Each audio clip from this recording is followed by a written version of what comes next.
娘，江雨薇不会是死了吧？不能吧，我只是轻轻一推，他这贱骨头怎么这么不经推呀？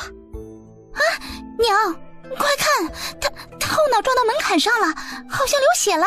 哎，你小点声，先别慌，我看看。李翠花抿紧了嘴唇，走到躺在地上的江雨薇身边，用脚试探性地踢了他几下。喂，你别装死，就算死你也得嫁去抵债的。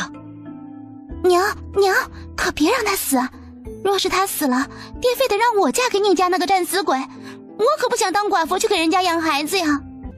此时江雨薇只觉得眼前一片白光闪过，浑身散架了似的疼痛。刚才我不是还在和拿着刀枪闯进家里要抢了我的救命粮去接济弟弟的爸妈吵架吗？难道爸妈为了那个败家子弟弟还是对我动手了？即便是末日，即便他们知道那是我仅剩的救命粮，他们也不愿意让自己的宝贝儿子饿一顿肚子。这就是我的亲生爸妈了。娘，他好像还有一口气。李翠华正要松一口气，便听着院外吵吵闹闹的，是宁家来接人了。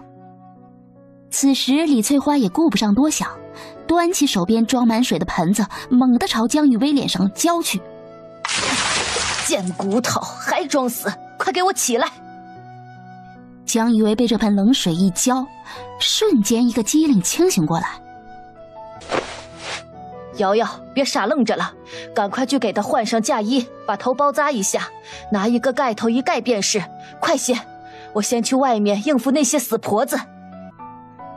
李翠花一推开柴房的门，便被院子里一堆婆子冲上来围住。我说亲家，你可不能反悔呀，咱们可是说好了的，用你家闺女抵江老头欠下的赌债。亲家莫急，哪家姑娘出嫁不也得收拾一番不是？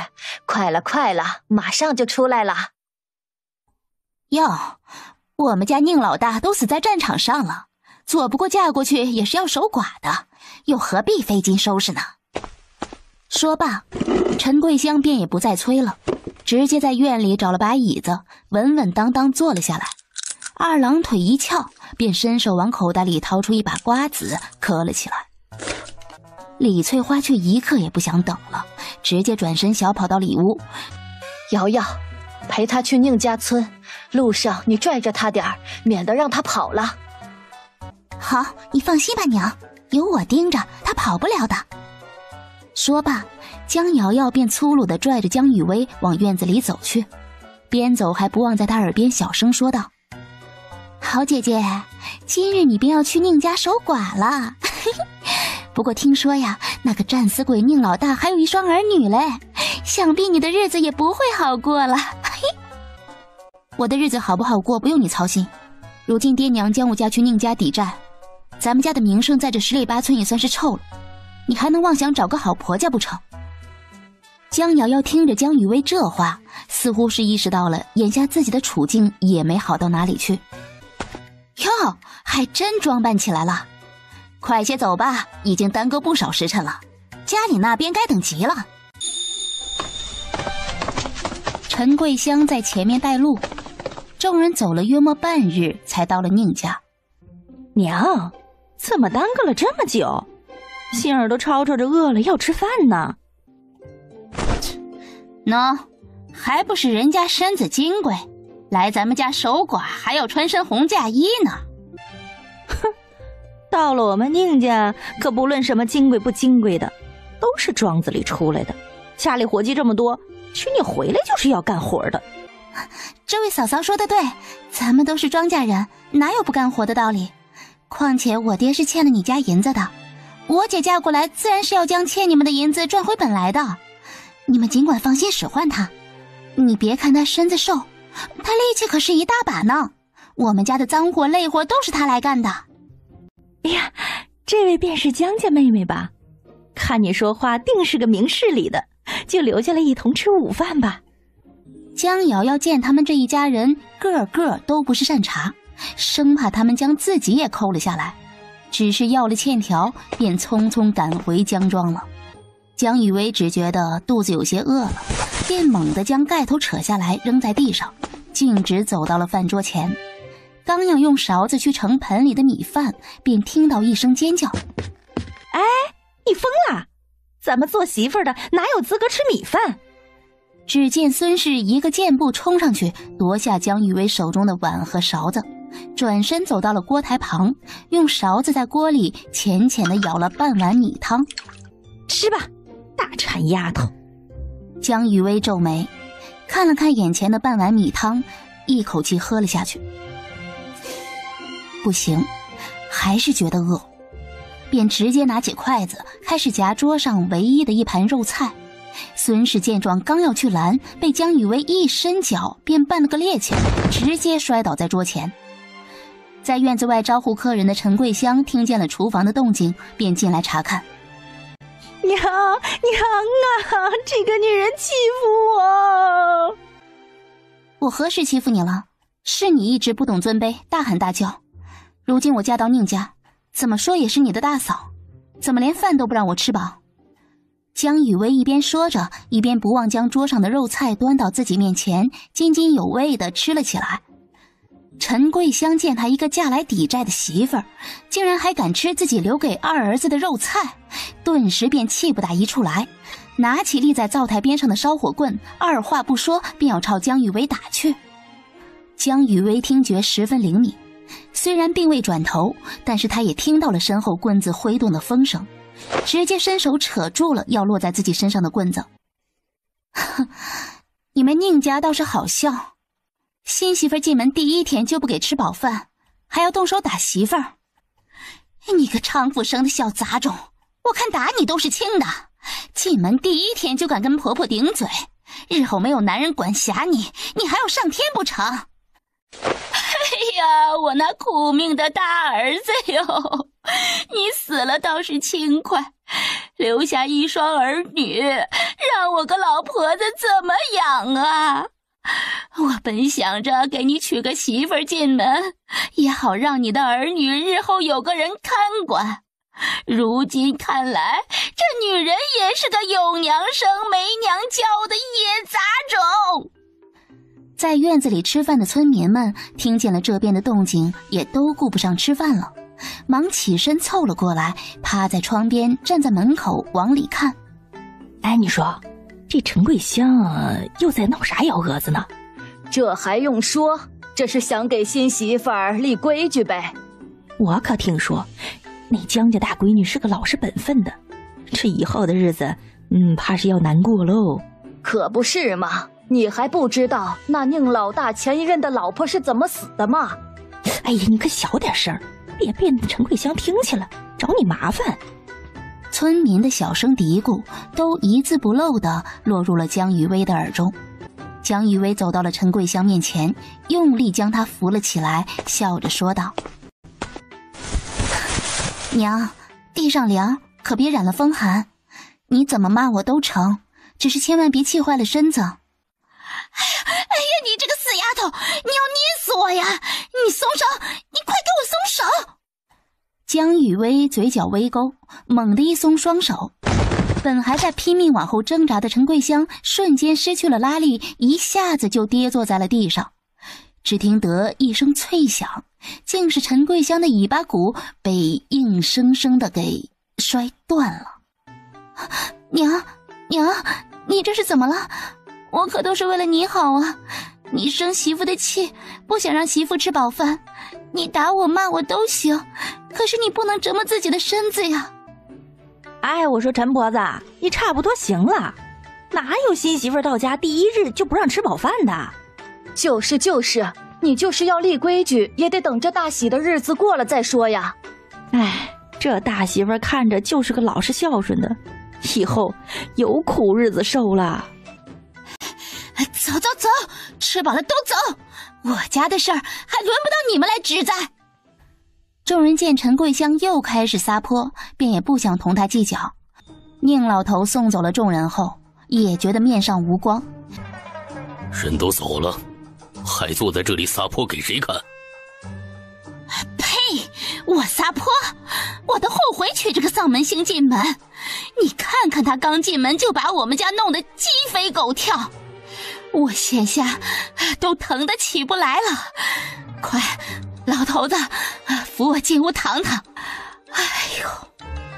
江雨薇见陈桂香此时疼的也没心情管自己，便起身拍了拍身上的灰尘，径直往里屋走去。刚进屋门，便看到角落里蹲着2个面黄肌瘦的小孩。以后我就是你们的娘了，你们叫什么名字？我叫宁昭，她是我妹妹，叫宁婉。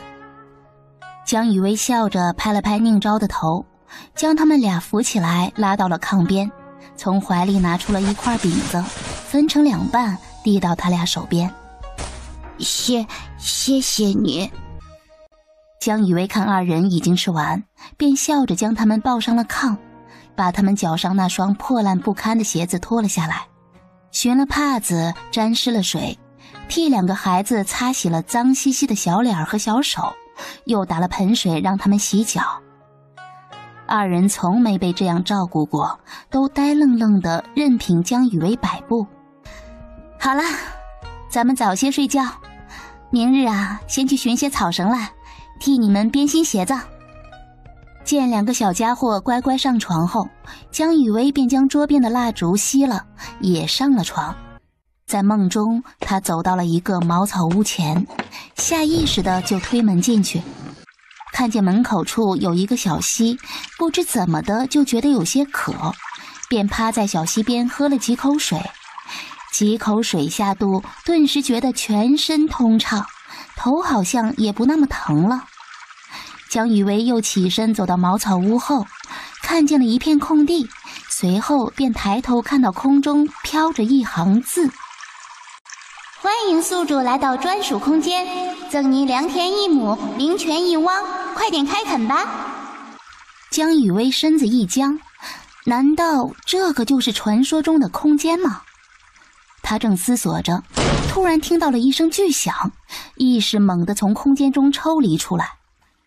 你这个赔钱货，都日上3竿了还睡着，快点起来割猪草去！没听见院子里的猪饿得直叫唤吗？奶奶，您别生气，我们这就起床去割猪草。别急，娘来帮你们穿，睡个觉都睡不清闲。看来今日要在这门上安把锁了。你这个贱货还安门锁，我看你是长本事了，磨磨蹭蹭的干嘛？想偷懒？江雨薇依旧不搭理在一旁气急败坏的陈桂香。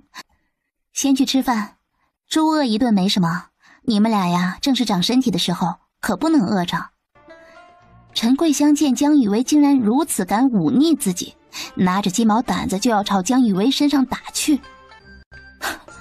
怎么，是昨日摔得不够疼？好你个不孝的小贱蹄子，你刚进门第1天你就敢忤逆婆婆，你这是大不孝。既然你无情，也别怪我无意。我那死去的儿子病苦啊，人都死了，还要娶你这么个丧门星进门，我呸！嘿，你能不能注意点卫生，别随地大小谈，要吐出去吐啊！江雨薇收拾完了炕，一把推开了堵在门口的陈桂香，往厨房走去。刚进厨房，便看见宁家众人其乐融融地坐在饭桌上吃饭，而2个小家伙却被赶在灶台下面蹲着，眼巴巴地看着他们吃。怎么，他们不是你的亲孙子？还是宁老大不是你的亲儿子？怎么会呢？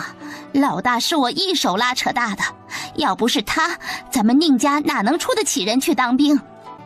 哼，这么说来，你还挺有自知之明的。那你应该知道，宁老大是为了整个宁家才去当兵的，他的牺牲和付出，你们难道就不应该有所回报吗？大媳妇说的这是什么话呀？老大当然是我们亲儿子，这俩孩子也是我们的亲孙子。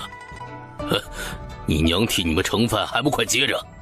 两个孩子见状，忙接起江雨薇手中的米粥，就大口喝了起来，生怕喝慢了被别人抢去似的。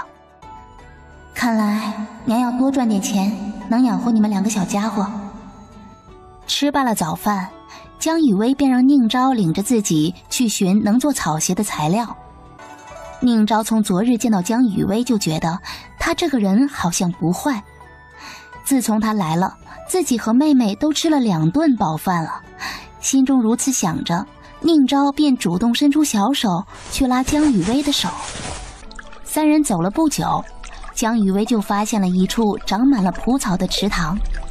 江雨薇忙脱下鞋子，挽起裤腿，撸起袖子便下了水。2个小娃在岸边坐着，只看着江雨薇在水里不停地挥舞着镰刀，不一会儿便割了满满1背篓的枯蒲草。娘，你真的很了不起。走吧，咱们再去割些猪草，就回家去给你们做鞋子。一群在半坡上挖野菜的妇人们远远地看见江雨薇过来了，便小声嘀咕道：哎，快看，那不是宁家刚进门的大媳妇吗？这是成亲第2日就出来干活了。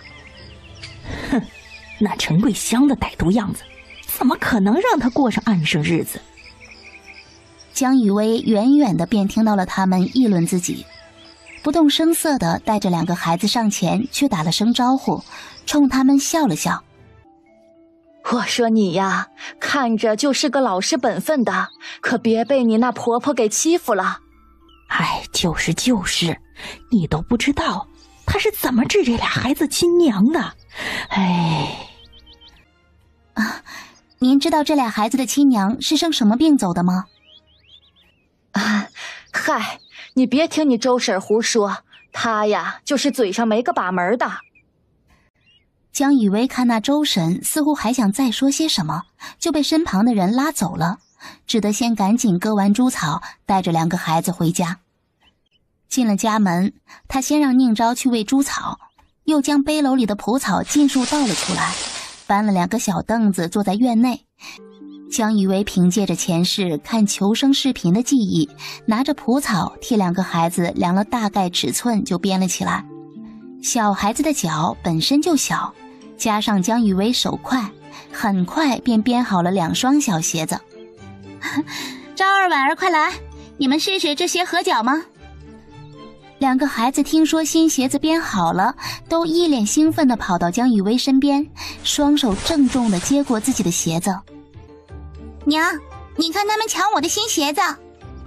不，宁心，这不是你的新鞋，这是娘亲做给我们兄妹的。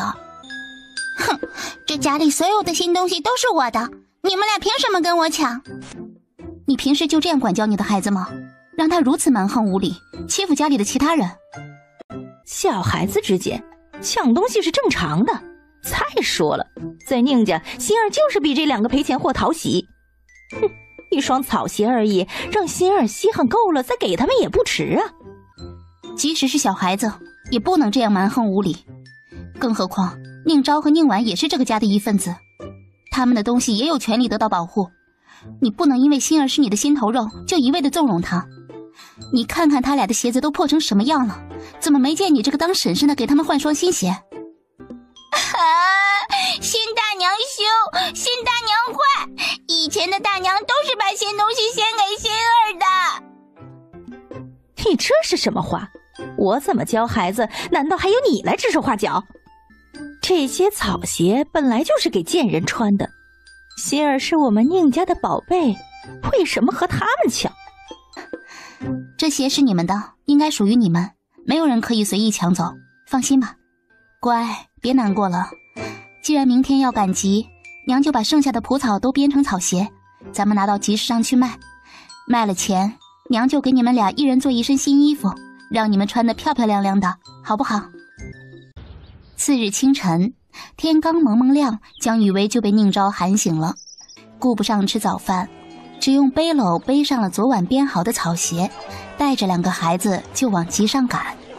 他们3人仅用了半个时辰便抵达了目的地。江雨薇刚找了个摊子将草鞋摆下，便来了一对气势汹汹的母子。那男子见江雨薇一个女人带着2个奶娃娃，便二话不说，直接上前掀了他的摊子。哎，你这不长眼的死娘们儿，老子的摊位也敢抢？这位大哥，你说这里是你的摊位，可有何凭证？哟呵，凭证？我告诉你，我这张脸就是凭证。我说这摊子是我的就是我的，你废他妈什么话？还请各位乡亲们评评理。他一个男人欺负我一个带着2个孩子的女人，还掀了我们的摊子，硬说这是他的摊位，可明明就是我们先到的。你少在那里装可怜了你！江雨薇眼角一挑，身形轻巧的一侧，那婆子顿时失去了目标，一个踉跄摔倒在地，疼得直哼哼。那男人见状，立马放下手中的篮子，急忙上前想要扶起他的亲娘。江雨薇却趁人不备，巧妙地伸出脚一绊。哎呦，你这死儿子，是想把你老娘压扁吗？哎呦，母子俩真会玩花样，摊位争不过，难道还想联合起来讹诈我们孤儿寡母吗？各位乡亲，你们可得给我们孤儿寡母的做个见证啊！他们母子俩是自己摔倒的，与我们无关。没错，牛二一直就喜欢欺负孤儿寡母。孩子，你别怕，我们都看见了，他们是自己不小心摔倒的。众人七嘴八舌地议论着。突然间，一名身着官服的男子闯入了人群。都让开，别在这等到。发生什么事了？快告诉我！江雨薇见是巡街的捕快来了，忙上前拉住他的胳膊，将方才发生的事情一五一十地说给他听。牛二扶着他母亲爬起来，刚想要反驳，就被那捕快瞪了一眼。牛二，你刚从牢里放出来不久，难道今日还想进去？官爷，这是哪里话呀？俺可是老实本分的人呐。牢里那地方不适合俺，真不适合俺呐。你少给我闹幺蛾子，快些向人家赔罪。还有，记得将这摊子复原。对不起。随后当着捕快的面，不情不愿地将方才自己掀翻的草鞋一双双摆好后，又冲捕快拱手行礼，这才拉着自己的老娘快步走了。乡亲们看看呀，这些都是昨日刚编好的草鞋，我家孩子都穿着呢，很舒服。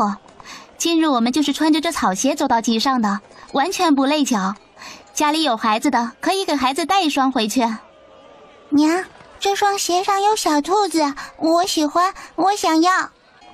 这些都是我娘亲手编的，很好穿的，你试试看。哈哈，都来看我的草鞋，有小兔子。众人被他这么一吆喝，都看了过来。有领孩子的妇人都被孩子们央求着买双新草鞋。打听了下，这草鞋只卖10个铜板一双，和普通草鞋的价格差不多，便都纷纷掏钱来买。才一上午，就将昨晚做好的10几双鞋子都卖完了。都是娘不好，现在咱们有钱了，下次咱们来赶集就坐牛车来，也不让你们饿肚子。走，咱们去吃好吃的去。江雨薇见自己摊子旁边就是一家卖包子的，咬咬牙，直接拿出了2个铜板，买了4个包子，便坐在路边和2个孩子吃了起来。3人吃饱了之后，江雨薇就拉着2个孩子去了布庄。今天只赚了1两银子，所以不能给孩子置办太多东西，他还要留下本钱，日后也好做点别的生意来赚钱。买完东西，江雨薇就拉着2个孩子去坐回村的牛车。呀，大嫂今日不在家里给婆婆帮忙，颠颠的领着2个孩子来集市干嘛？既然你如此心疼婆婆，你又如何不在家中帮婆婆做事，偏要颠颠的带着宁心来集市呢？我今日是来赶集的，哦对了，是婆婆让我来的。哦，果真如你所说。那是自然，婆婆向来心疼我，平日里总是让我带着宁心来赶集，倒是你，没有婆婆的准许，你还这样大手大脚的花钱，足足买了1背篓的东西。看你回去，婆婆怎么说你？经孙氏这样一提醒，江雨薇自然想到了陈桂香那副嘴脸，如今只能在回家前将东西藏到空间里，用的时候再取出来。牛车刚进村口，江雨薇就带着2个孩子下车了，又冲孙氏喊道：我还要去割些猪草，今日还没喂猪，你同我一起去吧。割猪草本来就是你的活计，如何又要拉上我一起做？哼，我可不去。江雨薇看着牛车往村里去了，便放心地牵着2个孩子去割猪草了。他先让宁昭牵着宁婉去前面的坡上割草，自己则是背着背篓找了个没人的地方，将背篓里面的东西都放进了空间，才去寻2个孩子。宁昭见江雨薇的背篓空了，面上一惊，咱们今日赚钱的事情可不能同家里的人说，还有咱们在集上买的东西我都藏了起来，等用的时候我再偷偷来取，免得被你们奶奶知道了全部都抢了去。放心吧娘，我不会说的。昭儿乖，今日多亏了你陪娘一起去卖草鞋，日后娘赚了钱就送你去读书。江雨薇刚迈进门槛，便听到了陈桂香尖着嗓子在院子里骂人。那个小娼妇，她也配去赶集？莫不是她身上还藏着银子呢？去，给我搜她屋子去！婆婆这是说谁？你还知道回来？家里一整日都不见你人影。媳妇儿去割猪草了，今日猪草有些少，费了些心思，所以回来晚了。娘，就是这个背篓，我明明看见她买了1背篓的东西，你快过去看看。陈桂香闻言，眼睛一亮，转身就要往门口的背篓走去。婆婆就这样不信我，方才还要来翻我的屋子，现在就被人挑唆的来翻我的背篓。你也不想想，若是我娘家有银子贴补我，又何苦将我送来宁家守寡？你当真看到了她那背篓里都是买的好东西？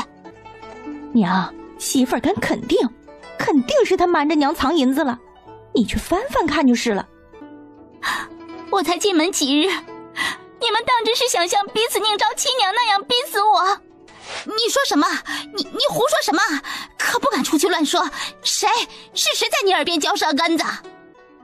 江雨薇见陈桂香还在焦急地询问是谁向自己透露了这些事情，便抬眼意有所指地看了一眼孙氏。娘，不是我可什么都没说，他死得那样惨，我怎么可能？闭嘴，给我滚回屋去！孙氏见状也不敢再多言，慌忙拉着还在一旁吃糖葫芦的宁心往自己房内走去。江雨薇则是哭哭啼啼的去拿了背篓，当着陈桂香的面将背篓中的东西全部都倒了出来，又和宁昭拿着猪草去喂猪。娘亲，求你快醒醒！昭儿穿上这身新衣裳，真是俊俏的如同画中的小童一般。娘，您快去瞧瞧吧，宁心她……只见院子里，宁心正狠狠地拽着宁婉的头发，按着她的头就往凉水盆里怼。宁心的尖叫声响彻整个院子。你个哑巴，也配穿这么漂亮的衣服？快说，你这红衣裳是从哪里偷来的？江雨薇看到这幅情景，心都揪了起来，忙冲上前将宁心一把推倒在地上，抱起吓得瑟瑟发抖的宁婉。婉儿别怕，娘来了，别怕婉儿，好婉儿，乖婉儿，我的婉儿受苦了。娘，大娘她打我！孙氏听着自己女儿在院子里哭得撕心裂肺，也顾不上锅里还煮着的菜糊糊了，举着锅铲就冲了出来。你个做大娘的，怎么就能下得去狠手打我们心儿？我们心儿可是娇生惯养的，你的心怎么就这么歹毒呢？你的耳朵倒是不聋，方才宁心在院中那样欺负宁婉，你听不见吗？如今你女儿只哭一声，你便急吼吼地冲了出来兴师问罪了。那是他们孩子之间玩闹，又怎能当真？再说了，宁婉她不是没事吗？我看她都不反抗，许是同我们心儿玩得很开心呢。江雨薇听着孙氏这番不要脸的发言，便也不想再忍了，又眼神示意冲宁昭笑了笑，便猛地转身朝孙氏冲了过去。未等孙氏反应过来，便直接死命拽住了孙氏的头发，作势就要往冷水盆里按。陈桂香挖完野菜一进门，眼前的景象令他震惊。院子里一片狼藉，他急忙冲上前，用力撕扯着江雨薇按住孙氏胳膊的手。真是造孽呀！你这挨钱刀的，难道是想杀人吗？这可怎么活呀？娘，你这是说的什么话？我和弟妹只是在闹着玩呢，方才宁心也是这样和婉儿闹着玩的。你看，弟妹现在不是好好的吗？能有什么事儿？看我们婉儿玩的连衣裳都湿透了。来，娘亲带你去换衣裳，下次啊可不能这么淘气了哟。江雨薇一手抱着宁婉，一手拉着宁昭进了屋，把宁婉身上的湿衣服拿到厨房里，放在锅盖上烘干。正烘着衣服，突然听到院子里好像来了几个生人。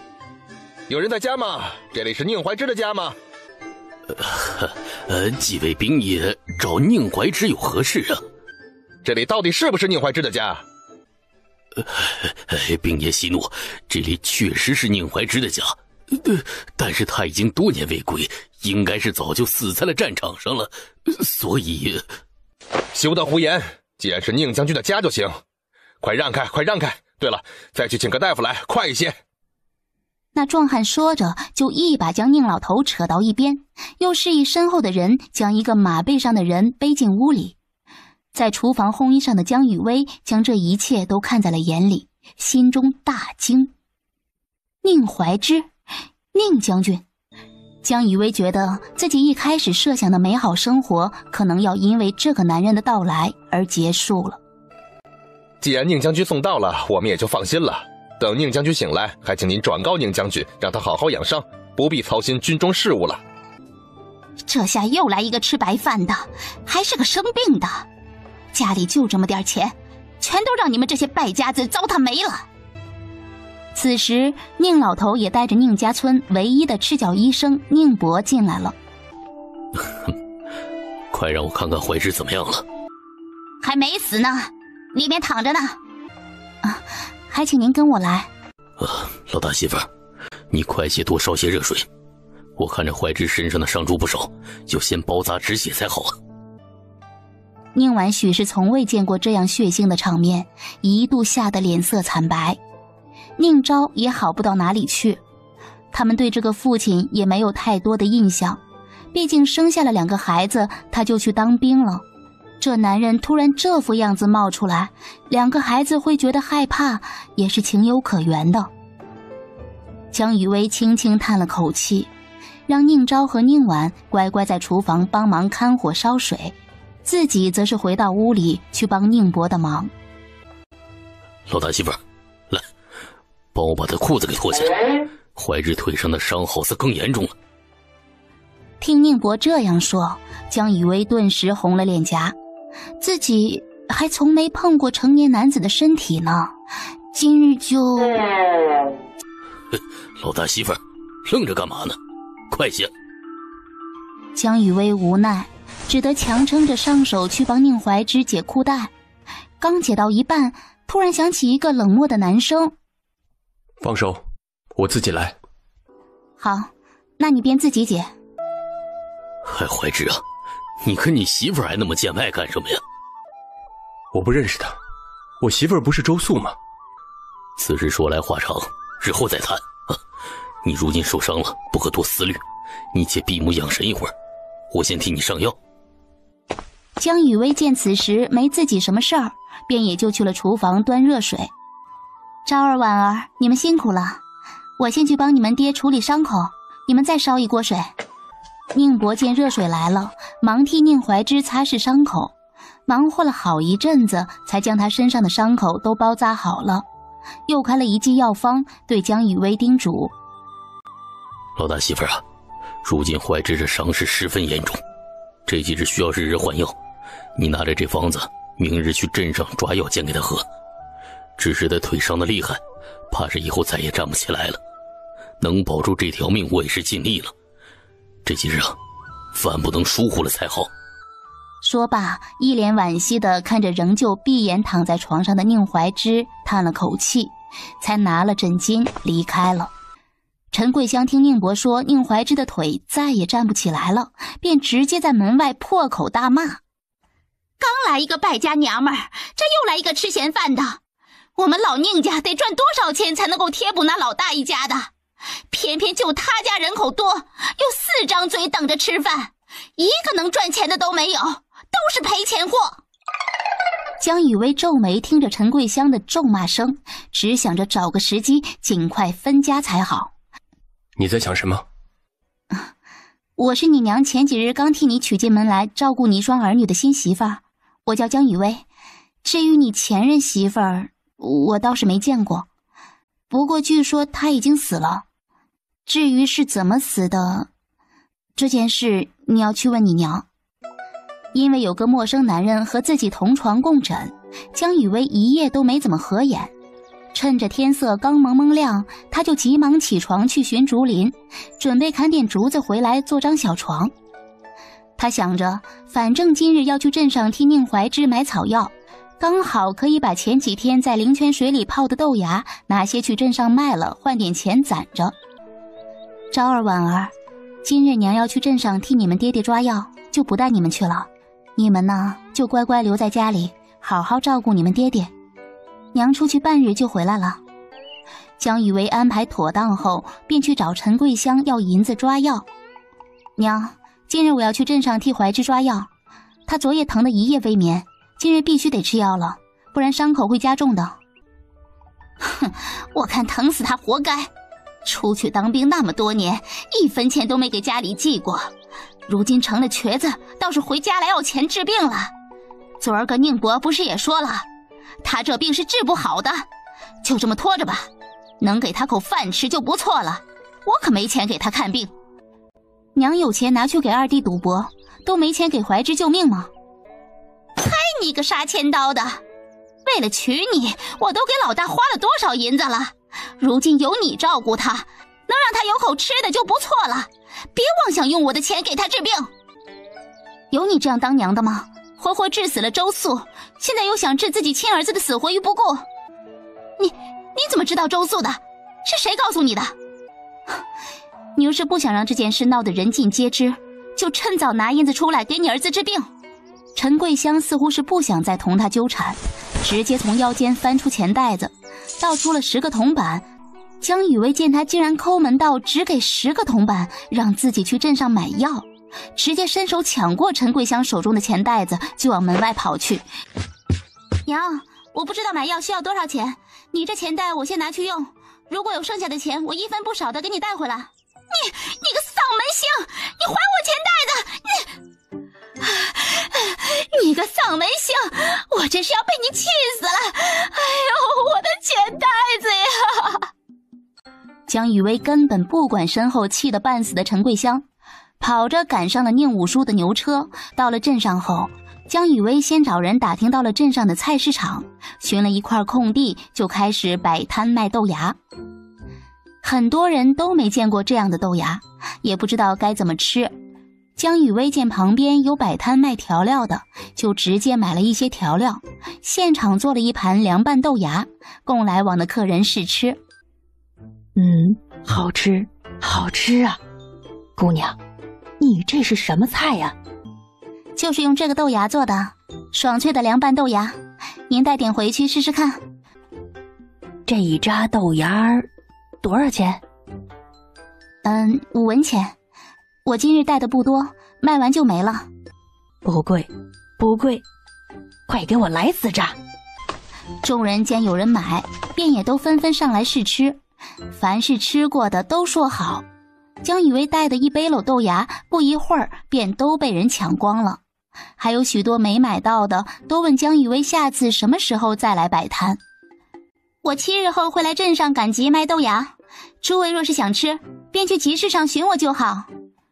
如今赚了钱，江雨薇走之前又去调料摊多买了几种常用的调料。忙完之后，他又紧赶慢赶找到了药铺，按照宁伯给的方子抓了药，这才去找了宁武叔的牛车，跟着他们回村了。江雨薇一进门便看到陈桂香坐在门口等他，快给我钱袋子，花了多少钱？坐牛车来回花了10文钱，抓了7日的药花了50个铜板。你还配坐牛车？去镇上又不远，你走路去不行吗？再说了，宁怀之他都瘫了，抓那么多日的药又有什么用？江雨薇见陈桂香这副胡搅蛮缠的样子，也不想同他多争辩，直接扭身进屋查看宁怀之的伤势。你这个家中的老大也太不讨喜了些，卖命的活计让你去做，如今你活着回来了，家里的人也没一个高兴的。宁怀之收回自己的视线，方才陈桂香的话他都一字不漏地听进了耳朵里。他自然知道从小自己在这个家里就是那个不受待见的人。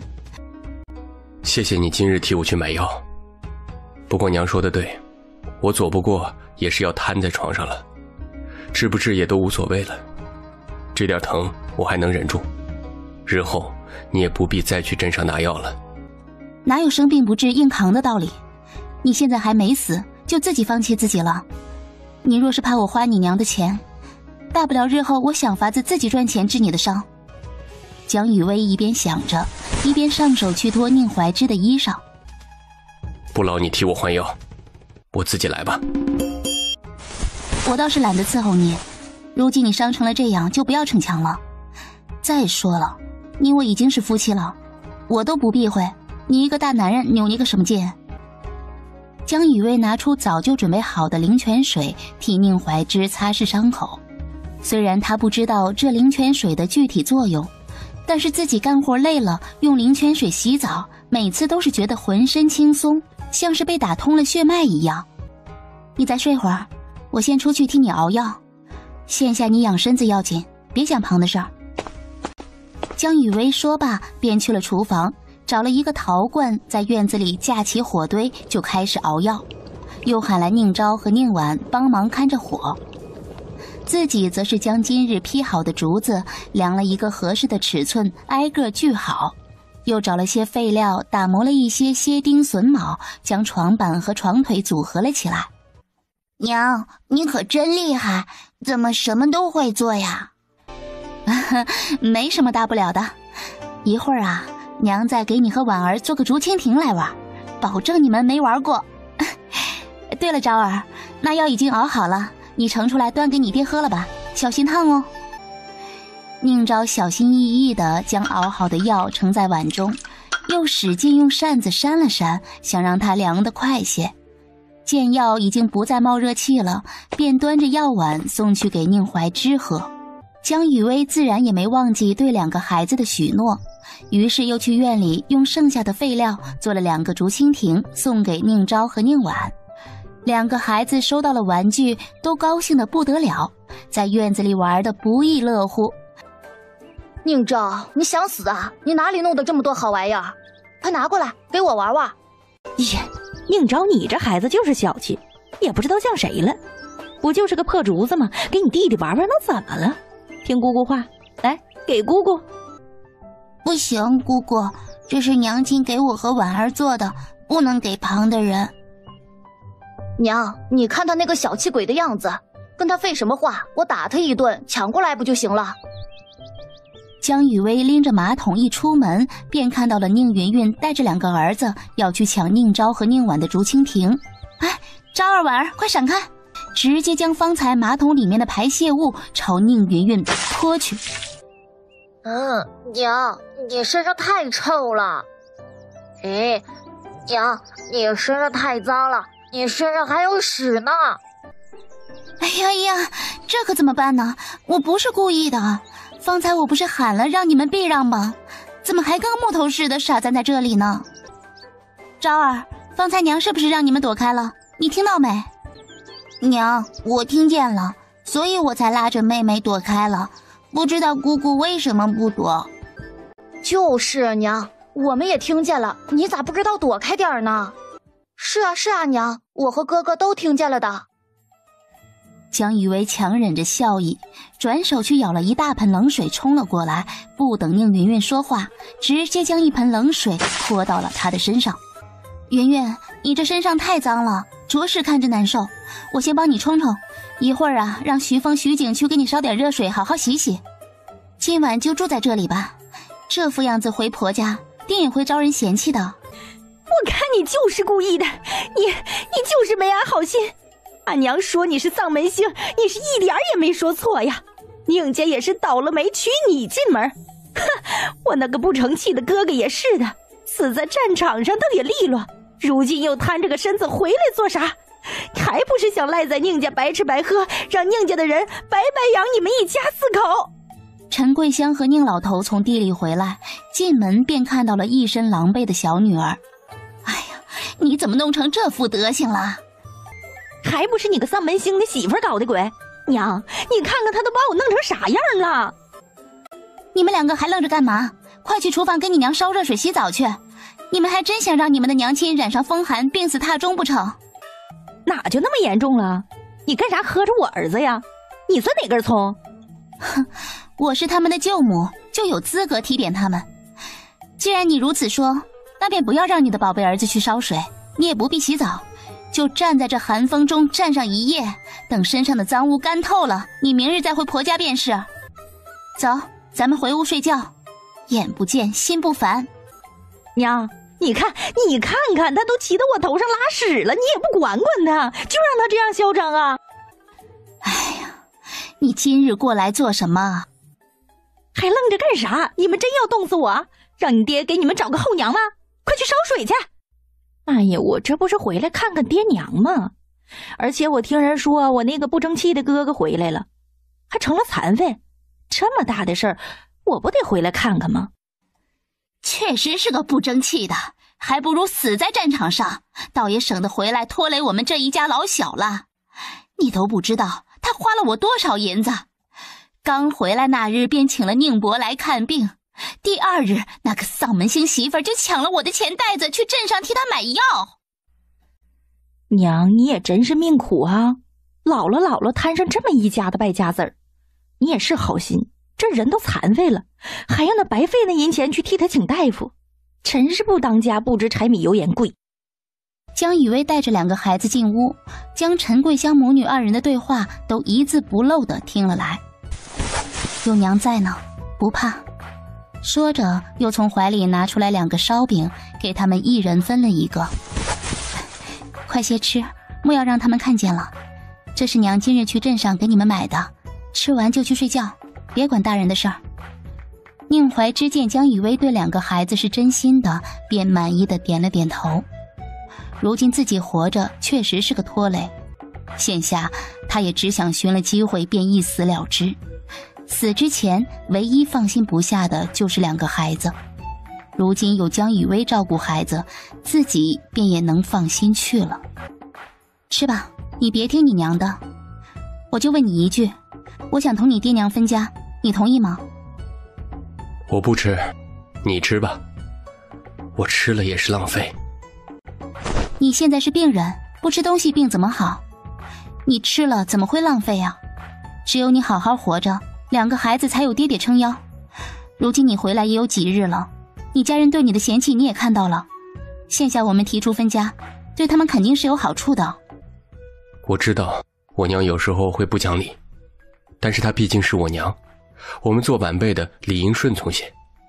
你说想要分家，你可想过我现在没办法下地劳作，若是当真分家了，那我们一家4口就全指着你一人养活，你一个女子如何能……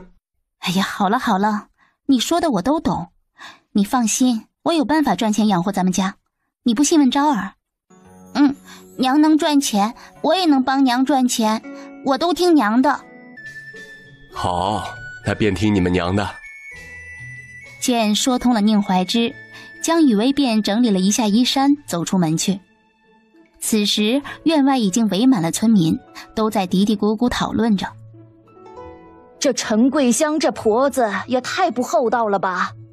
是啊，这大儿子能活着回来就是万幸了，如今又这样说。就是，快看，他大儿媳妇出来了。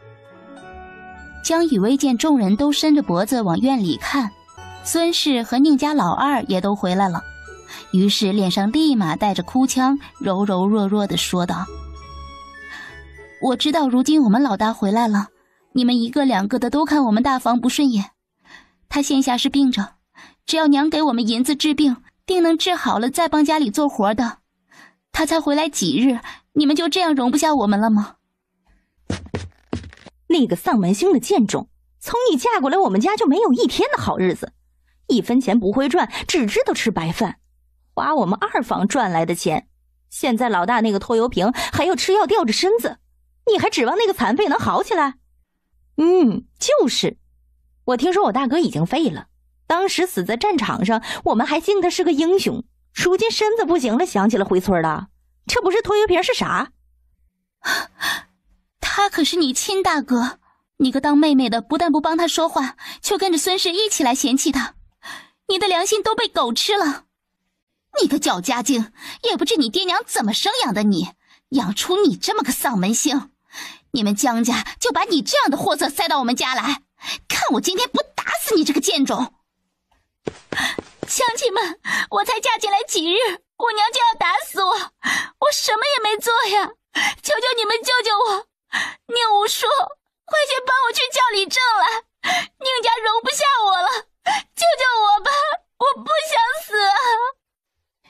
一直站在人群里担心的跺脚的宁武叔本就是个心善的，他觉得江雨薇是个老实本分的姑娘，理应帮一把。此时宁怀之在屋内听到了院子里的动静，再也躺不住了。昭儿，快出去看看他怎么样了。宁昭也早就坐不住了，从炕上跳下来，连鞋子都顾不上穿，就赤脚跑了出来。见自己奶奶正高举着锄头要砸江雨薇，也顾不上旁的，直接跑过去企图拦住陈桂香。陈桂香此时早已杀红了眼，余光瞥见有人要上来阻拦自己，想也没想的直接一锄头下去，狠狠地砸在了宁昭的后背上。啊，奶，我疼，别啊！江雨薇听到宁昭的声音，回头一看，浑身从头凉到了脚。此时宁昭后背上还深深地插着那把锄头，背上的血早已经把衣裳染了个透。陈桂香，你这是要杀人呐！他可是你亲孙子，你怎的就如此歹毒了？唉，宁昭这孩子啊，真是可怜呐！这么小的孩子，怎的就要遭这样的罪？真是造孽呀！快去叫宁伯来，快救救我的昭儿，救救他！人群中的周婶见状，忙转身去喊宁伯来救人。昭儿，你醒醒，你不能有事儿，娘不是说过让你待在屋里不要出来吗？江雨薇陷入了深深的自责中，忽然看到怀中的宁昭，眼皮动了动。娘，别哭，没事了，奶奶打了我，就不会打你了。宁昭强撑着将这句话说完，便又昏迷了过去。快闪开，宁伯来了，都闪开！多好的孩子啊，真是造孽呀！他还这么小，怎的就要受这般罪？此时陈桂香也吓傻了，呆愣在原地。宁伯给宁昭拔出了锄头，又止住了血，包扎好了，这才擦了擦自己额上的冷汗，对着江雨薇嘱咐：如今昭儿只是暂时稳定了，不知何时才能醒过来。夜间睡觉的时候呢，一定要注意他的状况。如果浑身发热，一定要及时退热，免得伤口感染撑不过去。江雨薇抱着宁昭回到屋里，又替他喂了些灵泉水，随后才盯着一脸着急，已经拼命从炕上爬到了地上的宁怀之，冷冷地说：我说过不要让孩子们出来，外面的事情我会解决，你也老实在炕上待着，别给我添乱。随后用力将宁怀之扶到炕上，头也不回地出去了。请问哪位是李正？你是宁家大媳妇儿吧？我就是宁家村的李正，宁海。有什么事你说吧。方才的事情想必您也看到了，如今我家相公是个残疾的，宁家人容不下我们4口人，我们也不想再赖在宁家吃白饭了。不如今日就在诸位的见证下，请李正为我们做主分家吧。你可知道，你若是分家出去，你家4口只能靠你一人养活了。你真的想好了吗？我知道，李正，今日的情形你也看到了，如今宁家是容不下我们。娘，大嫂闹着要分家，我看您呐，也别拦着人家出去过好日子了。哼，也算你自己要脸，不强行留在宁家拖累我爹娘，你们呐早该滚出去了。对，分家，今日一定要分家，快把他们一家的丧门星赶走。既然如此，那今日我便来帮你们拟文书。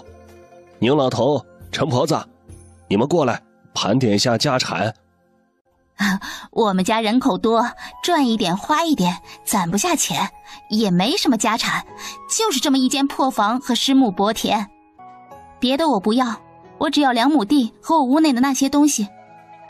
好，那村东头的2亩都给你，你屋里的东西你都搬走，放在那里我也觉得晦气。既然今日分了家，我们一家3口也定是要搬出去住的，还要托李正帮我们在村里找一处闲置的房子，我们也好尽快搬走。村东头你家那2亩地前面倒是还有一间小房，只是没院子也没院墙，那是多年前一个猎户来村子里打猎，为方便上山盖的房子。如今那猎户倒是早就死了，房子也是无主的。你们要是不嫌弃呢，也可以搬过去到那儿住下。我们哪还有嫌弃的份儿？既然李正同意了，那我们这几日便收拾收拾搬过去住。只是那房子呀，年久失修了，还得修缮一下才能住人。你们就安心在宁家先多住几日嘛，等房子修缮好了再搬过去也不迟嘛。多谢李正，还请李正将分家书写好，我们来按手印。是啊，李正，我们今晚就签分家书。李正看着陈桂香急迫的样子，无奈地摇了摇头，很快就将2份分家书写好，让他们签名后又按了手印，这才分别交给了他们。宁老头送走了众人，回来时嘴里还念叨着：怎么就分家了呢呀？老大那孩子也不容易，为我们这个家。方才你死哪儿去了？有事就当缩头乌龟，家里的大事小情你什么时候管过？赶紧闭嘴，回屋睡觉去。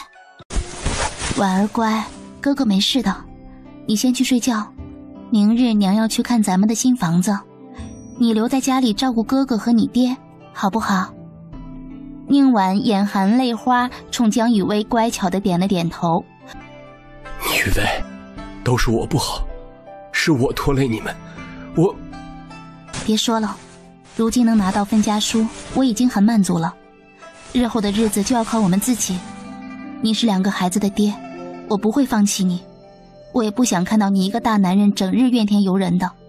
你得快些养好身子，振作起来。你先睡，我先守一会儿昭儿。次日清晨，江雨薇一睁眼，先简单收拾了下，就去找李正带自己去看村东头那处小房子。李正喊上了自己的老婆和闺女儿，拿了些打扫的工具，也跟着来了。陈婆子，你这是要置你们家大房于死地呀！你一个女人家分给你这样荒的地，春播都快结束了，你又要重新开垦，你自己一个人怎么种得过来呢？无妨，能从那吃人的魔窟里逃出来，已经是极好的了。今儿个就先让你宁婶和宁秋帮你先把这屋子简单收拾出来，也好有个地方睡人嘛。你呢，且先住着，过几日你若是想要垒个院墙，便来找我，我另派人手来帮你做。还有那屋顶啊，也是需要修缮的。多谢李正，今日我就厚着脸皮麻烦宁婶和宁秋妹子了。我们且先收拾一下，等我攒点钱再将这屋子大修一番。现下只有一间小房，住人也确实挤了些。嗨，无需言谢，你现在一个女人家要照顾全家人，自然是有难处的嘛。我们村里人也是能帮一把就算一把。宁婶和宁秋也不闲着，直接开始帮忙清理墙上炕上的尘土和蜘蛛网。江雨薇则是去地旁边的池塘打了些水来进行洒扫。三人整整忙活了一日，才简单收拾了个大概。如今这房子才将将收拾好，还不能做吃食，我也不能留您二位吃饭了。等我忙完了这几日，专程登门道谢。咱们都是女人家，深知你的不易，你也不必如此。你嫁到了宁家村，日后咱们免不了常来常往的，不急这一时。江姐姐，你看这房子连个灶台都没有，日后你们搬过来怎么做饭呀？要不明日我让爹找人来帮你垒个灶台吧。我家的事已经够麻烦乡亲们的了，这些小事我自己就能做了。一会儿我便去寻些合适的材料，明日再来垒灶台。宁婶，你们先回去吧。送走宁婶后，江雨薇看着眼前这间小破屋子，虽然破败，但好歹是自己的房子。去后面的荒地去挖了很多泥土，又寻了许多枯草，找了一些方正的石头，将这些东西通通搬到了屋前，又用水和了混着枯稻草的黄泥，将炕上漏缝的地方、塌陷的地方都补了一遍，这才安心回了宁家。江雨薇刚进门，就见孙氏拧着宁婉的耳朵尖，尖叫着：“哎呦，你这个浪蹄子也胆子大了，还敢来偷鸡蛋，看我不打死你！跟你那个刚进门来的丧门星娘亲一样的讨人嫌。这么小的孩子你都要折磨，你到底还有没有人性了？”哼，你搞清楚，咱们都分家了，一家人怎么还死赖着不走？你这个贱种女儿也是坏得很，竟然还敢来厨房偷东西。娘，不偷，哥饿了。江雨薇见宁婉竟然开口说话了，心里又惊又喜，也顾不上在旁边叫嚣的孙氏，抱着宁婉就进屋了。他方才叫我娘了，婉儿开口说话了，咱们婉儿不是哑巴，她会说话。婉儿很乖，谢谢你，雨薇。不必道谢，昭儿好些了吗？娘，我好多了，你不用担心我。江雨薇先给宁昭喂了灵泉水，又替她擦拭了身子，换了药，这才拿出背篓里的小番茄和烤玉米。这个季节哪里来的玉米啊？雨薇你……哎呀，你只管吃便是了，我是不会害你们的。咱们家吃的东西千万不能跟外人说，知道吗？两个孩子也不问为什么，只是乖巧的点头。翌日清晨，江雨薇早上起床替宁昭和宁怀之换了药，自己则是赶到了新房子处开始垒灶台。一个灶台他一上午便垒完了，随后他生了火来烘干灶台，顺便烧烧火炕，也好让屋子里去潮气，这样今晚便能将就着住进来。一切都弄好了之后，江雨薇便满心欢喜地去周婶家借了一辆板车回宁家搬东西。嗨，你这个贱种，哎，我看看你藏的什么？你们都分家了还赖在这里不走，真是不要脸。宁云云，你这是做什么？宁怀之猩红着双眼，死死盯着眼前自己这个妹妹。你才是贱种，贱人生的贱种，有娘生没娘教的贱种。你一个出了嫁的姑娘，日日往娘家跑，管你娘家的闲事，说出去岂不是让人笑掉了大牙？你才是贱种呢，你全家都是欠债不还的贱种。你看看你那个赌鬼爹，他日日出去赌钱，我看他再这样赌下去，老婆都要卖了还债了。只见他一边伸手抵挡宁云云的攻击，一边不忘腾出手来打他。很快宁云云便败下阵来。哎呀，你弄疼我了，快松开我！哥，我的好哥哥，你管管你媳妇儿。你若是再管我们家的闲事，再让你那个猪脑子儿子来欺负宁昭宁婉，我便去你婆家闹。你娘管不好你，便让你夫君、你婆母好好管教管教你。好嫂子，你放了我，日后我再也不敢招惹你了。我保证，让徐峰、徐景也不来招惹你家孩子。你就放过我这一次吧。滚！宁云云见状也不敢多停留，只得屁滚尿流地跑了。江雨薇这才回了屋子收拾东西。你会擒拿术？你一个女人家怎么懂那些东西？哦，只是略懂些皮毛。小时候在山上捡了本画册，便是照着那上面学的。如今再找那画册也找不到了。原来雨薇儿时还有这样的故事，怪不得你如今身子这般硬朗。江雨薇也不想同他多聊，只是讪讪地笑了笑，便转身去收拾东西了。我先去送一趟东西，一会儿回来拉你们。到了新房子，见灶台已经烘得差不多了，炕也全都烧热乎了，便将草席铺好，又把板车上的东西尽数搬了下来，归置好后，这才关好了门，回去接宁怀之他们。你个丧门星，你竟然还敢动手打圆圆！我真后悔当初把你娶进门，你根本不值1两银子。既然已经分家了，你爹欠的债便由你来还。还有老大和宁昭看病的钱，你也得还给我。不多，你写个3两的欠条给我，我便放你们走。大嫂，你要是个要脸的，就快些把欠条写好了，要不然我们也不能放你们走啊。刚好我们也不想走，不如这样，分家书作废，我们就继续留在宁家白吃白喝，反正你个当娘的也不能饿死你亲儿子不是？你放心，你好好出钱出力养着我们一家4口，等孩子的病好了，我夫君的病也好了，那我们就能干活养家了。这样长远看来，宁家也不算亏本不是？你还真是恬不知耻，你不要脸，你分家书已经写了，自然不是儿戏。你们刚分家，这钱我也不会催着你们还。宁昭和老大治病的钱我来出，可你爹欠的钱必须你来还，1两银子少1分都不行。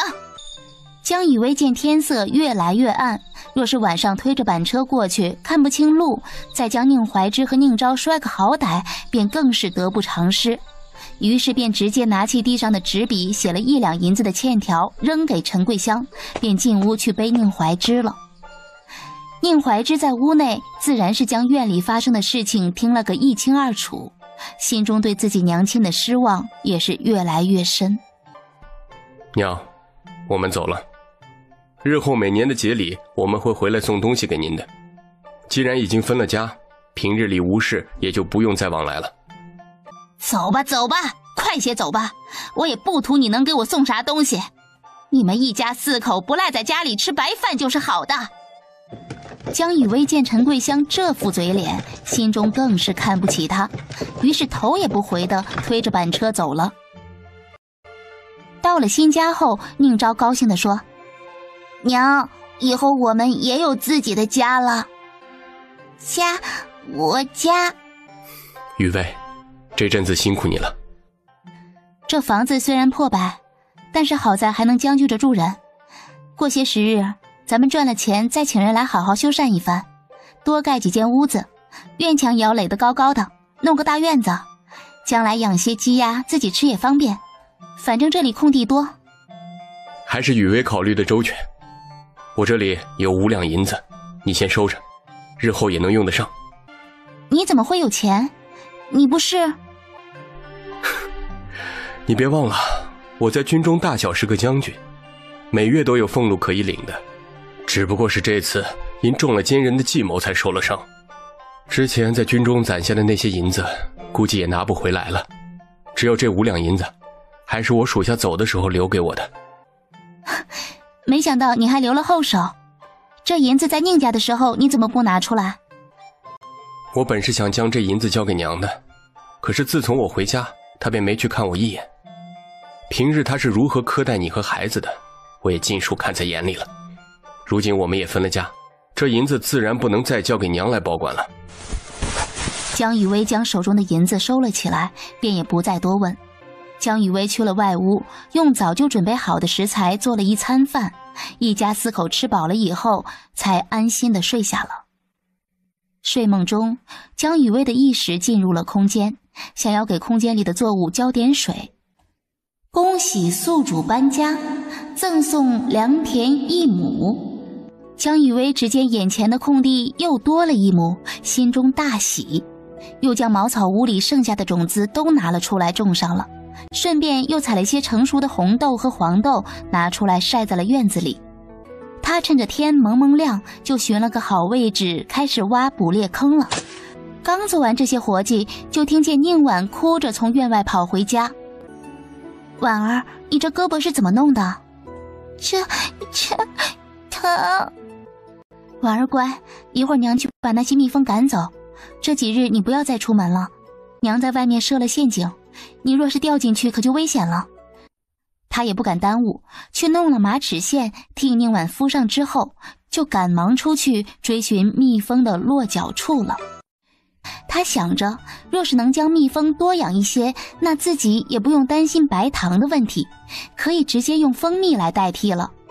如此想着，他也不敢再耽搁，用头巾包好了头面，又寻了根棍子将蜂窝打了下来，引走了蜜蜂后，才将蜂窝和自己刚才去摘的栀子花一同拿回家去。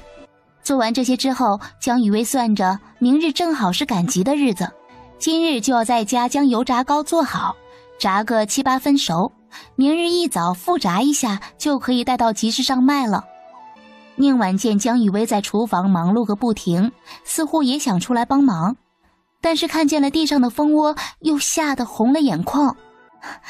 婉儿不怕，这个是蜂窝，娘已经将里面的蜜蜂都赶走了，不会再蛰到你了。你等着，娘给你弄勺蜂蜜尝尝。宁婉接过勺子，轻轻舔了一口，眼睛一亮，她从没吃过这样好吃的东西，忙拿着勺子往里屋跑去。进屋便上炕将勺子递给宁昭，急切地说道：吃，甜。谢谢婉儿，真的好甜，你吃吧，哥哥不吃了。宁婉看看勺子，又看看躺在一边的宁怀之，慢慢地伸出小手，将勺子递到他嘴边。爹，吃。婉儿乖，婉儿自己吃，爹不吃。不哭，爹吃。好吃，真甜。婉儿乖，婉儿自己吃吧。江雨薇这边将泡好的红豆放到灶上，加水煮烂后，加上蜂蜜炒成干的红豆馅，又将黄豆放在石磨上磨豆浆。豆浆磨好后，搬到外屋盖上盖子，就去将和好的面拿出来做油炸糕。娘，你做的真好吃，这个什么油炸糕我第一次吃，里面还有馅料，真的好好吃。是啊，好吃。怎么样，好吃吧？我明日便要去集市上卖这个油炸糕，明日要辛苦婉儿照顾爹爹和哥哥了哟。娘，你的手艺太好了，这个油炸糕在集市上一定很受欢迎。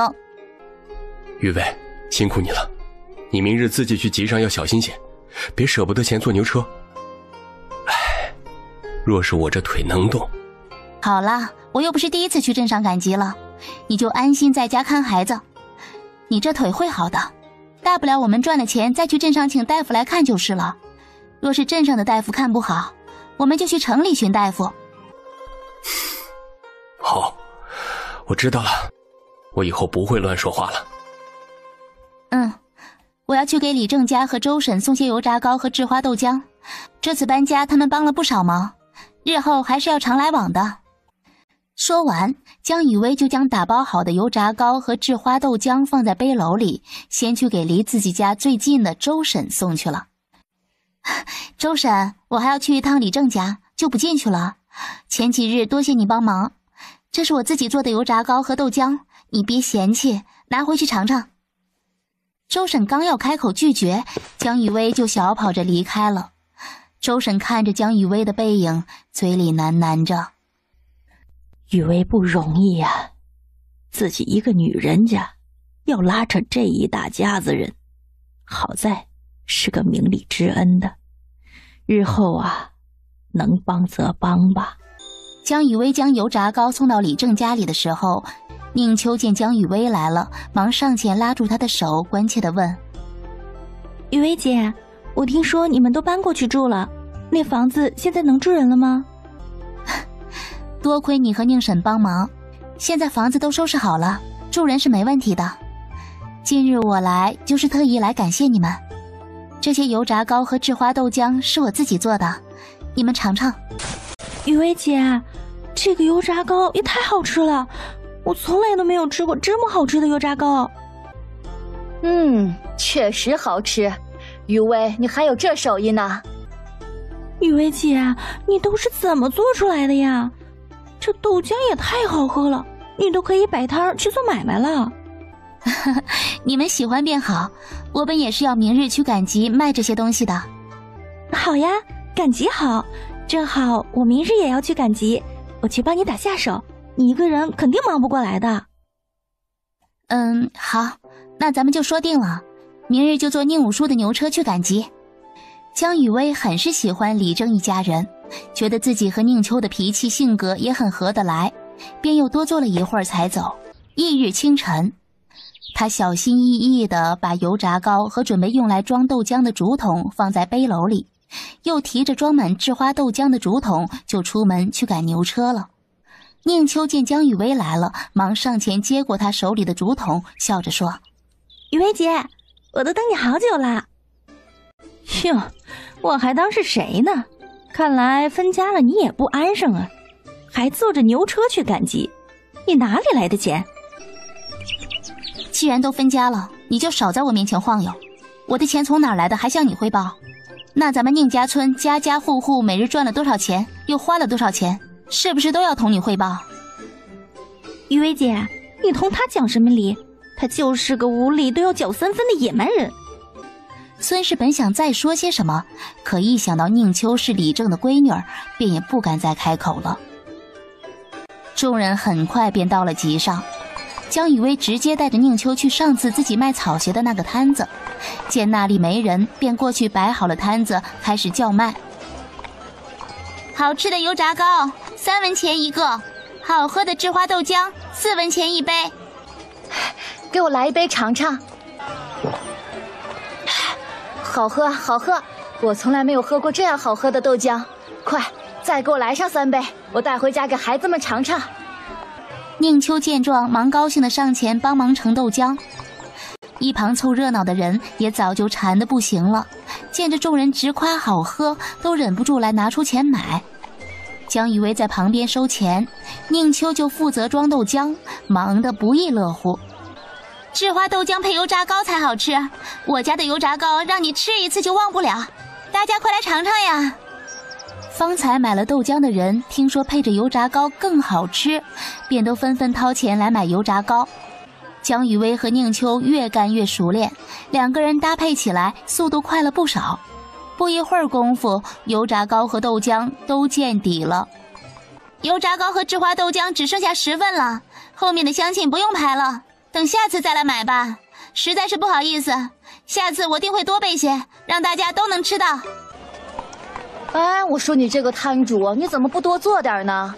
哎，就是，白排这么久的队喽。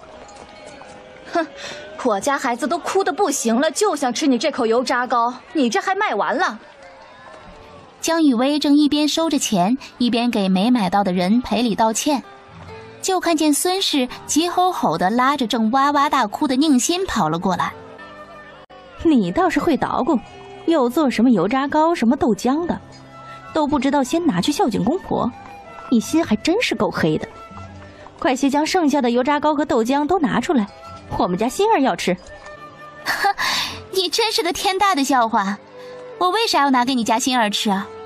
你要买下次再来吧，今日的已经卖完了。说着就把最后一份油炸糕和豆浆打包好，递给一个男子。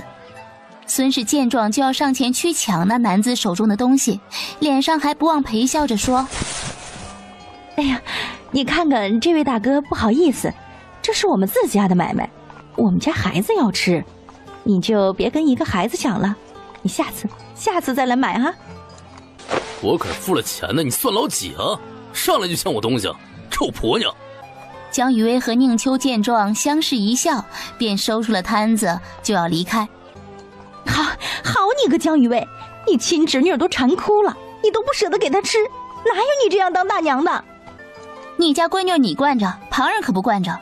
再说了，我可没有这样黑心烂肠的侄女，小小的孩子就知道欺负弱者，都让他娘教坏了。好你个江雨薇，你等着，咱们走着瞧，我回去就告诉娘，你有钱还不还她银子。喏，这是你今儿上午的工钱，多亏你来帮忙，不然我一个人真的忙不过来。下次赶集我多做些，咱们也能多卖些，到时我再多给你些工钱。不用雨薇姐，我就是来帮忙的，左右我在家闲着也是闲着，别提什么工钱不工钱的。哎，你再推脱，下次我可不敢用你了。听话，拿着，我得去给你宁大哥抓些草药，再买些吃的用的，你自己去逛逛集市吧，咱们到时去宁武叔的牛车那边会合。宁秋见江雨薇非要给自己工钱，便也不再推脱。江雨薇这边去买了些吃用，替宁怀之抓了7日草药后，又去寻了木匠铺子，将自己画的轮椅草图给了木匠，请他帮自己打个轮椅出来。忙完了这些，江雨薇才赶到了牛车那边和宁秋会合。江雨薇到家后就急忙进去看宁昭。哎，昭儿，你那伤口才刚好，怎么就下地了？该多养养才是。娘，我身子都好了，现下也不疼了，整日躺在炕上，我实在受不住了。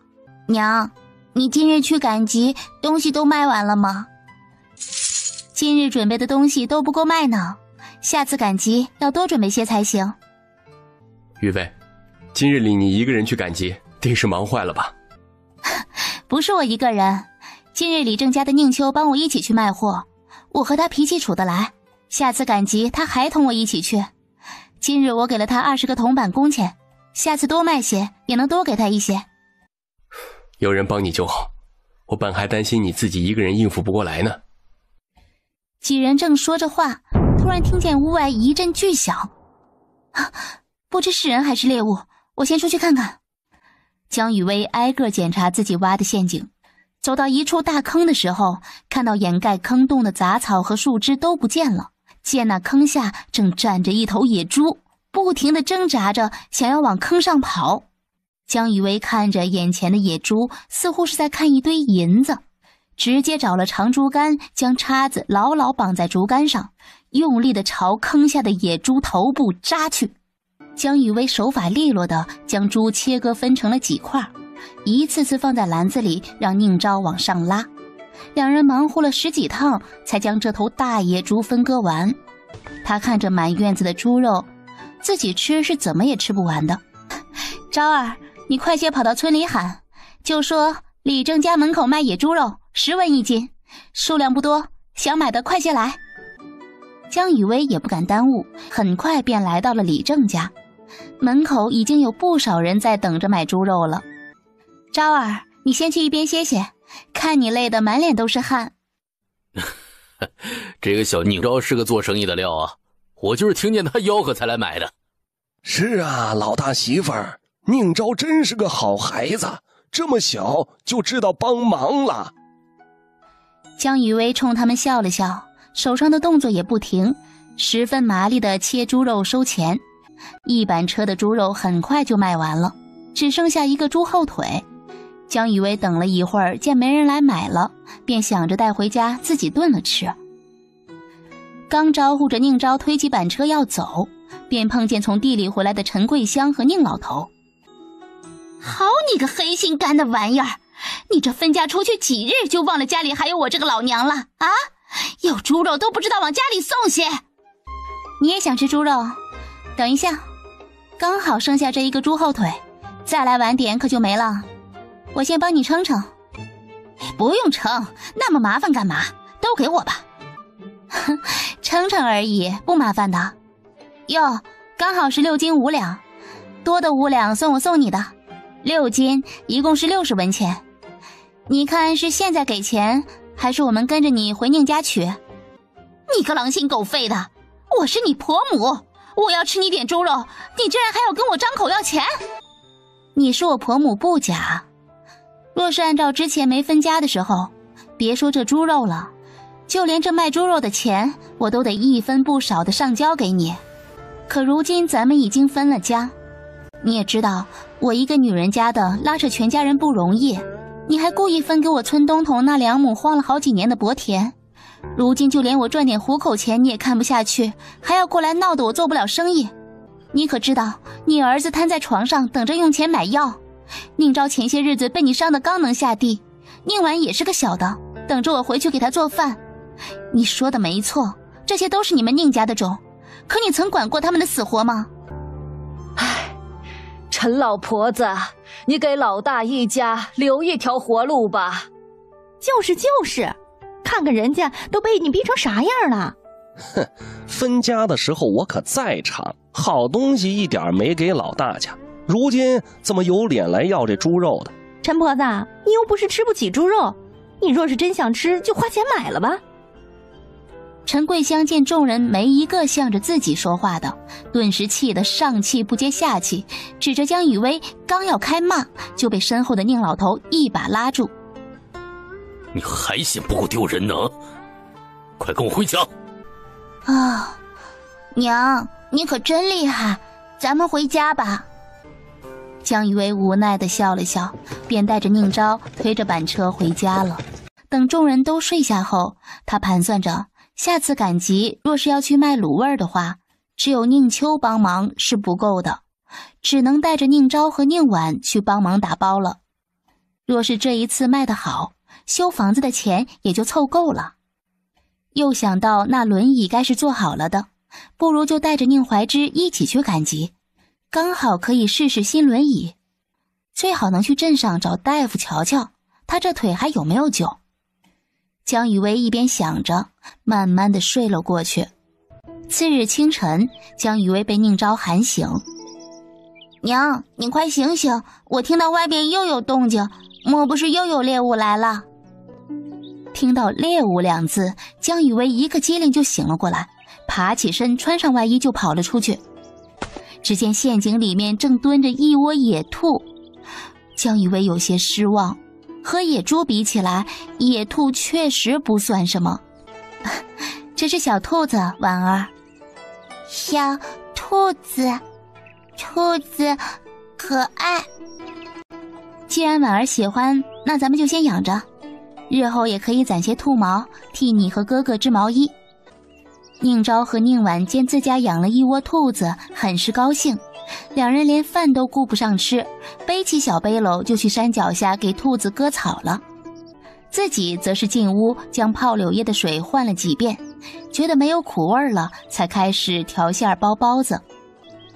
怀之，我上次在镇上替你找木匠打了个轮椅，明日赶集你同我一起去吧，我让宁武叔来家里拉你，你也好去集上试试新轮椅，再逛逛集市，总是在家里闷着也不是个事儿。好，那明日我便同你们一起去赶集。江雨薇又嘱咐宁昭帮忙看着火，自己则是挑了几个好看的包子，用荷叶包了2份就出门了。先去给周婶送了1份，江雨薇又去找了宁武叔，他家里刚好也在吃饭。武叔，快尝尝这刚出锅的柳叶包子，鲜着呢。老大媳妇儿，你刚说这是柳叶包的包子？那柳叶那样苦，还能包包子？是呀，吴婶，柳叶摘下来以后要泡上几日去了苦味儿，包包子才好吃呢。你尝尝我包的。哎呦，老大媳妇儿，还得是你会做饭。这包子确实好吃，竟然比那集市上卖的肉包都好吃呢。好吃，好吃，果真好吃啊！你个死老头子，慢点吃，别噎着了。你看你跟几辈子没吃过包子似的。五叔，明日赶集，我想带着我家怀之一起去。你也知道怀之那腿不方便走路，所以想麻烦五叔绕点路去我家接他，我们可以多付一点银子。嗨，老大媳妇儿，你这是什么话？咱们乡里乡亲的，我哪能多收你银子呢？你放心吧，明日一早我便先去你家接人。那便多谢五叔了。五叔五婶，你们先吃着，我先回家收拾了。第二天，江雨薇早早起来，将油炸糕复炸了一遍，足足装了2个背篓。走到村口时，见孙氏等人已经在等宁五叔的牛车了。孙氏见江雨薇拉了这么多东西去镇上，顿时眼前一亮，上前就冲宁怀之说：“你好歹也是宁心的大伯，家里做这么好的吃食，也不知道差人给宁心送点。还有公婆上次想吃你家点猪肉，你那抠门媳妇儿都不舍得给。”弟媳，你也是女人，自然能理解你大嫂一个人拉扯这个家不容易。既然宁心想吃，今日我便做主送她一个油炸糕，再多了可是要花钱买的。毕竟这些东西都是你大嫂她一个人辛辛苦苦做出来的。你可是宁心的亲大伯，怎么就这样小气呢？给你，你要走就快些上车，莫要耽误了我们去赶集。我不去赶集了，你们走吧。随后似又想到了什么，突然露出一个耐人寻味的笑容。哼，咱们走着瞧，不就是个油炸糕吗？很快众人便到了集上。江雨薇先是让宁五叔将宁秋、宁昭和宁婉3人送到集上去摆好摊子，自己则是让宁五叔帮忙拉着宁怀之去木匠那里取轮椅。见到轮椅后，江雨薇很满意，又扶着宁怀之坐了上去，让他试试自己操作转弯前进。宁怀之很快便熟悉了。雨薇，谢谢你，有了这个轮椅，我也能下炕帮你做些事儿了，太好了。今日就要让你帮我摆摊卖货，不然还真是忙不过来呢。咱们快些过去吧。此时摊位已经聚集了不少的人，宁秋手忙脚乱地收钱，宁婉和宁昭则是帮忙打包。江雨薇见状，忙将宁怀之推到了放卤味的摊位前。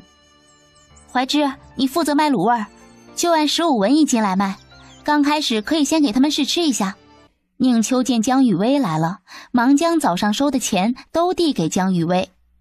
雨薇姐，这些客人都是上次吃了好吃，这次又来买的老主顾，我还没吆喝，这小半桶都快卖完了。辛苦你了，秋妹，咱们早些卖完，也好早些回家。多谢诸位捧场，还请各位排队购买。今日我们还带了卤味来卖，大家可以免费试吃。快到中午时，油炸糕和制花豆浆还有卤味都卖完了。秋妹，今日辛苦你了，日后你若是没事，还能来和我一起赶集吗？雨薇姐，哪里就用得了这样多？你还是跟上次一样，给我20个铜板就成。村里的人出去打长工，一日才能赚30文钱，如今我只忙活了半日，你却给我30个铜板，这实在是太多了。拿着，这是你应得的。以后你来帮我赶集卖货，我每次都会给你30个铜板的工钱。雨薇姐，谢谢你，这是我第一次自己赚钱。江雨薇推着轮椅，带着一家人来到了城北的回春堂，进门便对伙计说：“你好，我们想请大夫看看他的腿。”伙计见有病人上门，忙将他们引到了内院，请了林大夫来查看。林大夫先替宁怀之把脉后，又掀开裤子仔细查看了他的腿伤。只见他又点头又摇头的。林大夫，今日来是想请您看看，他这腿还能医好吗？能好，也不能好。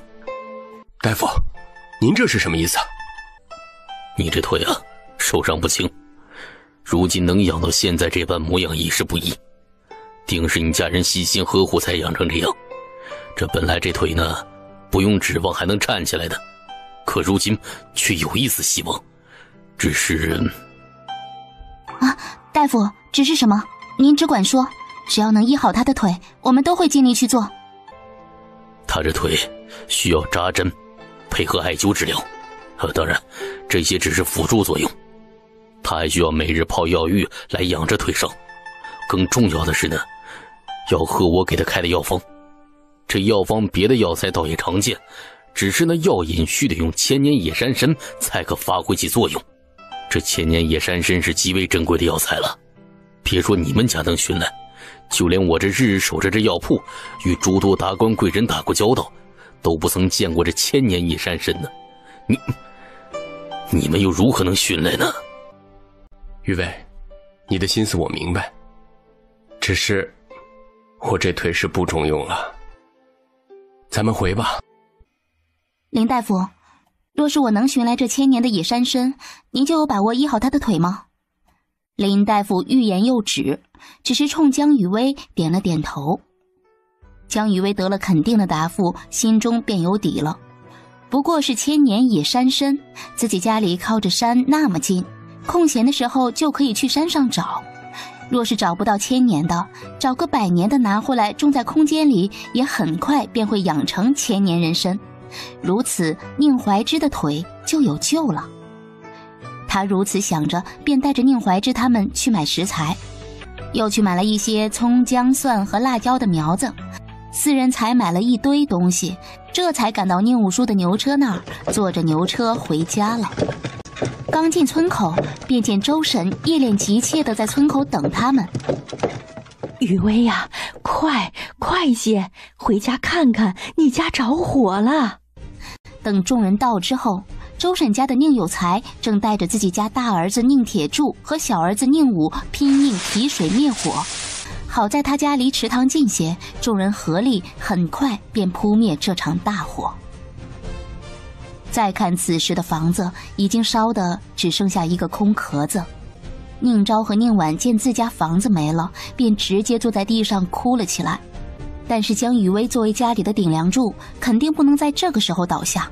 他迅速用意识进了空间，盘算了一下这些日子的收入，加上今日剩下的银子，刚好够20两。秋妹，还劳烦你今日回去，请李正帮我们找人修房子，我们出2顿饭。线下各家地里也有活计，能来帮忙的，我们也不让他白干。1人1天20文的工钱，我们不怕人多。这次房子要加盖，还要大修，所以人越多越好。我知道了，雨薇姐，你放心吧，我这就回去让我爹去找人。雨薇，如今你家烧成这样，怕是不能住人了。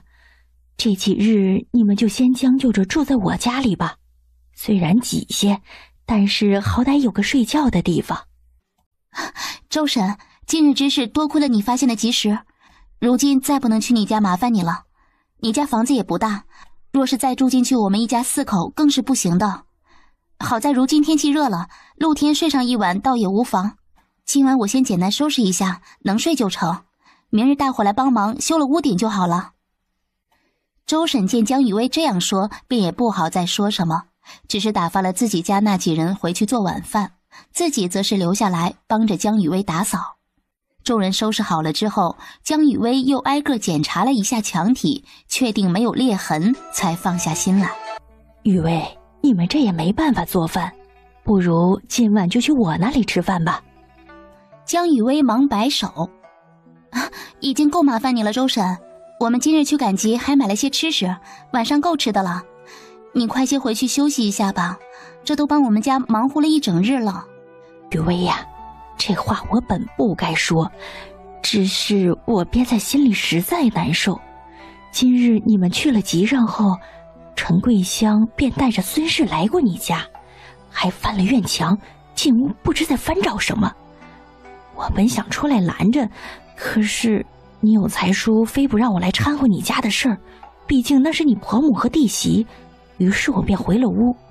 可等我再出来的时候，你家就已经着火了。雨薇，我真的不是故意不帮你们的，你也知道你婆母那人刁蛮得很，我怕被他缠上。周婶，你这是说的什么话？如今你已经是帮了我们大忙了，我知道的，你的难处我都知道。你快些回去休息吧，今日多谢你了。送周婶回去之后，江雨薇将宁怀之推进了屋里，看着露天的屋顶，无奈地笑了笑。唉，今晚咱们要遭些罪了。我的竹床也被烧没了，咱们4个在炕上挤一挤，没有被子盖，睡在一起也能暖和些。我先烧炕，热点饭菜，咱们吃了睡觉。于薇，跟着我，你受苦了。我只可惜了，这房子都是你一点一点收拾出来的，如今全没了。无妨，反正咱们也要修大房子了。这次啊，我定会修一个又大又安全的房子，定不会让贼人再闯进来。于薇，你是说这场火是人为的？别想那么多了，我先去烧炕。2个小哭包，可别哭了，明日咱们家就要修大房子了，快吃，吃饱了有力气，明日帮忙盖房子。娘，咱家真的要盖房子吗？当然了，不光要盖，还要盖一个大大的房子呢。宁昭听了扑哧笑了，还冒出一个鼻涕泡。江雨薇见状，忙用手帕替他擦了擦。宁怀之看着江雨薇对2个孩子温柔的样子，心中顿时升起一股暖意。一家4口吃完饭后就挤在一起，将就着睡了一晚。早上，江雨薇早早就起来了，趁着没人的时候，去空间将今日要用的食材都拿了出来。等他这边准备好了，李正也带着一大帮子人来了。今日咱们主要是先将屋顶补好，再帮我在院里厨房门口的这个位置垒一个连锅灶。日后我准备重新挖地基，在这间小屋并排的左右两边各盖一间大屋，连着2侧便直接盖上2个厢房。后面的2亩荒田，我准备盖个大院墙围起来当后院，前面这个院子也要围个大院墙。门口2边和房前要盖上大的遮雨棚，屋后帮我盖个猪圈和鸡棚，如此就麻烦诸位了。老大媳妇儿啊，你这么盖可得花不少银子呀，你放心吧，李正，银子我都备好了，只管让大家尽心帮我做活，吃食和工钱上自不会亏待大家伙的。李正听江雨薇这样说，便给众人分配好了工作，让他们开始干起来。陈桂香和宁老头准备去地里干活，正好经过这里，看着宁怀之院里的情形，2人都是一惊。哎，他们哪里来的银子修房子？昨日我怎么没找到？宁老头不知发生了什么，想要过去看看，一把被陈桂香拉住。哎呀，你少管闲事，咱们都分了家，如今他家的事也不该我们管了，地里的活你不干了。今日人多，江雨薇直接用竹笋混着猪肉炒了大锅菜，又炒了2个青菜，随后又拿出半扇排骨做了一道糖醋排骨。江雨薇见此时已经晌午，饭菜都做好了，又取了之前包的柳叶包子在锅里热了一下，便招呼着众人先吃饭。趁着众人吃饭的功夫，江雨薇将李正叫到一边。李正，你也知道昨日我家里着火了，如今我们家住在这村东头，离村里有些远，所以这次建房子，为了安全起见，我还是想建个砖瓦房。只是我手头银钱不足，后院的地就先用石头垒个高院墙，日后等有了银子我们再修整。只是这前院和6间房，我们定是要按照砖瓦房来修的。你家的事儿啊，秋昨个就回去跟我一五一十的说了。如今你家忙着修房子，也顾不上找那放火的人。你想盖砖瓦房，自是好的。那这样吧，下午我便去镇上帮你买砖瓦。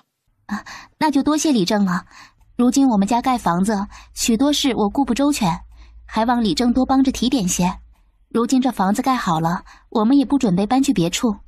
这房子的地契我们也想早些办下来，还请李正帮忙算算面积和价格，我也好留出些银子。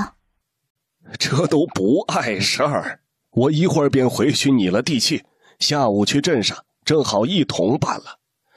这屋后的地呀，本就是你们宁家传下来的，这6间房和前院的位置有2两银子就足够了。江以为这才安了心，又去取了2两银子递到李正手里，才去忙活着和宁怀之他们吃饭。此时从地里回来的陈桂香和宁老头正好走到这里，闻着院子里的肉香，二人都不由得咽了咽口水。陈桂香便忍不住了，抬脚就要往院里去。你不要脸，我还要脸！咱们自家儿子盖房子，我们宁家没出一个人去帮忙，如今又如何能舔着这张老脸进去吃饭呢？我看你这副窝囊样就来气！我是宁怀之的老子娘，我辛辛苦苦将他养大，又帮着他养2个小杂种，如今我去他家吃口饭都不成了。他一把甩开宁老头拉着自己的手，头也不回地往院子里走。今儿个诸位帮我们宁家盖房子，着实是辛苦了。大家吃饱了就抓紧去干活吧，我来收拾桌子。哎呦，陈婆子，你和老大不是都分家了吗？今日是来帮忙的？我看到不像，哪有趁着饭点来帮忙的呀？就是，我若是主家，定是要拎着扫帚将人赶出去的。陈桂香心一横，也不管旁人怎么说他，如今他已经1个多月没沾过荤腥了。只见陈桂香一屁股坐在长凳上，将众人挤到一边，又一把从旁边人手里抢过一双筷子，伸手就要去叨肉。江雨薇此时突然想到了她嫁过来的那日，想要吃口肉，就被陈桂香和孙氏联合起来欺负。如此想着，江雨薇伸手就过去夺下了陈桂香手中的筷子，递回原来那人手中，随后又生生将陈桂香拉了起来，笑着说：婆婆不必来我家操劳，如今我们也分了家，就不事事劳你费心了。我本也不想操劳，可是哪有你这样过日子的？雇人做事还给吃这样好的饭菜，我们老大命苦，本就受了伤，又找了你这么个丧门星的败家子，如今怕是房子还没盖起来，钱都让你们给霍光了。娘，你莫要再闹了，我们这个家是雨薇撑起来的，家里的大事小情都听雨薇安排，我们已经分了家，你就不要再来插手我们的家事了。好，你有了媳妇儿忘了娘，我怎么就养了你这么个白眼狼啊？早知道当时就该将你扔到山里喂野兽，也好过白养你一场。婆婆，若是不想将昨日的事闹到官府去，便老老实实回家去，日后也别再来打我们大房的主意，否则我定会让你和孙氏在牢里度过余生。你好你个江雨薇，我才不稀罕吃你一顿饭，咱们走着瞧。他此时早已没了风采的气势，拉着宁老头就跌跌撞撞地跑了出去。被陈桂香这么一闹，众人也都没心情吃了，纷纷起身干活去了。很快便将院外的灶台和昨日烧了的屋顶都修缮好了。李正那边也赶在天黑前将砖瓦都拉了回来，又将地契亲手交给了江雨薇。第二天，江雨薇早早的起来，打开院门，让宁怀之在家等着人来干活，自己则是准备出去转转。江雨薇走到房后的池塘，突然灵光一闪，便跑到池塘边去看。今日若是能抓条鱼来做菜就好了。他正想着，便看到池塘里有一只大鱼游过来。江雨薇想也没想，便直接伸手去抓，直接收获一条大鲫鱼。江雨薇将鱼扔到岸边，又如法炮制抓了4、5条，这才满意的提着鱼回家了。来干活的人见江雨薇手里提的鱼，顿时惊讶道：老大媳妇儿，这鱼不能吃啊，腥气得很，而且还很苦，还有鱼鳞，吃在嘴里啊可难受了。是啊，若不是说荒年没人会吃这种东西的。大家安心干活，这鱼啊交给我处理就行，保准让你们吃一次还想再吃。一上午的时间，众人齐心协力，很快便将地基打好了。到了饭点，众人见江雨薇果真将一盘鲫鱼端上了桌，都眉头一紧。有一个胆大的直接夹了一大筷子便往嘴里送。好吃，我从没吃过这样的鱼。好辣呀，好辣，怎么回事？越辣越想吃啊。这鱼怎么和我之前吃的不一样，一点也不苦啊。就是也没腥气味，真鲜美啊。好吃，真下饭呢。见众人吃得满足，江雨薇突然想到，如果这些人之前不懂如何吃鱼，那镇上的酒楼里自然也不会做这道菜。不如明日便去酒楼看看。若是可以将这做鱼的方子卖给酒楼，家里的日子也能宽裕些。雨薇，有什么心事吗？没事，明日我要去镇上一趟，饭菜我提前备好，明日中午你热一下便好。你和宁昭、宁婉就留在家里监工，我下午便能赶回来做晚饭。你自己一个人去镇上，能行吗？我又不是小孩，再说了，那镇上我去了许多次，你就不要担心了，顾好家里就行。送走了众人后，江雨薇看着自家一片狼藉的小院，已经能想象到日后建好后的样子。就算是现在苦点累点，心里也是极满足的。江雨薇想着今日要去镇上，便早早的起了床。到了镇上之后，江雨薇就直接打听着去了平安镇上最出名的醉仙楼。你哪儿来的？快出去！一身的鱼臭味，莫要扰了贵客。这位小二，烦请您通禀一声，我是来卖方子的。就凭你啊，你也配啊？你也不看看我们醉仙楼是什么地方，你们庄户人家的吃食也配拿到我们酒楼里来卖？江雨薇见这小二实在势利眼，又看了一下自己身上的补丁衣裳，若是连掌柜的面都见不上，这方子肯定是卖不成的。江雨薇正想着，就见从楼上下来一位挺着大肚子、留着八字胡的中年男子，不耐烦地吼：“吵什么吵？莫要惊扰了楼上的贵客！”林掌柜，你看，就是这满身鱼腥味的妇人，非要来卖什么方子，赶都赶不走。胡闹！什么人都往店里放，赶紧给我赶出去！江雨薇还未开口，就被两个小二粗鲁地推了出来。他生气地看了一眼这醉仙楼，就连掌柜的都如此狗眼看人低，那这酒楼自然是干不长久的。江雨薇转身刚要走，就看见了对门的莲香楼生意冷淡，低头思索了片刻，便直接大步走了进去。请问掌柜的在吗？我就是莲香楼的掌柜，客官是来吃饭的。掌柜的，我今日来是想替您做道菜尝尝。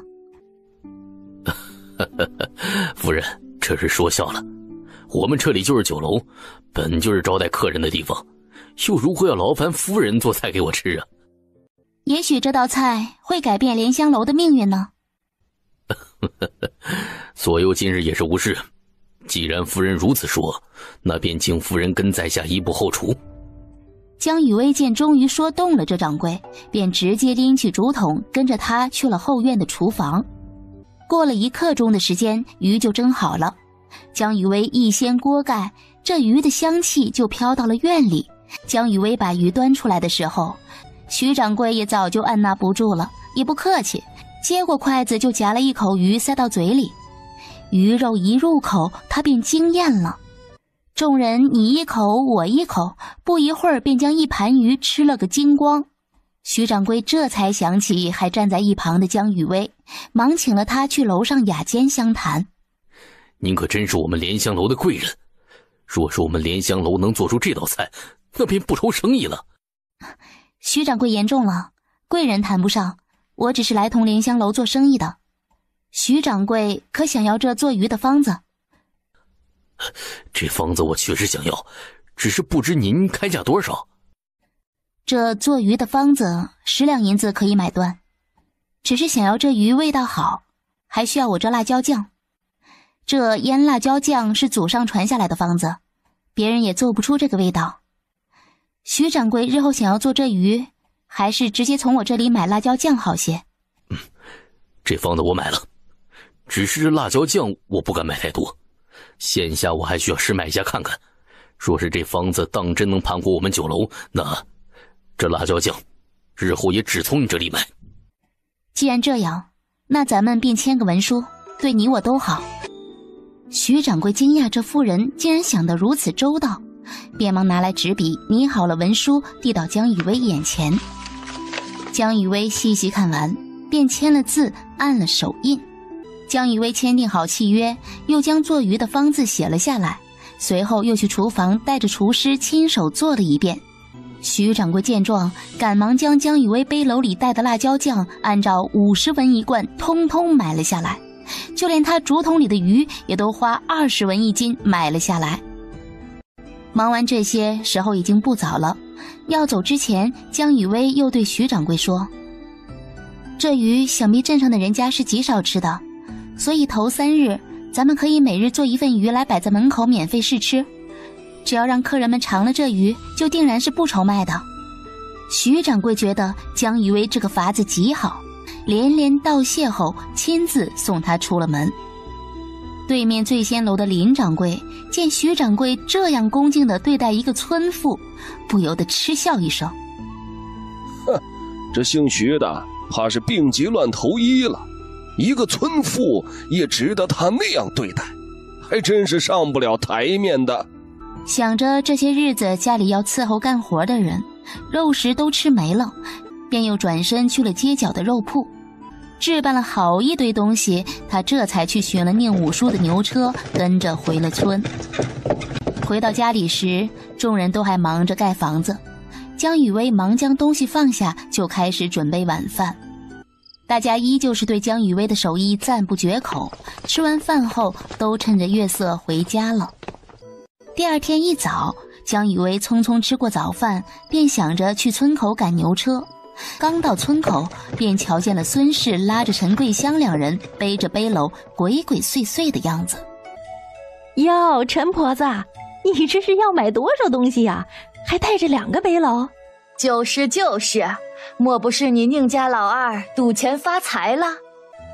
我看你俩是老眼昏花了。我这2个背篓都是装了东西的，你们懂什么？哟，装了啥好东西，还拿块布盖着，我看看。你干啥？别拿你的脏手乱碰！到了集上，江雨薇和宁秋仍是带着自己的东西来到了上次的摊位摆好，只是2人刚准备吆喝，便看见了陈桂香和孙氏也将背篓放在对面的地上，直接开口吆喝：“油炸糕，好吃的油炸糕，只要2文钱，便宜又好吃。”不一会儿，孙氏那边就排起了长队。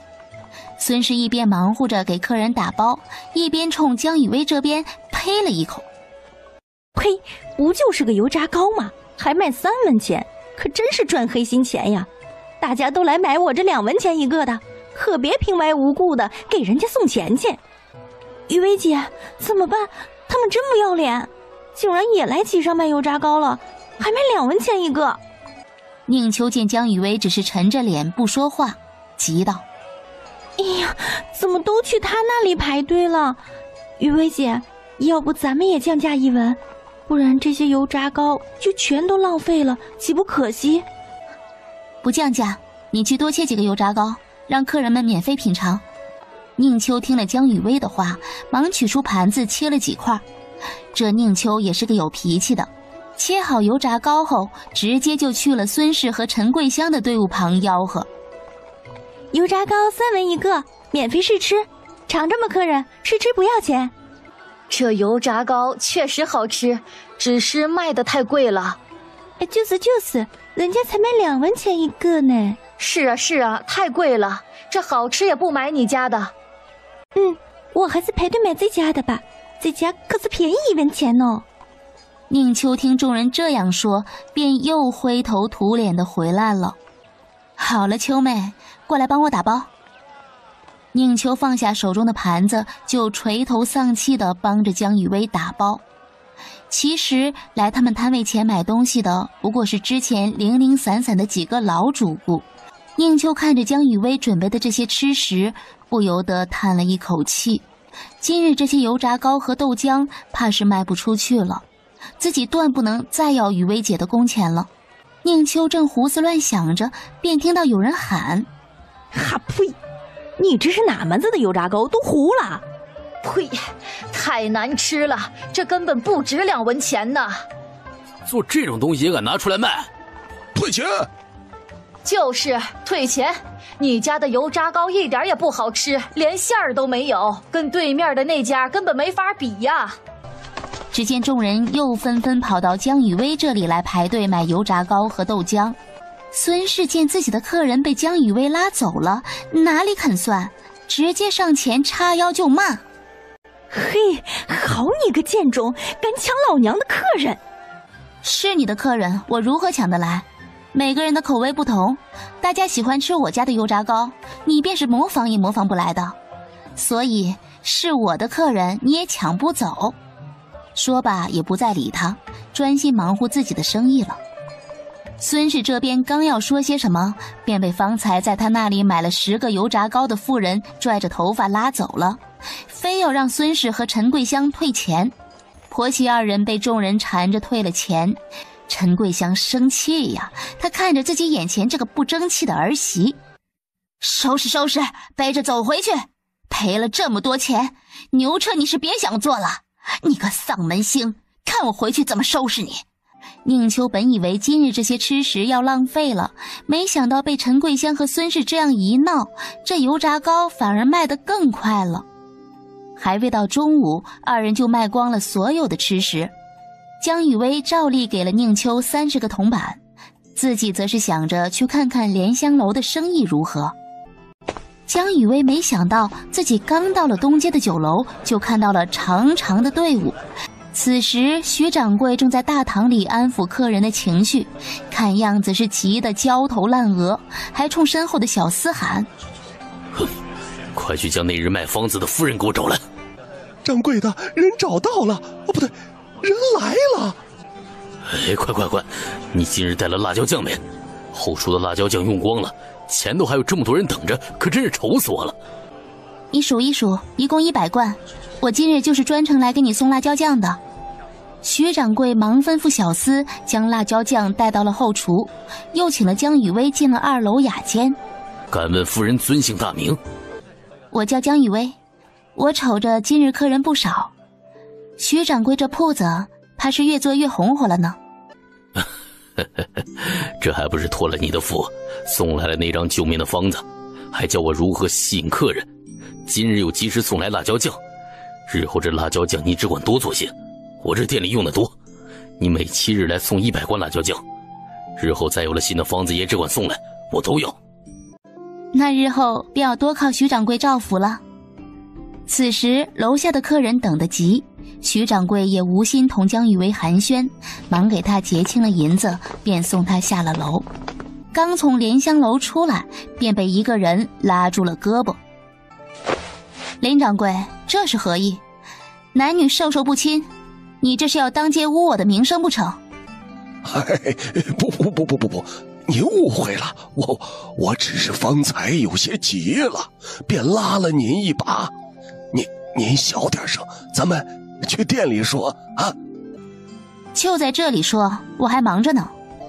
不知夫人手中可还有别的方子能卖给我们醉仙楼的？我一个无知村妇，如何能入得了林掌柜的眼？再说了，那日林掌柜见着我可是避之不及，今日怎么又来向我讨方子了？哎呀，您看这是哪里的话？小的有眼不识泰山，夫人莫要见怪。夫人若是手头上还有别的方子，我定花大价钱买了。你当真要买我的方子？哎，夫人，这里人多眼杂，咱们里头说。此时江雨薇也不再推辞，直接跟着林掌柜进了大堂。眼下我确实有个方子可以卖给你，还是2个。若是您肯将方子卖给我们醉仙楼，我定然不会让夫人吃亏的。这方子我本是不愿意卖的，就连那莲香楼的掌柜朝我要，我都没给。如今看你如此诚恳，我便也想同你做成这桩生意。如今这莲香楼得了我的双椒土鲫鱼的方子，中午晚上皆是人满为患，眼下客人都尝了鲜，还在兴头上，左右这生意你一时半会儿也抢不走，索性你就用我这方子干早晨的买卖。那依着夫人的意思，我做这早上的生意便能红火起来吗？我瞅着这条街靠着码头，来往的商户自是不少。你可别小瞧了做早餐，若是经营得当，自然也是门大生意。你买了我这油炸糕和制花豆浆的方子，做成套餐来卖，定然是不错的。那不知道这2个方子您想卖多少钱呢？林掌柜先不急着问价钱，您且先尝尝，我做的这2样吃食可还合您的口味？林掌柜见状，忙接过江雨薇递过来的油炸糕和制花豆浆，只尝了一口，眼睛便亮了起来。林掌柜，再尝尝这制花豆浆。好，这2个方子我要了，你开个价。这2个吃食本是我自己谋生的手段，如今卖给林掌柜，我就不能再靠它谋生了。若不是今日同林掌柜聊得投机，我是断不会卖这养家的方子的。这吃食林掌柜也尝过了，口味自是不必再说。这2个方子我要卖40两银子。这40两会不会有些贵呀啦？40两是我的底价，这可是我谋生的方子。若不是今日看林掌柜态度诚恳，就是打死我也不会卖这2个方子的。既然价格谈不拢，我也就不耽误林掌柜的生意了。好，40两，这方子我买了。江雨薇嘴角微勾，坐了下来，将这2个方子写下，又去后厨指导厨师做了一遍。林掌柜尝过了味道，才给他送了银子，送他离开。江雨薇出了醉仙楼，转头便去了回春堂。如今手里有了银子，就先将药浴的草药买了回去，给宁怀之日日用灵泉水泡着，自然是好的。大夫，你说那人参我会去找来，只是现在我想着，若是能用药草先给我夫君泡药浴，是否也能好一些？确实会好一些，平日里也能缓解一下他的疼痛。只是这药浴一旦泡起来，便是花大把银子进去的。我先给你抓7日的药，你每晚让他泡1刻钟便可。江雨薇知道林大夫这是怕自己没钱给宁怀之治病，便也没说什么，只是点了点头，痛快地付了银子。眼下又有了多余的银子可以支付定钱，不如就先去西街的木匠铺子，将自己需要的家具先定下来。掌柜的，今日我想来定制一些家具，有些家具比较特殊，不知掌柜的可否按照我的设计图纸来做？若是费事，我可多付些银钱。不费事，不费事。日后您家需要用什么都来我这里做便是，我不会多收银子的。上次您送来的轮椅图纸，确实也让我小赚一笔。掌柜的，今日我要来做1张床、4张桌子和1套沙发，2套储物柜和2个货架，全部用红木给我做。今日我会将这4样东西的图纸都画给你，到时候你定然会再赚一大笔。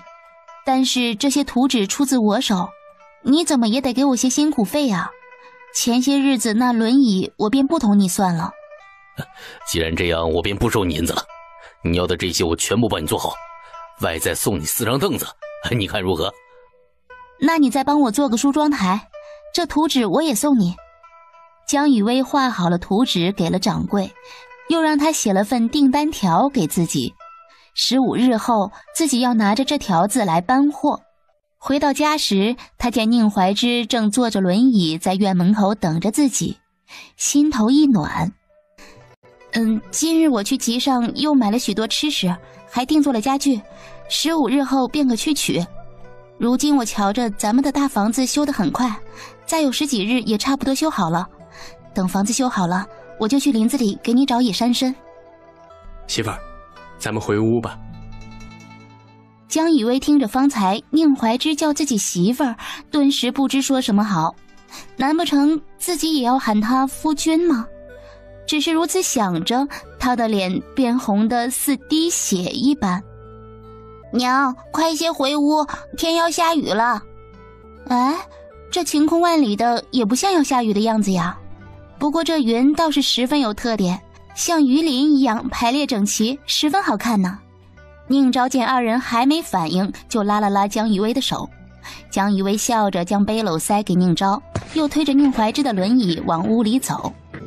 三人刚进屋，就听见身后一阵电闪雷鸣。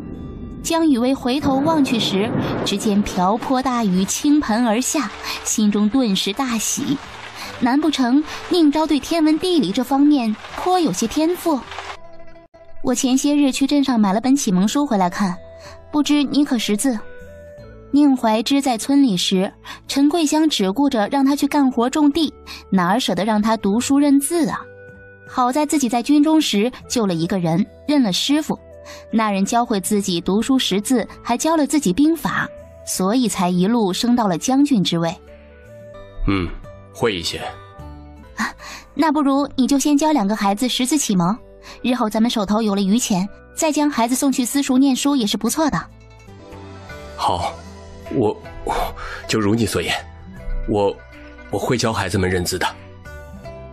江雨薇这才开心地点了点头，将自己买回来的启蒙书塞到宁怀之手中，自己则是去忙着做晚饭了。翌日清晨，江雨薇起床后就跟宁怀之嘱咐了几句，自己就拿了1半锅饼出门去了。他刚出门就瞧见了周婶，便笑着打招呼：“周婶，这是要去地里忙活呀？”“你家有才叔带着2个儿子去地里，我瞅着刚下完雨，山上的菌子都出头了，今日是要去摘蘑菇的。”“好巧，我今儿个也要去捡菌子，咱们一道去吧。”“好，我知道哪里的菌子又多又好，你今日就跟着我。”江雨薇点了点头，便跟着周婶去了村口的小山坡上。到那儿一看，已经有许多妇人婆子在捡菌子了。“你们快看，这村道上来人了！”呀，那不是徐家的大姑娘徐芊芊吗？这怎么大包小裹的呢？难不成要搬回咱们宁家村来住？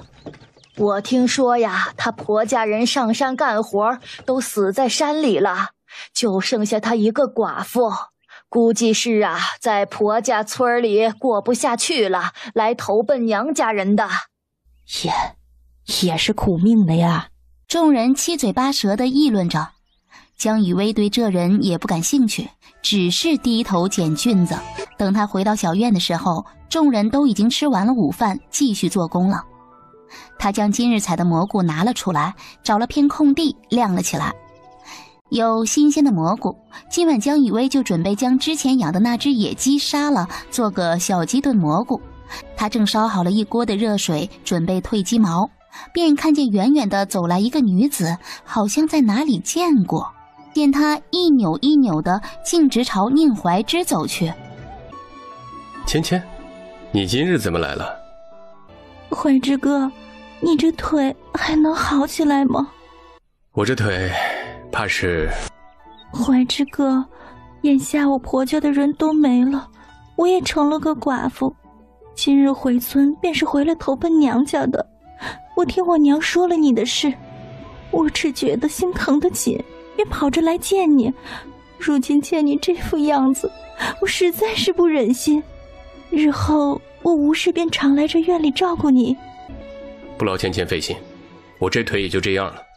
眼下有你嫂子替我做的这副轮椅，好歹也能下地了。”“呀，嫂子看着是挺生猛的，瞅着倒不像个女人，净做些男人活计。”江雨薇听徐芊芊这样说自己，饶自己是个菩萨性子也忍不了，举起手里的菜刀就朝他走了过来。“你想干什么？”“我没干啥呀，杀鸡呢。你就是那个克死了婆家全家人的寡妇吧？来我家干啥？”“怀之哥，你找的这个婆娘也太凶了，可惜了你这个人。你看她怎样说我的。”“雨薇，你怎么能这样说芊芊？”“当着徐芊芊的面，竟然也不叫我媳妇儿了。哼，男人竟然向着他说话。”想到这里，江雨薇便又回去做下杀鸡了。“怀之哥，你知道我自小便心地善良，我婆家人不是我克死的，他们的死我也不愿意，我现下也是实在无法了，才回来投靠娘家人的。如今回到村里，竟然还要被人这样羞辱，我实在是不想活了。芊芊，这不是你的问题，我知道雨薇方才话说重了，我替她向你道歉。至于要死要活的事儿，你不要再想了。既然回了娘家，就安心住下吧。怀之哥，日后我可以常常来看你吗？若你还念着咱们小时候的情谊，便别拒绝我。你若是无事，可常来走动。就知道怀之哥对我最好了。那我先走了，明日再来看你。徐芊芊说罢，便回头冲还蹲在地上杀鸡的江雨薇勾起唇角，轻蔑一笑，便又一扭一扭地出了院子。娘，我讨厌方才那人，以后别让他再来我们家。昭儿乖，娘也不喜欢那人，可是你爹喜欢他，日后他要来，娘也管不了。宁昭听江雨薇这样说，顿时神色复杂地盯着宁怀之看了一眼。江雨薇心里装着事，手上的力气便大了几分。只见那鸡毛3两下就被薅了干净，他干活本就干净利索，很快便把晚饭都准备好了，这才让宁昭招呼众人吃饭。江雨薇现下见着宁怀之便觉得来气，便直接抱了自己的被子去了刚建好的西屋。早上江雨薇起床也未同宁怀之说一句话，只是自己默默做事，提前备好了午饭。他就想着要去池塘再抓些鱼来做了吃。雨薇，怀之哥，你看我给你带了什么？怀之哥，你看，这是你小时候最喜欢吃的饼子，我又做了，带给你尝着。芊芊，家里不缺吃食，以后不用这样专门做了送来。今日中午就留在这里吧，尝尝你嫂子的手艺啊。好，今日我便留下来陪怀之哥一起吃饭。江雨薇经过的时候，不小心听到了两人的对话，一阵无语，只觉得两人卿卿我我的样子实在碍眼。现下自己还要做饭给两人吃，只觉得自己比挖野菜的王宝钏还惨。到了晌午，江雨薇的麻辣小龙虾也炖好了。大家忙碌了一上午，见中午吃小龙虾，便又犯了难。老大媳妇儿，这东西不能吃啊！是啊，这样子看着就可怕。张牙舞爪的，我们到田里就怕有这玩意儿，若是被它夹上一下，要疼好久的。可是，这闻着倒是挺香啊。乡亲们别怕，这麻辣小龙虾很是好吃呢。现下我都已经处理好了。再说了，这龙虾都死了，还怕什么呢？死龙虾是不会夹人的。哟，嫂子，你就是这样待客的？我还听人家说你有钱，伺候得好，舍得给大家伙吃肉。如今看来，倒是弄些我们庄户人都不吃的东西来糊弄大家。你还没吃就敢妄下定论？你问问这些来帮工的乡亲们，我的手艺怎么样？老大媳妇儿的手艺确实没得挑。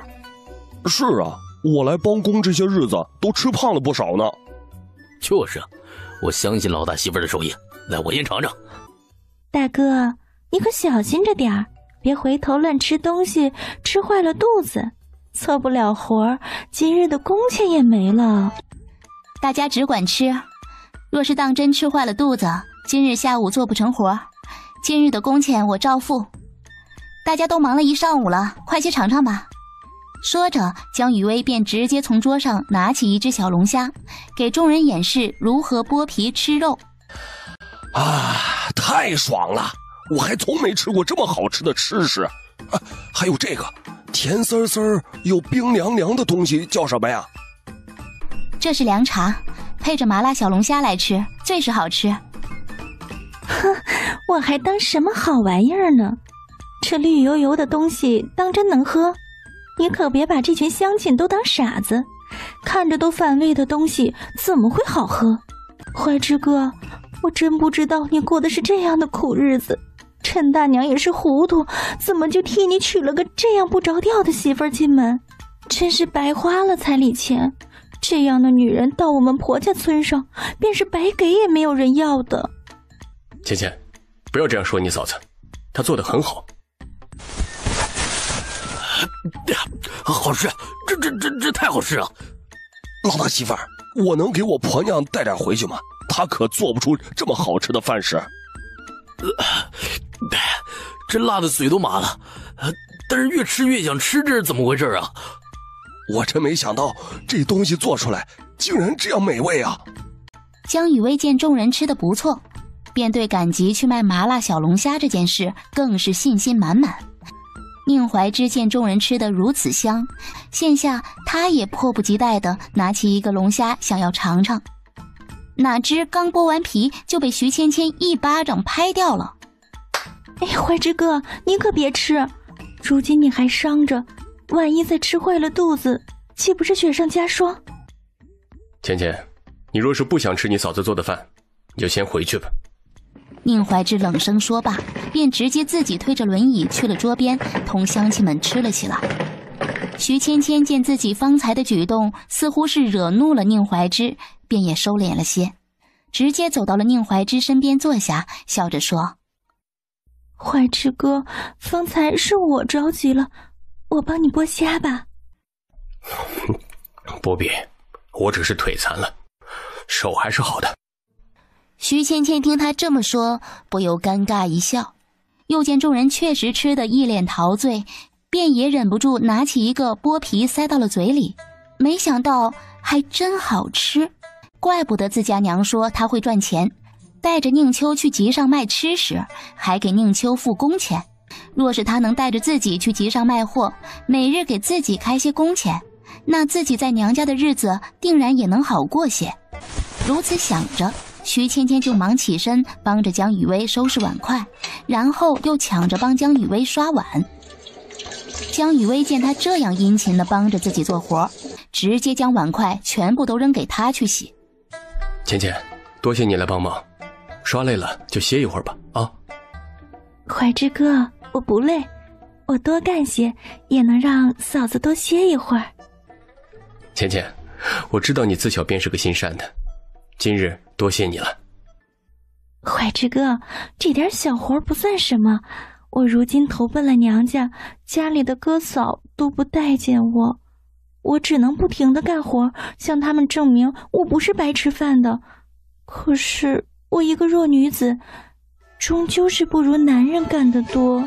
我若能像嫂子一样会赚钱就好了，这样我也能赚些银钱去贴补家用，想必家里的哥嫂见我赚银子，便也不会太过为难我。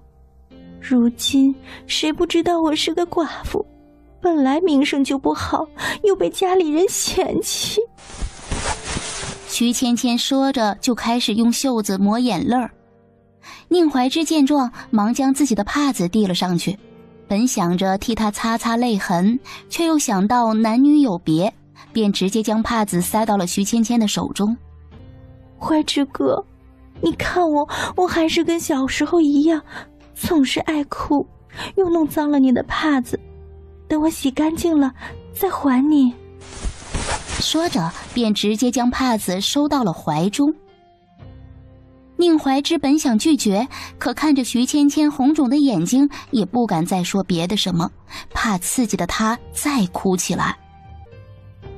怀之哥，我听我娘说，嫂子每次都会带着宁秋去赶集卖吃食，还会付给她工钱。我本是不信的，可是今日尝过了嫂子的手艺后，我真的是很佩服嫂子，身为一个女子，也能抛头露面的去赚钱。如今我的腿伤成了这样，若是你嫂子再不出去赚钱，这个家怕是过不下去的。若不是你嫂子，我们家盖不起这砖瓦房。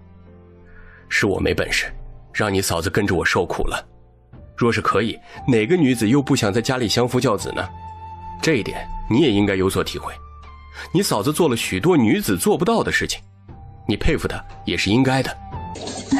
我知道，怀之哥，你心里苦。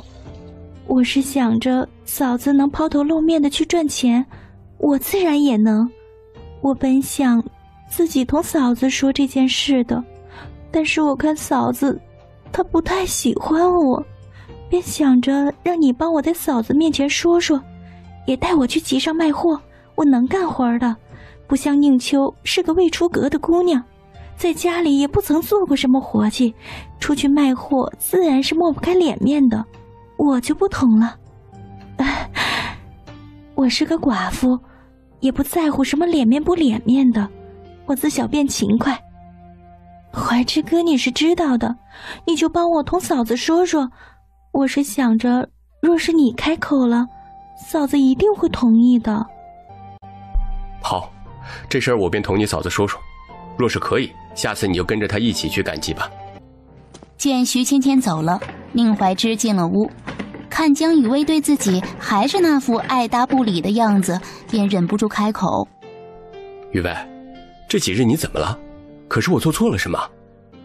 没怎么，你那个青梅竹马走了。什么青梅竹马？我看你这几日似乎心情不太好啊。江雨薇此时也不愿意同宁怀之多说话，一看到他这张脸，便想到了在院中他冲徐芊芊笑的模样。宁怀之见状，直接一把拉过江雨薇的手，深情地望着她。雨薇，不管是因为什么，我真的不希望你难过。若是因为我，你一定要告诉我，不然我实在是不知道自己错在哪儿了。你为了我，为了孩子，为了这个家的付出，我都看在眼里，记在心里。虽然我嘴上不说，但是我心里早就已经认可你了。我真的庆幸能娶到你这样好的媳妇儿。江雨薇此时再也忍不住地哭出声来。她以为宁怀之心里从来都没有过自己，她以为自己做的这一切都是自我感动，她以为自己始终捂不热宁怀之的心。江雨薇趴在宁怀之的肩头哭了好一会儿，将这些日子的委屈都哭了出来，心情好了许多，又突然笑了起来。你可真傻，眼泪脏，别用袖子擦。我不嫌媳妇儿脏，在外人面前怎么不见你叫我媳妇儿，还不是雨薇雨薇的叫着。你不是也没叫我夫君吗？在外人面前，我不好意思叫你媳妇儿。宁怀之见江雨薇心情好似不错，便低头红着脸小声说：媳妇儿，我今日有事要同你说。有什么事儿啊？你说便是了。是芊芊今日吃了你做的麻辣小龙虾，很是佩服你，就想着找我跟你说说，看下次赶集能不能带上她一起。如今她在娘家的日子也确实不好过，她也是想着若是能出去赚点钱补贴些家用，便也不用老是看她哥嫂的脸色。江雨薇听宁怀之提到了徐芊芊，顿时脸色一冷，自己怎么还上头了呢？真为自己刚才的眼泪感到不值。我还当是为了谁呢？原来说来说去还是为了徐芊芊，果然是你心尖上的人。不过眼下我有宁秋帮我赶集卖货已经够了，至于徐芊芊，你告诉她，让她趁早死了这个心。我不像你们男人，她抹抹眼泪扮扮可怜，我就要怜惜她，你让她趁早死了这个心。媳妇儿，你怎么了？你若是不喜欢徐芊芊，那我明日便告诉她不缺人手了。只是你也不要这样背后说她坏话嘛，再怎么说她也是个可怜人。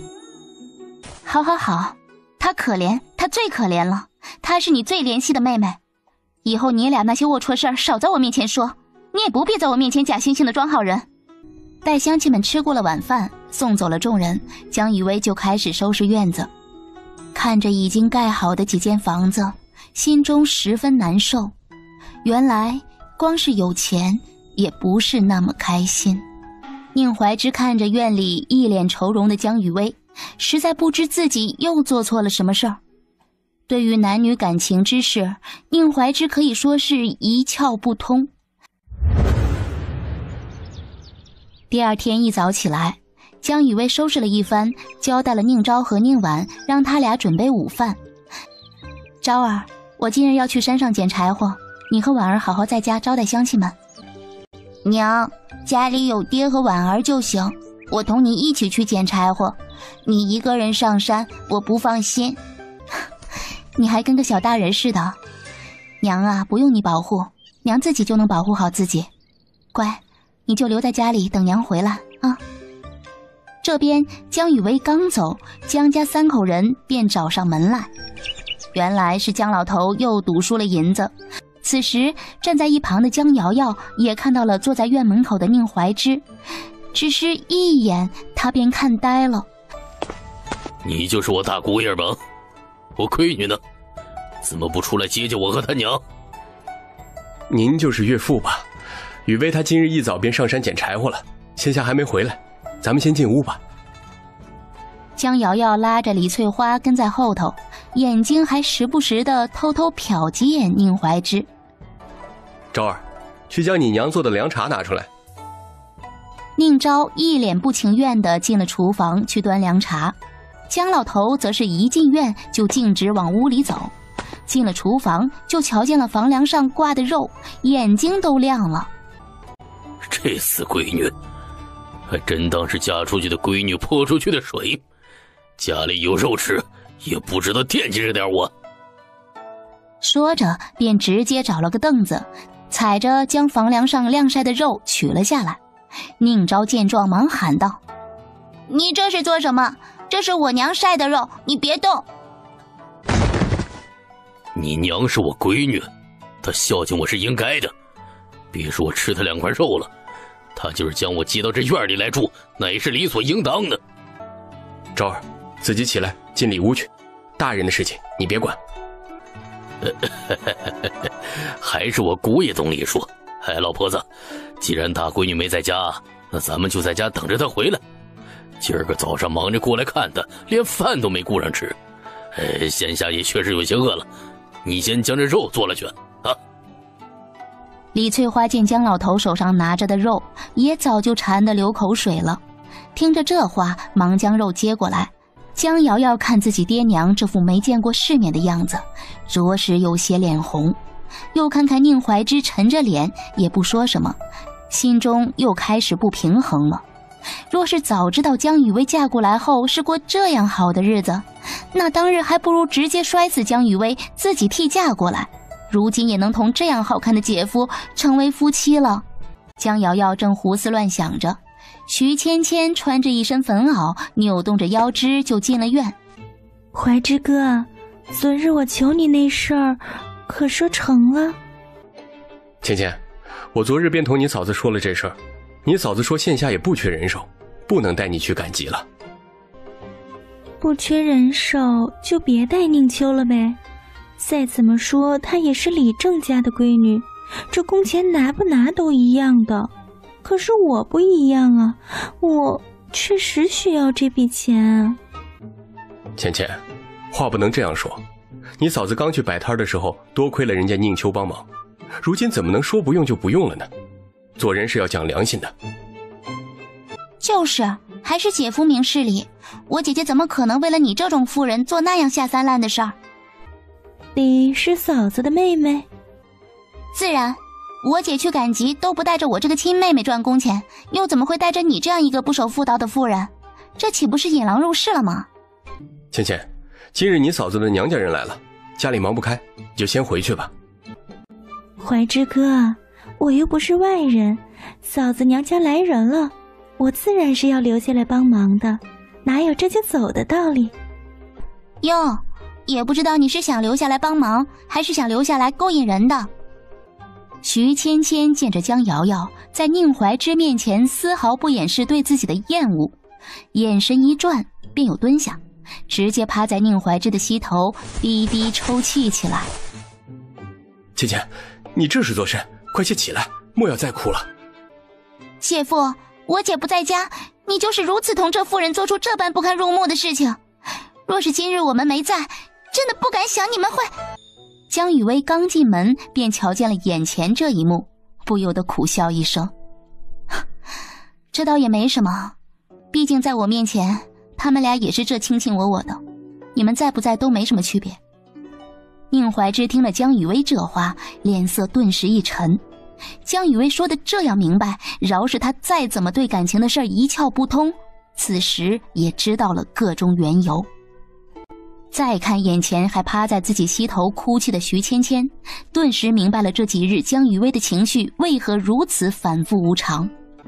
只见宁怀之猛地将轮椅向后一撤，徐芊芊一时没稳住身形，直接整个人扑倒在泥地里。你现在的样子也太丑了些，你还是快些回家去吧，莫要在这里丢脸了。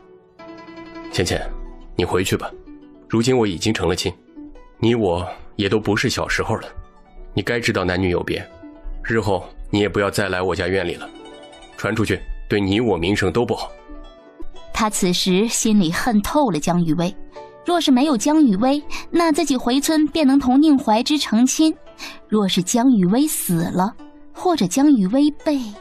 江雨薇放下了柴火，就瞧见了厨房里忙活着做饭的李翠花和江老头，顿时脸色一变，快步走进厨房。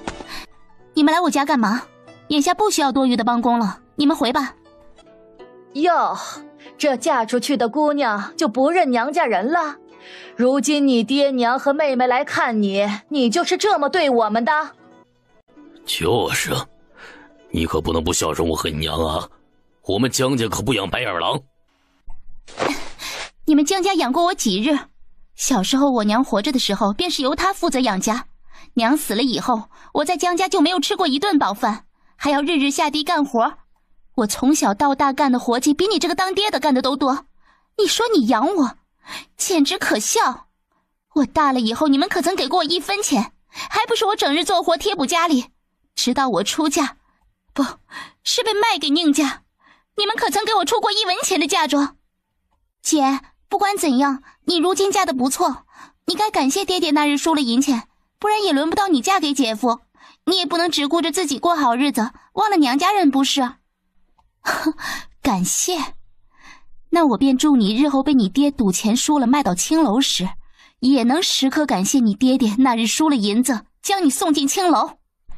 江瑶瑶见平时从不敢反抗爹娘的江雨薇，竟然敢对自己说出这样的话，刚想抬头去打他，余光瞥见了正死死盯着这边的宁怀之，便硬生生地将抬起的手放下。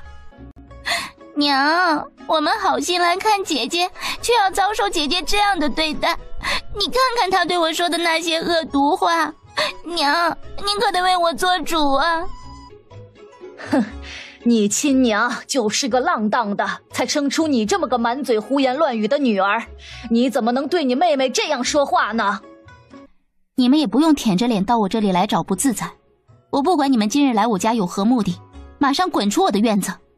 你们要记得，我是被你们卖到宁家来抵债的，不是拿了你们给我准备的嫁妆欢欢喜喜嫁到宁家来的。从你们卖了我那一日，我江雨薇便同你们再无瓜葛了。再怎么样你也是我的种，怎么可能没有瓜葛呀？如今你嫁得这样好，就连砖瓦房都盖起来了，家里还日日吃肉，你也可怜可怜娘家人。你让我可怜娘家人，你们可曾可怜过我？自从我被卖了那日，我江雨薇便再没有娘家人。院中的宁怀之亲眼看着江雨薇同自己的娘家人决裂的样子，心中只觉得十分心疼。哼，好你个江雨薇呀，如今嫁人了，翅膀硬了，看我不打死你！李翠花刚要伸手去打江雨薇的脸，只觉得抬起的手腕一疼，顿时泄了力。正觉得纳闷间，就看见了一个泥弹朝自己面门飞来，正好打在了自己眉心。此时李翠花似乎也发现了，正是院中坐着的姑爷让自己受了伤，叉着腰就要过去辱骂宁怀之，还未等开口，就见宁怀之冷眼看着自己。既然我媳妇儿不喜欢你们这群人，日后你们也别想再踏进我家一步，趁我还没发火之前，马上滚出我家！江雨薇没想到宁怀之竟然会这样维护自己，此时他的心情颇为复杂。这边的江老头见这个残疾姑爷似乎也不是个好惹的主，今日来的不是时候，我们先回去，这事儿还得从长计议。李翠花眼下也觉得实在待不下去，便拉着江瑶瑶就要往外走。雨薇，对不起，今日是我没护住你，害你受伤了。没有，今日还要多谢你帮了我。对了，我想通了，你若是真心喜欢徐芊芊，我同意你纳妾。我从来没喜欢过许芊芊，我对她只有同村的情谊。小的时候她曾接济我过，所以我也就对她没有设防。今日我才知道，原来她同我之间的关系竟然让你误会了。他冲着江雨薇笑了笑。如今我是个残疾的，也就是你能不嫌弃的待我了，旁的人又如何会看得上我呢？而我眼里也只有你，我不希望我们之间的感情被无关的人破坏，我不会纳妾的，我有你就够了。你现下这样子。我这人嘴笨，不会哄人，但是你一定要相信我对你是真心的，我心里只有你，容不下旁的人。好了，我知道了。今日我娘家人来闹了这一遭，日后也希望他们能收敛些。若是以后他们还敢来我们家找事儿，你万不可让他们进门。我怕你一个人在家的时候对付不了他们，他们是不要脸的，什么事情都做得出来，我们也要警惕些。好，全听媳妇儿的。村西头的徐芊芊此时已经一脸坏笑地从张赖子家走了出来。江雨薇敢和自己抢男人，实在是不长眼，如今也该让他吃点教训了。翌日，怀之，我今日去赶集，或许回来的要晚些。如今我们手头上也算是有些余钱，眼下这房子也快盖完了，我想去书院里打听一下应招去学堂的事情。若是回来的晚了，我便不坐宁武叔的牛车了，走回来也没多远。那你快些去吧，若是东西能早些卖完，还是跟着武叔的牛车回来，我也放心些。好了，知道了。江雨薇坐着宁武叔的牛车，很快便到了镇上。童宁秋刚将摊位摆好，就围上来一堆老客户。哟，您这次是做了啥稀罕玩意儿？这能好吃吗？江雨薇见状，忙当着众人眼视剥虾试吃，好几个胆大的都跃跃欲试。哎呦，哦，这东西叫什么名字？怎么这么辣呀？这个是麻辣小龙虾，5文钱一碗，还要配上这个4文钱一杯的凉茶来吃才过瘾呢。给我来份尝尝。江雨薇见来人是个穿着绸缎衣的中年男子，看着很像是哪家府上的管事，他也不敢怠慢，忙盛了一碗小龙虾和一杯凉茶递了上去。那男子付了钱，便直接在路边就吃了起来。哈哈，这不是徐府的张管事吗？今日也出来采买呀。李婆子，你家员外又让你出来买稀罕货了啊！快来尝尝我这麻辣小龙虾，甚是好吃。太辣了，好吃好吃，这东西我家孙员外定会喜欢，我要买些回去给员外尝尝。给我来10碗，还有那绿油油的也给我来10杯。你这吃食太好吃了，给我也来10份。我们家少爷就喜欢这辣味的食物。江雨薇听了这话，忙笑着给张管事打包，最后还送了他一杯凉茶，感谢他帮自己拉客人。宁秋本以为这次带了这么多的龙虾和凉茶要卖到下午了，没想到竟然只用了1上午就全卖光了。秋妹，我下午还有些事要办，就不坐牛车回村了，你让宁武叔不必等我，这些竹筒和背篓你帮我带回家，给我家怀之捎个口信就行。江雨薇这边想着要赶紧将辣椒酱送去东街的莲香楼，等他到了东街以后，发现这次莲香楼排队的人比上次少了许多。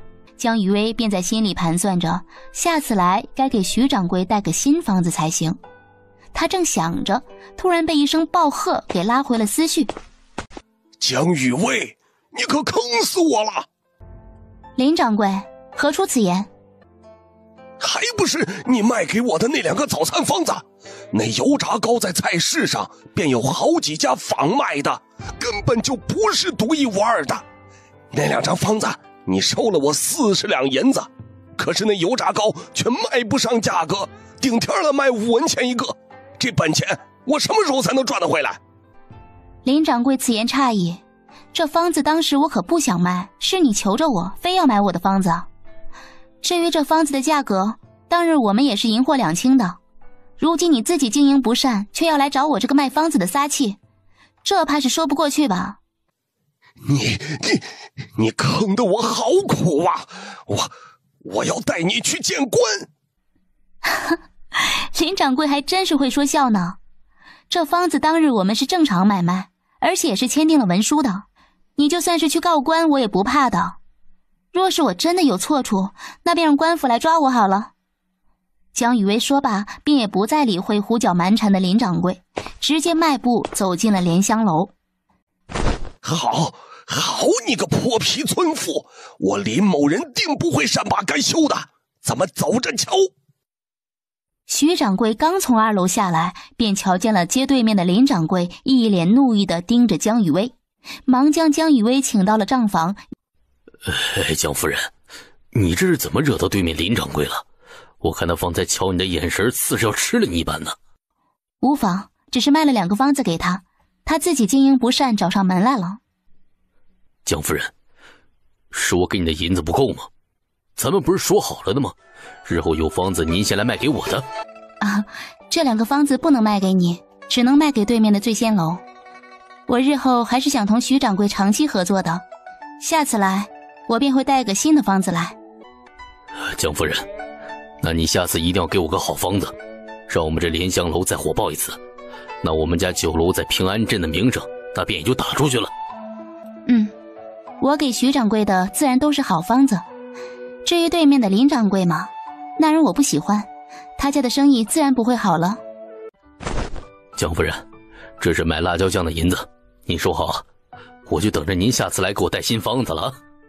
放心吧，等我的好消息。说罢，他就出了莲香楼，先去街尾的菜市采买了一番，将东西都收到了空间。刚巧北街就有一家老秀才开的景丽书院，宁秋说他弟弟宁晨就是在这家书院读书。江雨薇找到了书院，对门房的人说明了来意，小厮便带着他进了书院去寻李秀才。夫人，请在这里稍坐片刻，我们夫子正在给学生们上课，一会儿便会出来同您见面了。江雨薇冲小厮笑着点了点头，便坐了下来。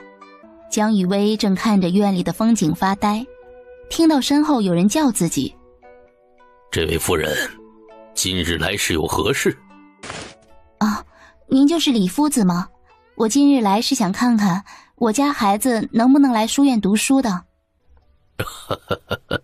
读书是好事，只是这读书的费用略高了一些，不是普通人家能供养得起的。”说着便走到桌边，示意江雨薇坐下，又拿起茶壶替江雨薇斟了杯茶。“夫子说的是，既然想送孩子来读书，银钱肯定是要备足的，就是不知这读书的费用需要多少。1年10两银子，学子都在学院里吃住，每月有3日旬假，1年有1月的田假和1月的授衣假。除去田假和授衣假不用交学费之外呢，剩下的学费需一次交齐。”“好的，夫子，那我先交上1年的费用，明日我便送孩子来书院。”李夫子笑着吩咐小厮带江雨薇下去交钱。江雨薇出了书院，就见太阳已经快要落山了，想着不能耽搁了回家的时辰，要不然家里的那3个该等着急了。江雨薇一路小跑，终于在太阳下山那一刻赶到了村口。正当他走到村西头那片小树林的时候，突然有一个黑色的身影从树林里窜了出来，一把捂住了他的口鼻。江雨薇想到了自己手里还有一个拐棍，直接奋力用棍子朝后头捅去。“救我！快来人！救救我！有坏人！”“天安，小心我杀了你！”“你别杀我，你想要什么我都可以给你。”“我想要什么？我只想要你这个人。”江雨薇听了这话，心中一惊，果然今日要逃不出这人的魔掌了。正想着，这人就一把将他拽倒在地，转身骑在他身上，伸手就要去解他的衣带。啊！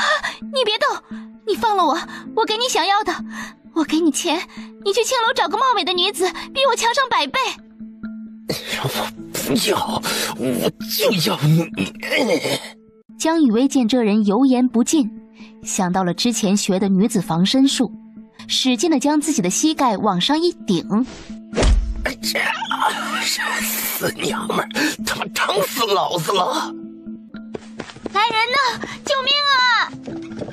江雨薇正跑着，突然看见村道上来了一个推着板车的人，忙上前拉住他喊：快救救我，后面有人在追我！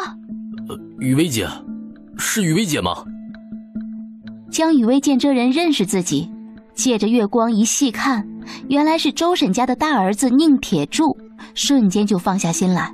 你个臭娘们儿，你敢偷袭老子！你别跑，看我抓住，我不打死你！是谁在那里啊？臭娘们儿，还敢找帮手来！你等着，看我下次抓住你，一定不轻饶了你！只见那黑影一边咒骂着，一边瘸着腿往村西头跑去。江雨薇这才长长舒了一口气，这人定是认识自己的，不然他也不会放出狠话说下次还要抓自己。看来自己要多想些防身的法子了。雨薇姐，咱们快些回去吧，我看你吓得不轻，要不你坐着板车，我推你回去。啊，不可不可，我自己能走，方才多谢你了。无妨，咱们都是乡里乡亲的，见着就该帮把手，我送你回家吧。好，此地不宜久留，咱们快些走吧，铁柱。宁铁柱点了点头，便推着板车跟在江雨薇身后，二人快步走到山脚下。雨薇，怎么回来的这样晚？我担心，只是我这腿也不能出去接你，我实在是没用。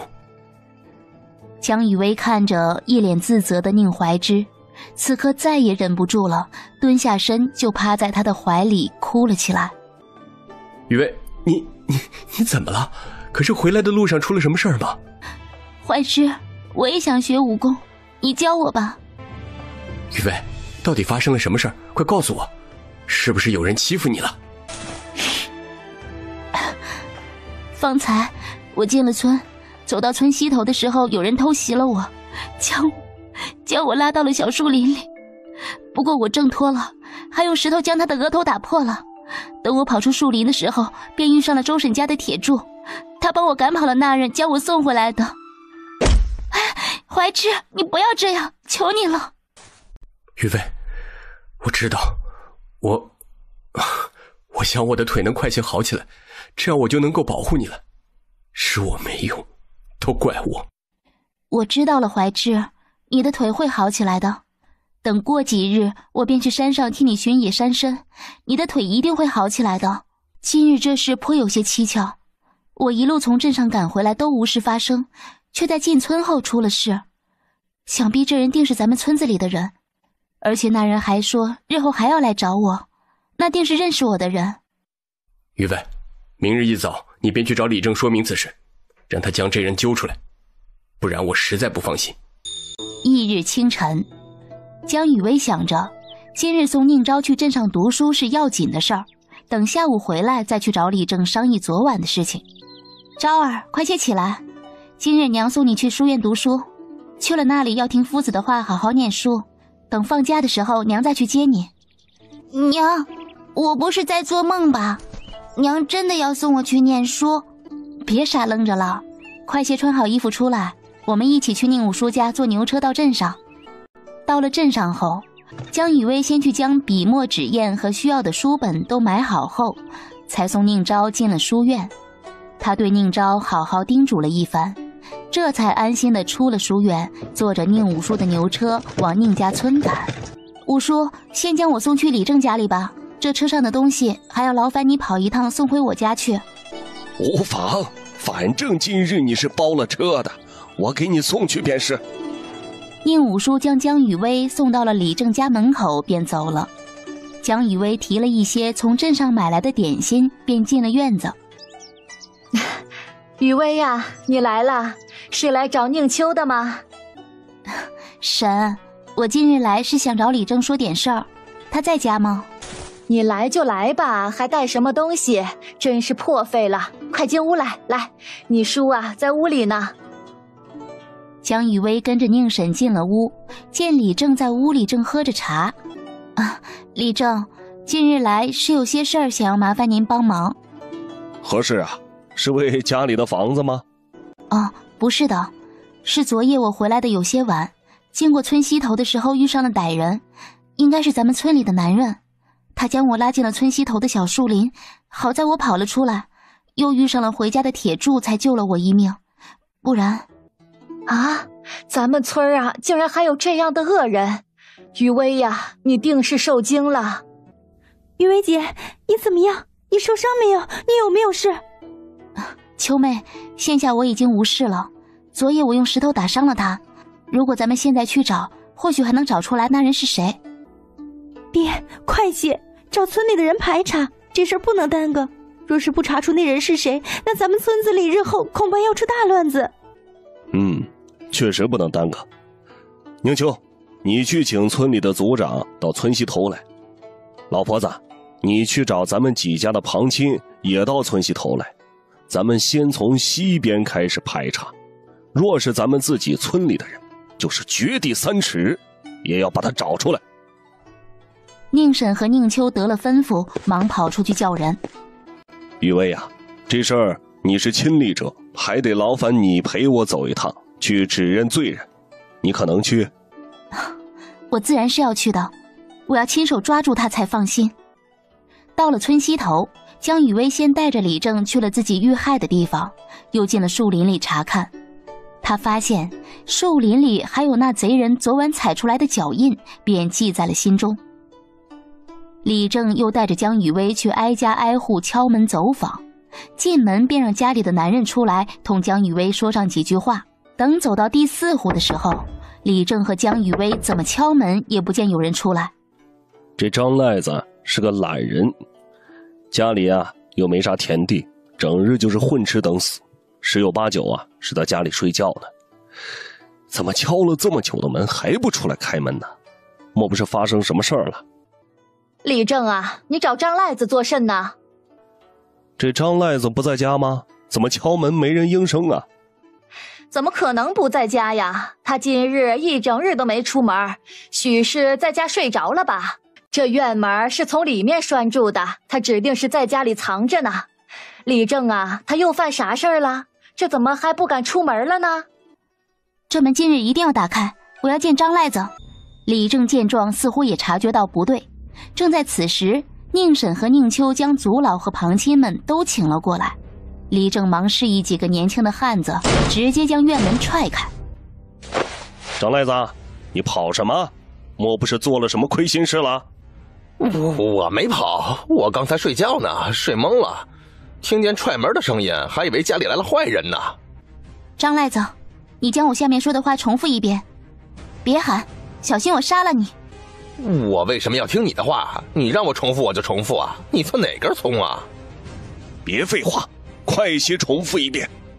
别喊，小心我杀了你。你平日也戴着这帽子吗？哟，张赖子，一日不见，你倒是打扮得人模狗样的，这还整了一顶帽子戴上了。老子戴帽子关你屁事！你个死老娘们儿，没事回家喂你猪去。江雨薇听着张赖子这说话的口气，便更加确信自己的感觉没错，上去便将他的帽子摘下来。只见张赖子的额头红肿了一大片，他怒道：你昨夜为何要跟踪我？为何要害我？你若是不说出个1、2、3，我定要将你送官法办。你饶了我呀！我不是故意要打你主意的，我也是受人指使的呀。是谁？是谁指使的你？是徐芊芊，他跟我说，若是我能伤了你，他便答应跟我做那事儿。我本来就是个光棍，没尝过女人滋味，如今若是能神不知鬼不觉的将你玷污了，徐芊芊也能送上门让我睡，那我日后就是没钱成亲，那也不缺女人呐。张赖子，你糊涂啊你怎么能做出这样的事啊？去，把徐芊芊给我叫过来。那汉子得了命令，忙转身跑了出去。江雨薇听到了徐芊芊的名字，心中震惊不已。宁秋察觉到了江雨薇的面色不对，忙上前扶住江雨薇。雨薇姐，你怎么样了？若是扛不住，我就先送你回去，剩下的事便交给我爹来处理。没事，我还不能走，我要亲自询问徐芊芊到底为何要如此害我。此时那汉子已经将徐芊芊带了过来，身后还跟着一脸担心的王婆子。徐芊芊过来便看见张赖子跪在地上痛哭的惨样，顿时便明白了，但他并没有慌。急吼吼的叫我来做甚？是发生了什么事？徐芊芊，你别装了，究竟发生了什么事？你心里门清。平日倒是没看出来你的心肠竟是如此歹毒的。李正，我实在是不知发生了什么。您身为李正，可一定要为我们村民们主持公道才行，可不能因为宁秋是您的亲闺女，您就任由她来欺负我们。你为何要害我？我害你有何好处？你们两人这是要故意欺负我一个外来的寡妇。方才张赖子全都承认了，你还在这里装傻。是，就是他让我做的，全都是他让我做的。连你都是和他们串通好了来诬陷我。江雨薇到底给了你什么样的好处？徐芊芊，你到底还要不要脸了？雨薇姐怎么会拿自己的清白来诬陷你？他定是看怀之哥对我好，便气不过了，才想出如此下作的法子来诬陷我，想要害我在宁家村待不下去。是吗？你未免也太高看你在怀之和我心中的地位。李正，送张赖子去官府吧，不管是受谁指使，他都该得到应有的惩罚。哎呦，别呀，李正，放过我这一次吧，我什么也没做呀，我再说我也没做成啊，江雨薇，你是知道的，我没对你怎么样吧？你放了我，我以后再也不敢了。惹了我，你活该不得好死，求饶也没用。李正，我就不跟着去官府了，家里的事情太多了，怀之自己在家里忙不过来，还要劳烦李正帮我跑一趟。好的，交给我放心吧，你回去忙吧，老大媳妇儿。江雨薇走的时候，看着还站在一旁一脸事不关己的徐芊芊，沉声道：若是你还不知收敛，我也定不会饶了你，我会用你对付我的手段全部还击给你。你少在这里胡搅蛮缠了。你算老几呀，敢威胁我闺女？你就是看她是个寡妇，没了婆家人才敢这样蹬鼻子上脸的吧？我告诉你，若不是宁怀之那个残废他从战场上回来了，你如今也是个寡妇，你也没好到哪儿去。果然有什么样的娘就能养出什么样的姑娘。你若是看不上我们家怀之，也趁早让你家姑娘死了那个心，别老来我们家围着我们怀之转。我不信她一个寡妇不知道男女有别的道理。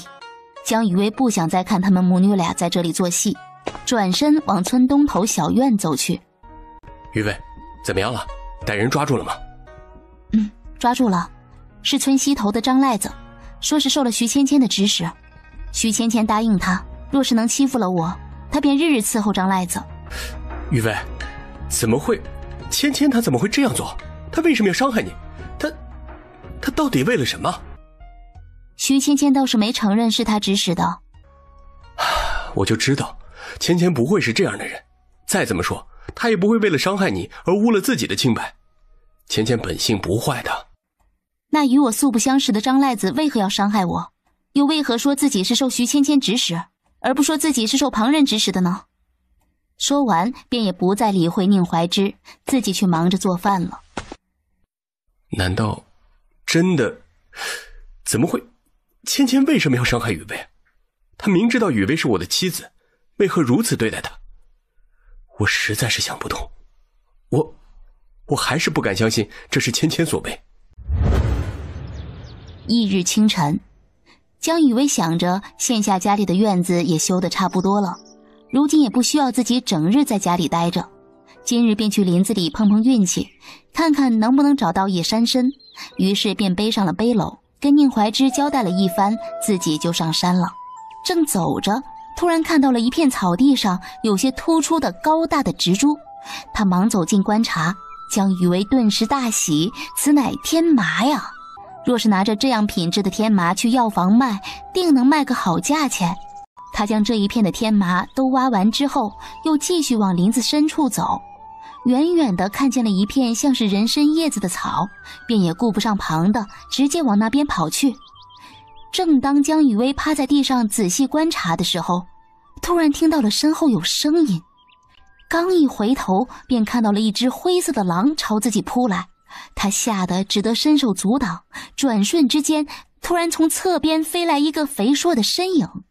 江雨薇还没反应过来，就见那东西将扑过来的灰狼击退了。野梨子，多谢你救了我，咱们快些走吧，你愿意跟我下山吗？说罢，江雨薇便转身往山下走去。江雨薇偷偷回头看，便见那只野梨子正远远地跟着自己，于是便偷偷地笑了起来。宁怀之见江雨薇竟然带回来一只野梨子，忙将宁婉关在屋内，自己来到院里警惕地看着他。这只梨子方才在山里救了我一命，看着是个通人性的，我想将它养在后院，反正后院里的牛棚眼下也没有住牛，先养着它，日后空了我再单独给它修个小屋子。雨薇，我实在不放心你一人上山去寻药，若是实在找不到，我这腿不治也罢。你今日上山，我在家里也是担忧了一整日。无妨，我会保护好自己的。来，你看看，我今日上山有很大的收获呢。这个是天麻，等我晒干了，下次赶集我便带去镇上卖给药铺，又能赚一笔钱。这样宁昭下个月的学费就不用发愁了。雨薇，谢谢你送宁昭去读书。宁昭也是我的孩子，怎么，你这是想离间我们母子间的感情不成？我送他去读书是应该的，你跟我说什么谢谢呀？好好，宁昭是你的孩子，你们母子情深，我可不敢跟你抢。给他取名叫小九吧，长长久久，这个寓意不错。行，都听媳妇儿的。我先去做晚饭。翌日，江雨薇想着自己还是要去山上碰碰运气，没准儿今日就找到了野山参呢。雨薇，你这是要去哪里？怀之，我出趟门，下午便回来。午饭我都备好了，你中午热一下便可。雨薇，我说过了，我这腿不治也罢，我不想让你上山冒险了。你一个弱女子，当真在山上发生了什么事儿，该如何应对啊？不如这样，我不往深山里去，只在边上碰碰运气。今日我再带小九一起上山，若是有什么危险，也能照应一二。那你快去快回，不要让我在家里担心你。江雨薇刚爬到半山腰，便见小九蹲在一个草丛边上，死活也不愿意往前走了。为何不走了？咱们得快些上山，不然一会儿来不及下山了。小九低头用鼻子嗅了嗅眼前这片草丛，他上前扒拉开草丛往里看，他发现那里面有许多鸡蛋。江雨薇大喜，这莫不是野鸡蛋？忙放下背篓，将鸡蛋都捡了进去。他见四周再没鸡蛋了，便背起背篓继续带着小九往山上爬。江雨薇走了半晌，觉得有些饿了，便从背篓里取出了干粮。江雨薇一边吃着，一边观察着周围的地形。远远地看到一处地方，似乎有许多高大的树木。他胡乱吃了几口，便带着小九上前查看。哪知走近了才知道，这里是一片果子林。江雨薇想到自己空间的茅草屋里还有许多地方可以存放这些果子，便开始摇晃树干。哪知这些树年份太久，很是粗壮，自己根本晃动不了树干。一旁的小九见状，几步便爬上了树枝，用爪子往下拍果子。小九，多拍点，还有这棵树，那棵树，我都要。过了好久，江雨薇终于觉得有些累了。哎呀，小九，快些下来，别摘了，我捡不动了，这些够多了。小九这才跑下树来，走到江雨薇的身边。小九真棒，来吃个鸡蛋补补。等他回过神来时，才发觉自己好像在片林子里迷路了。不好，只顾着摘果子，忘了下山的时间了。今晚怕是下不了山了。哎呀，怀志该着急了。江雨薇想着，眼下只能先找到下山的路，再寻个合适的地方生活待上一晚，等天亮了再下山。山脚下的小院里，宁怀之皱着眉等在门口。婉儿，你快些跑去李正家里，告诉他你娘上山到现在也没回来，让他帮忙找几个人来寻一下你娘，记得快去快回。你一个女孩子，不要在外面待太久了。宁婉此时也十分焦急，听了宁怀之的话后，忙眼神坚定地点了点头，跑了出去。宁怀之此时又着急又害怕，想着想着，宁怀之的心中便涌现了无尽的恨意。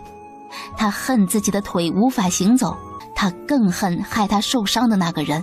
如今边界的战事胜利在握，那人又怕自己回到京中抢了功劳，所以才想了奸计，将自己残害至此。正胡思乱想间，他见村子的方向有一群人举着火把朝自家小院走来。怀之，你家媳妇是何时上的山？怎么会到现在还没回来呀？今日要劳烦乡亲们帮忙找找我媳妇儿，她就是今日早上从这个方向上的山，到现在都没下山。我怕她遇上了危险，或者是迷了路也未可知，还请大家兵分两路，年纪大些的就沿着山脚寻找，年纪轻的就沿着上山的路去寻一下我媳妇儿的足迹。大家可以分成3人或2人一组，一定不要单独行动。还有，要带着趁手的家伙事儿。我现下这腿也是不能动的，我媳妇儿的生死就全仰仗乡亲们了。我会在家里做好饭菜，等着大家的好消息的。怀志，你就安心在家等我们的消息吧。就是，你放心吧，怀志，我们定会尽力去寻人的。雨薇是个好孩子，我们会尽力去寻他。但是若是他入了深山，那便是生死有命了。你也要有所准备啊。真的是生死有命吗？雨薇，你到底在哪里？江雨薇哪里知道山下面的人为了寻他都找疯了。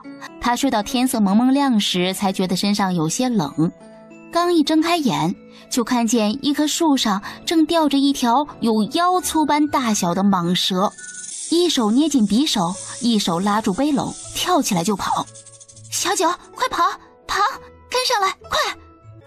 江雨薇一刻也不敢停，他怕那蟒蛇再追上来，于是就一边跑着一边回头，哪知脚下被一块大石头绊了一个趔趄，直接身子一歪，滚到了山坡下面。身后的小九见状也飞快跑了过来，他正想着自己该怎么爬上去，突然看到巨石和山体的石缝间有一簇人参的叶片，他忙高兴地上前去挖。江雨薇挖的天都大亮了，才好不容易将那人参挖了出来。他将人参小心翼翼地放在手中打量，这才发现这根野山参应该是有100年了。虽然不够1000年，但是江雨薇也十分开心。只要种在空间里，相信过不了多久，它就能达到1000年的药效。等他走到半山腰的时候，刚好撞上了还在山上寻他的宁铁柱和宁武2人。雨薇姐，是雨薇姐吗？你们2个怎么来山上了？昨夜你没回家，怀之哥在家里急坏了，去寻了李正，让我们上山帮忙找你。就是，雨薇姐，你没事的话，咱们就快些回去吧，也好让怀之哥放心啊。江雨薇想到了宁怀之焦急的样子，忙胡乱擦了下眼泪，点头。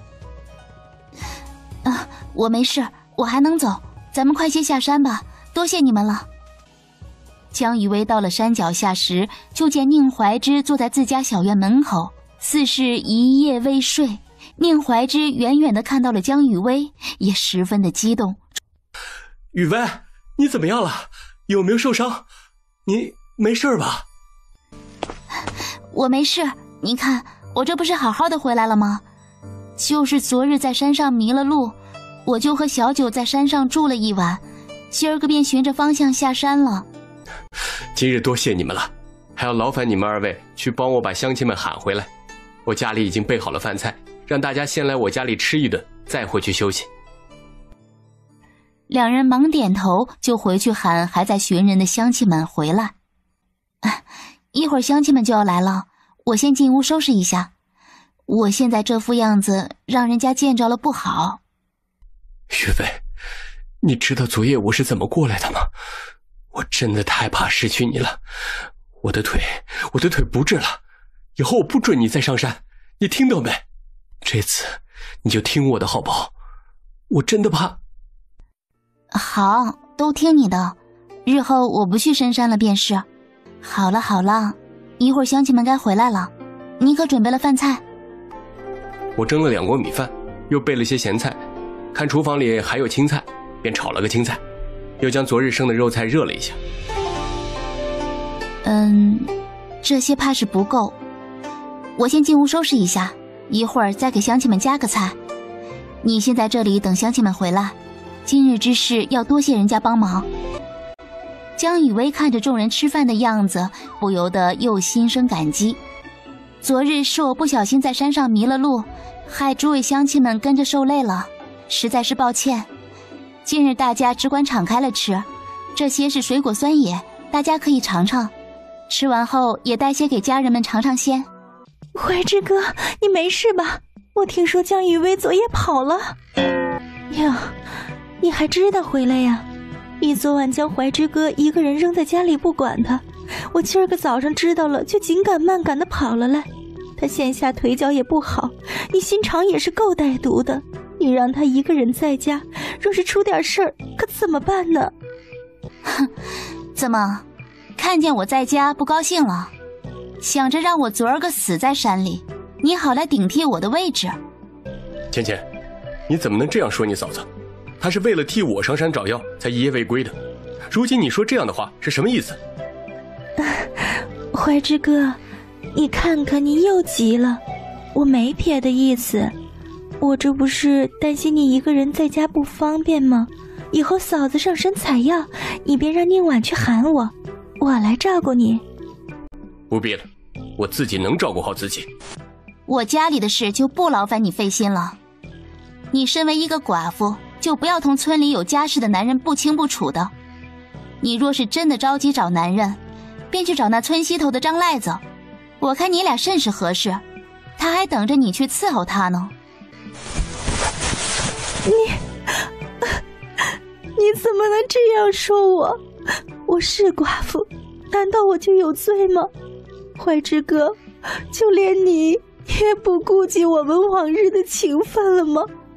就由着江雨薇这样当众羞辱我。雨薇，你少说几句。芊芊，你回去吧，以后若是没事，你也不用到我们院里走动了。怀之哥，我从小到大都只当你是我的亲哥哥，如今你竟然要为了江雨薇，连我们之间的兄妹情谊都不顾了吗？怀之，这是你的帕子？哼，这可是怀之哥给我的帕子，你想干嘛？宁怀之，你可知送人手帕是什么意思？江雨薇，你少在这里作威作福了。也就是我们怀之哥脾气好，才能容得下你在我们宁家村胡作非为。哼，这送帕子的意思，你我都心知肚明，你又何必巴巴的去质问怀之哥呢？哈，你还真是人不要脸，天下无敌呀！如今你站在我家院里，是要准备当着众人的面，明目张胆的抢我男人吗？你这番浪荡做派，也好意思说你是宁家村的人？你若是再这样下去，怕是要惹得众怒，将你赶出宁家村了。你，这帕子当真是你给他的？这帕子确实是那日我给他的。怎么样，这下你死心了吧？你别想取代我在怀之哥心中的地位，也就是我回村晚了几日，不然能有你什么事儿？徐芊芊，你在别人家里闹什么？你当真是不要脸皮了？李正，真的不是我在闹，你看，都是江雨薇他破坏我和怀之哥的感情，就是他故意离间我和怀之哥，我是无辜的呀。够了，芊芊，你闹够了没？我说了，让你先回去。江雨薇看着宁怀之，难道真的是自己插足了他们二人的感情吗？可是她也不是自愿嫁到宁家村的呀。雨薇，你听我说，那帕子确实是我给他的，但是我那日只是将帕子递给他擦眼泪，他拿着帕子说要帮我带回去洗洗，我本想拒绝，可是看他正在伤心着，也不好意思说出口，哪知他今日会这样说你。你若是真的喜欢徐芊芊，你今日便说出来，我也敬你是条汉子。你若是不喜欢他，也跟他说明白，你们二人到底是何关系，也别叫人家一直挂着和你之间的情谊。雨薇，我同你说过，我心里只有你一个。徐芊芊，你我之间只有同村的情谊，同在座的乡亲们都一样。我本想着你是个心善的，看你没了婆家，有些可怜你，哪知你真的是蹬鼻子上脸了。如今竟然敢对雨薇说出那样的话，我实在是容不下你了。你走吧，日后我不想再看见你。哼，我不会饶了你的。尽管放马过来。徐芊芊见自己也没脸再待下去了，转身便要跑。江雨薇见状，一把拉住她的胳膊，便一把将徐芊芊手中的帕子扯了过来。江雨薇一甩手，将帕子扔到了宁怀之身上。我希望以后这样的烂事别再有了，我只想安心过好我的日子。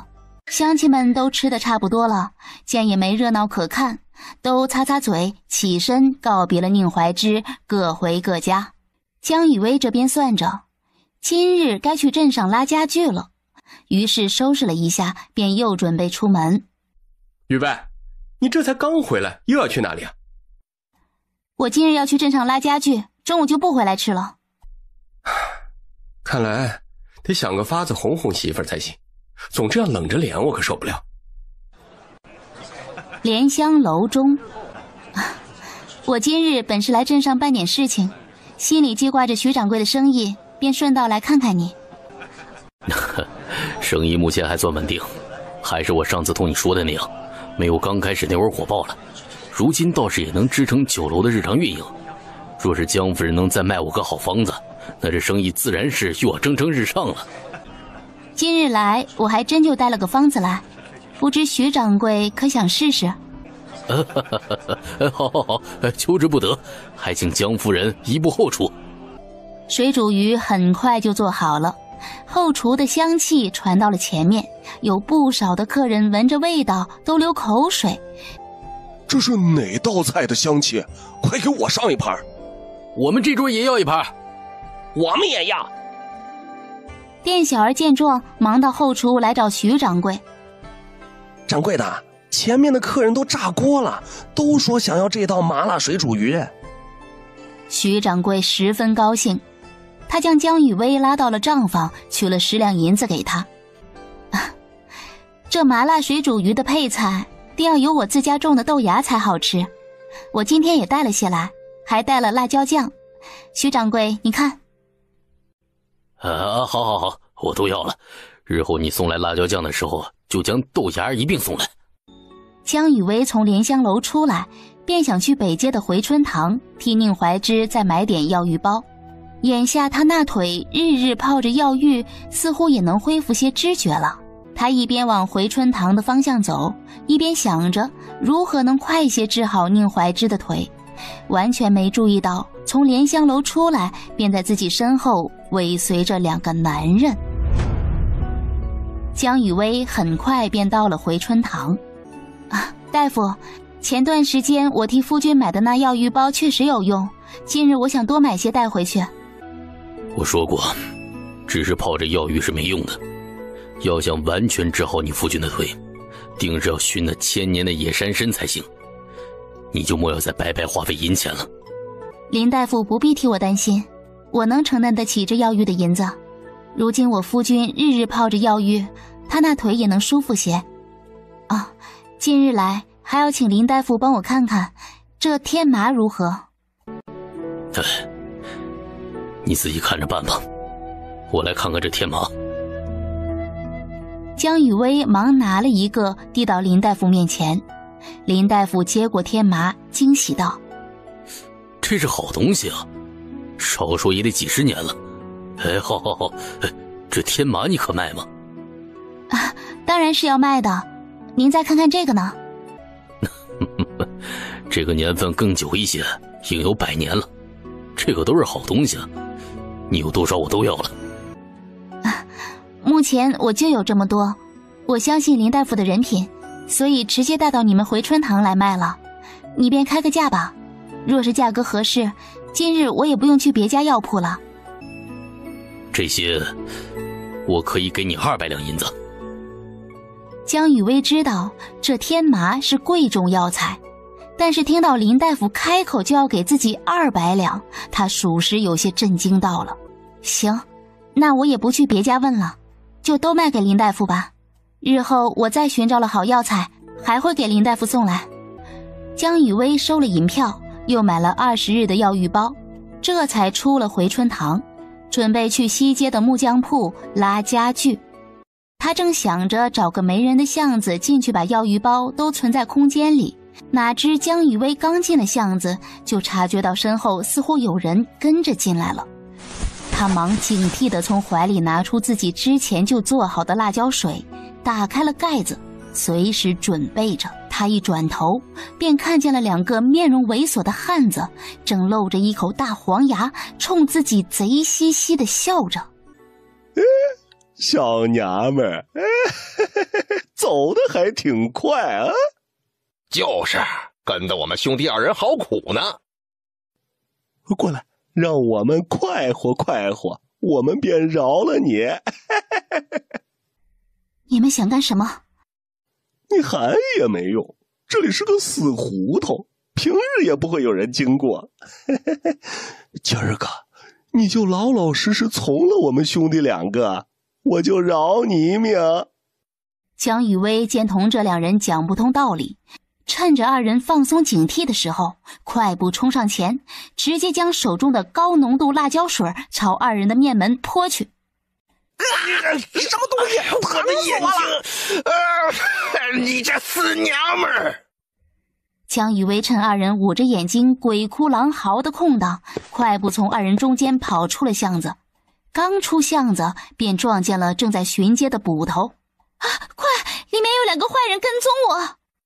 捕头听了江雨薇这话也不含糊，眼神示意了一下旁边的捕快，2人抽出大刀就快步走进了巷子。没想到在这里的日子也不安生，还好有了上次张赖子的事儿，我背了些东西在身上，否则今日又是9死1生了。呸！你是个死娘们儿，你害死老子了！你等着，就是不收银子，我也要弄死你！都老实点，跟我回衙门。多谢这位捕头今日救我一命，这2人着实危险，我想跟着您一起去官府，状告他们2人当街行凶。他们方才所说的话你也听到了，我实在是不安心。那你便跟上来吧。别呀！我方才只是吓唬你的。就是，我们根本没伤着你，反而是你害得我们现在眼睛都睁不开了。就是的，我这眼睛现在还疼得很呢。你若是状告我们，我也要告你伤了我们眼睛。闭嘴！再吵把你们嘴给封了。一行人很快便到了衙门。牛大、牛二，你们兄弟2人为何要跟踪江氏？我们没跟踪呢。对，我们只是刚好路过。你们当真要当着大人的面撒谎？你们可是忘了方才是谁将你们带到衙门来的？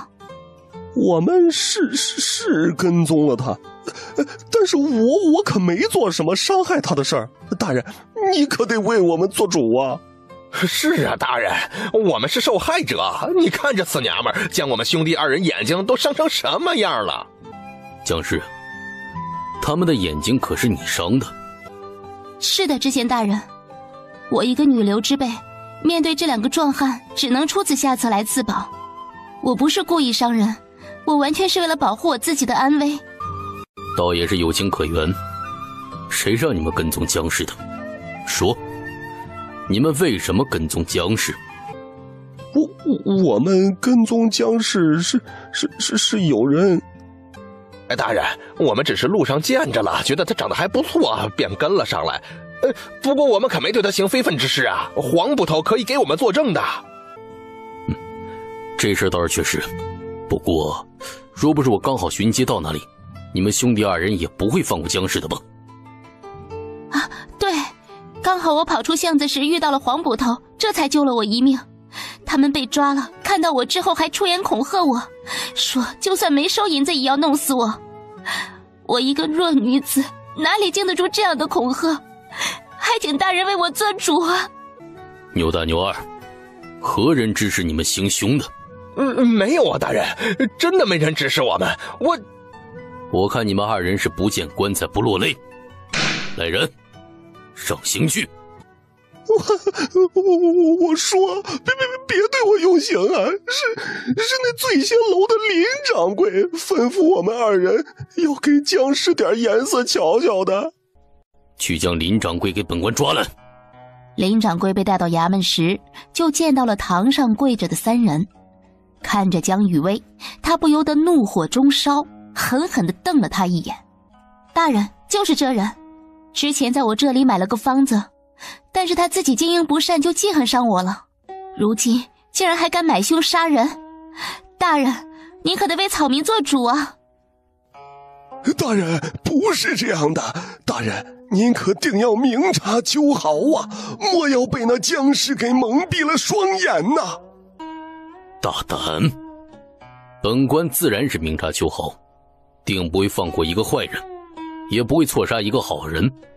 如何能被一个妇人蒙蔽了双眼？僵尸，你方才所言可有证据？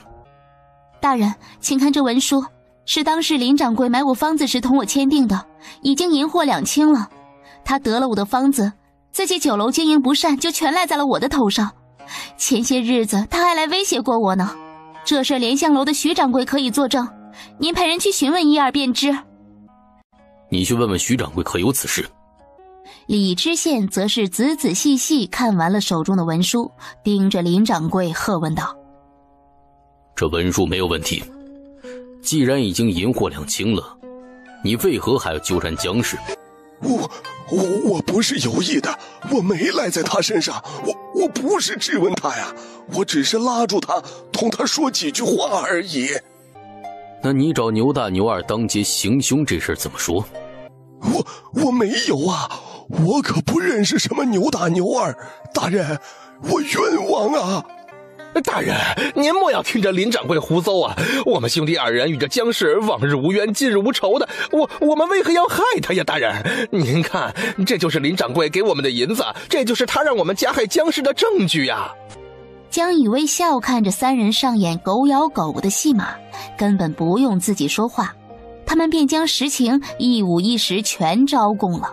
莲香楼的徐掌柜听说江雨薇进了衙门，也顾不上酒楼的生意了，忙跟着黄捕头当面来作证。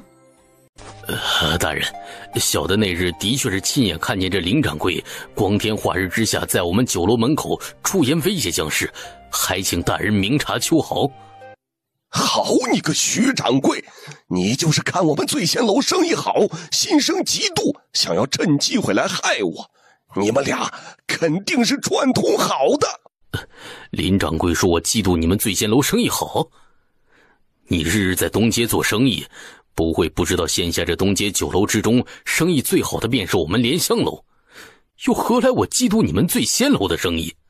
这群没长脑子的蠢货，还想着陷害旁人，这知县还没问什么，你们便如同倒豆子般的把事实全说了出来。看来这次醉仙楼要换掌柜的了。林正堂怒其不争地瞪了一眼还跪在堂前的林掌柜，便一甩袖子离开了。徐掌柜，你可知做伪证的后果？你能对方才你所说的话负责任吗？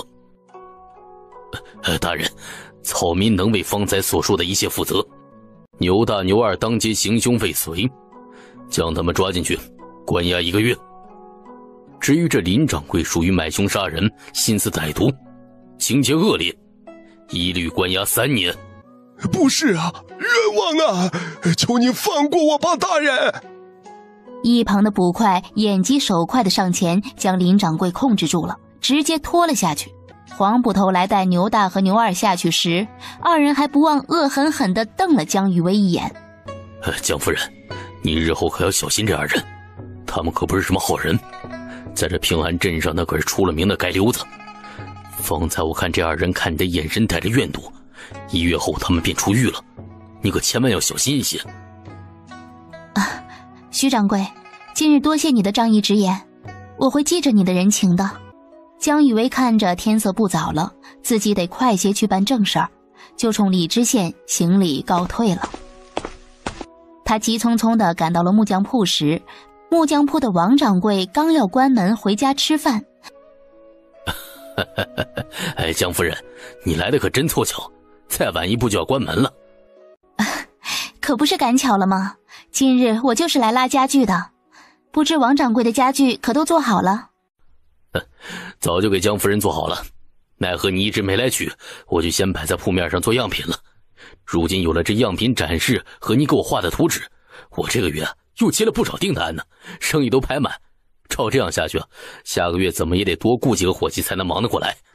你可真是我们店的福星啊！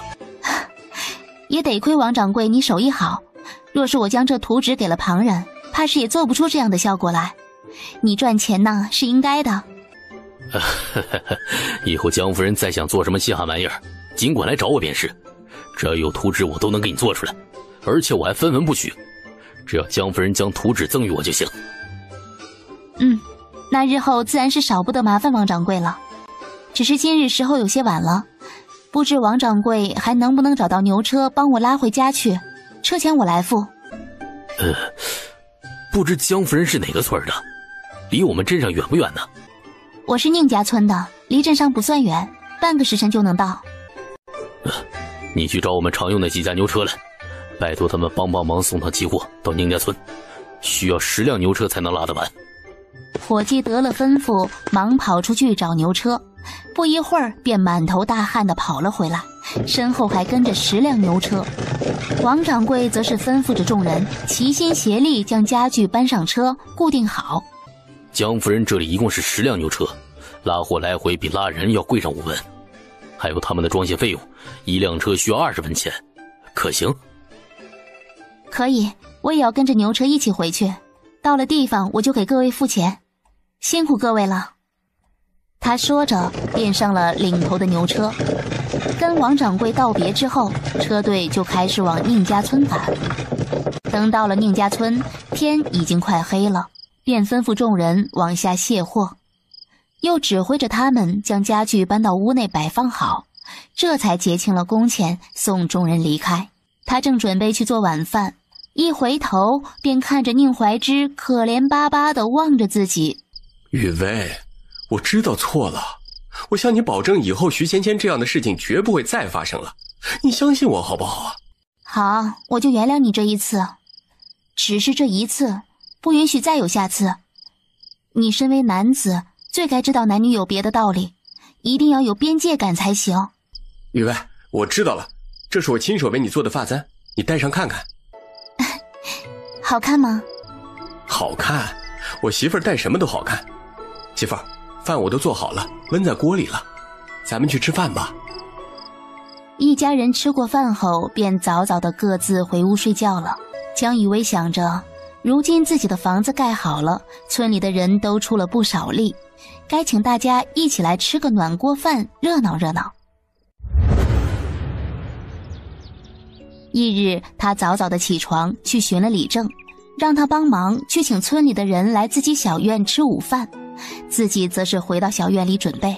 忙活的差不多的时候，乡亲们也都陆陆续续来了。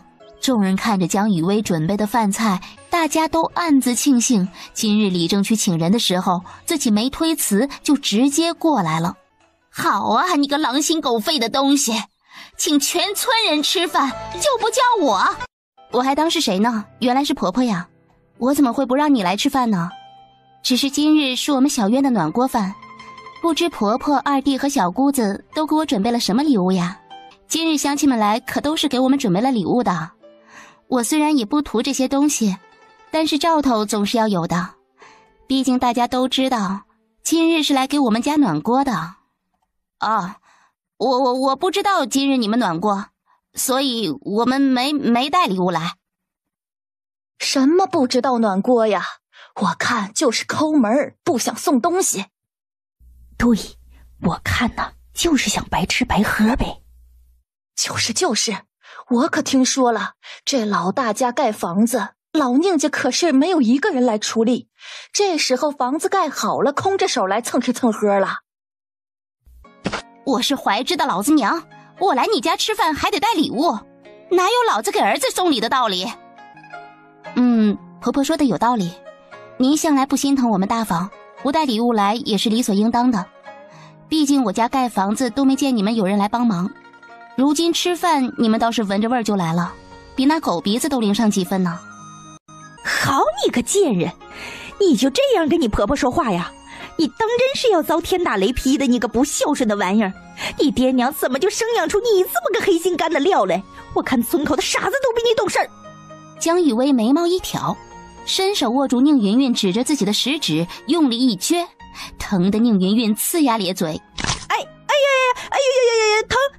哎妈，我的手指头！你快放开我！哼，你算哪根葱，也敢在我面前谈孝顺？在宁家，你得叫我一声嫂子。就凭你也敢站出来教训我？也不知道你爹娘是怎么教养出你这么一条不知大小、不明是非、到处狂吠的狗。你个死娘们儿，你敢欺负我们家圆圆！老二，给我打死这个贱种！我们宁家有他没好！一旁站着的宁春林听了陈桂香的话，伸手就要来打江雨薇的脸。还没等江雨薇反应过来，就见一个泥弹打到了宁春林抬起的手腕上。你若是敢动你嫂子一根手指头，我便杀了你！哎呀，闹够了没有？回家！慢着，员外，今天是个好日子，没有往外赶人的道理，给他们腾张桌子吃饭吧。陈桂香见江雨薇这副冷漠的样子，本想赌气离开，但是他一转头便瞧见了那桌上的饭菜，顿时咽了咽口水。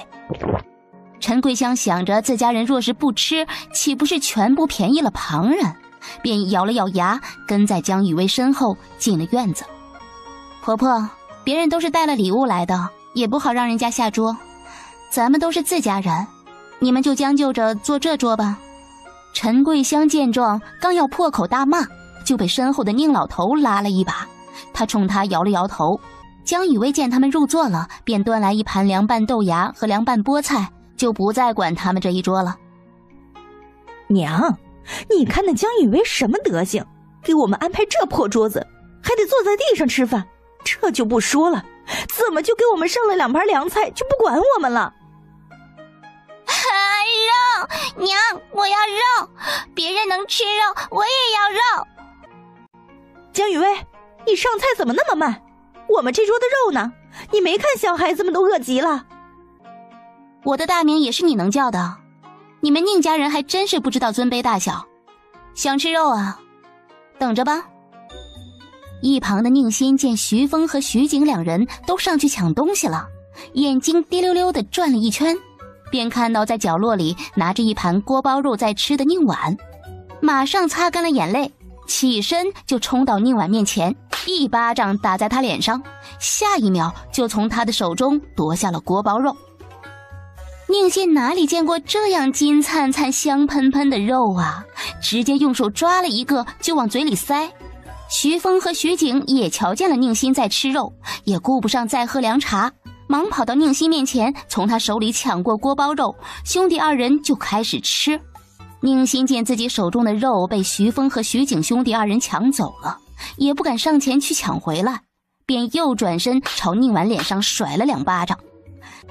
去，再给我端盘肉来。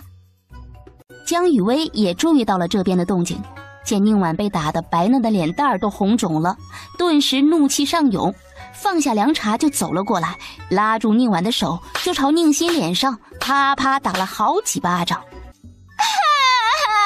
娘，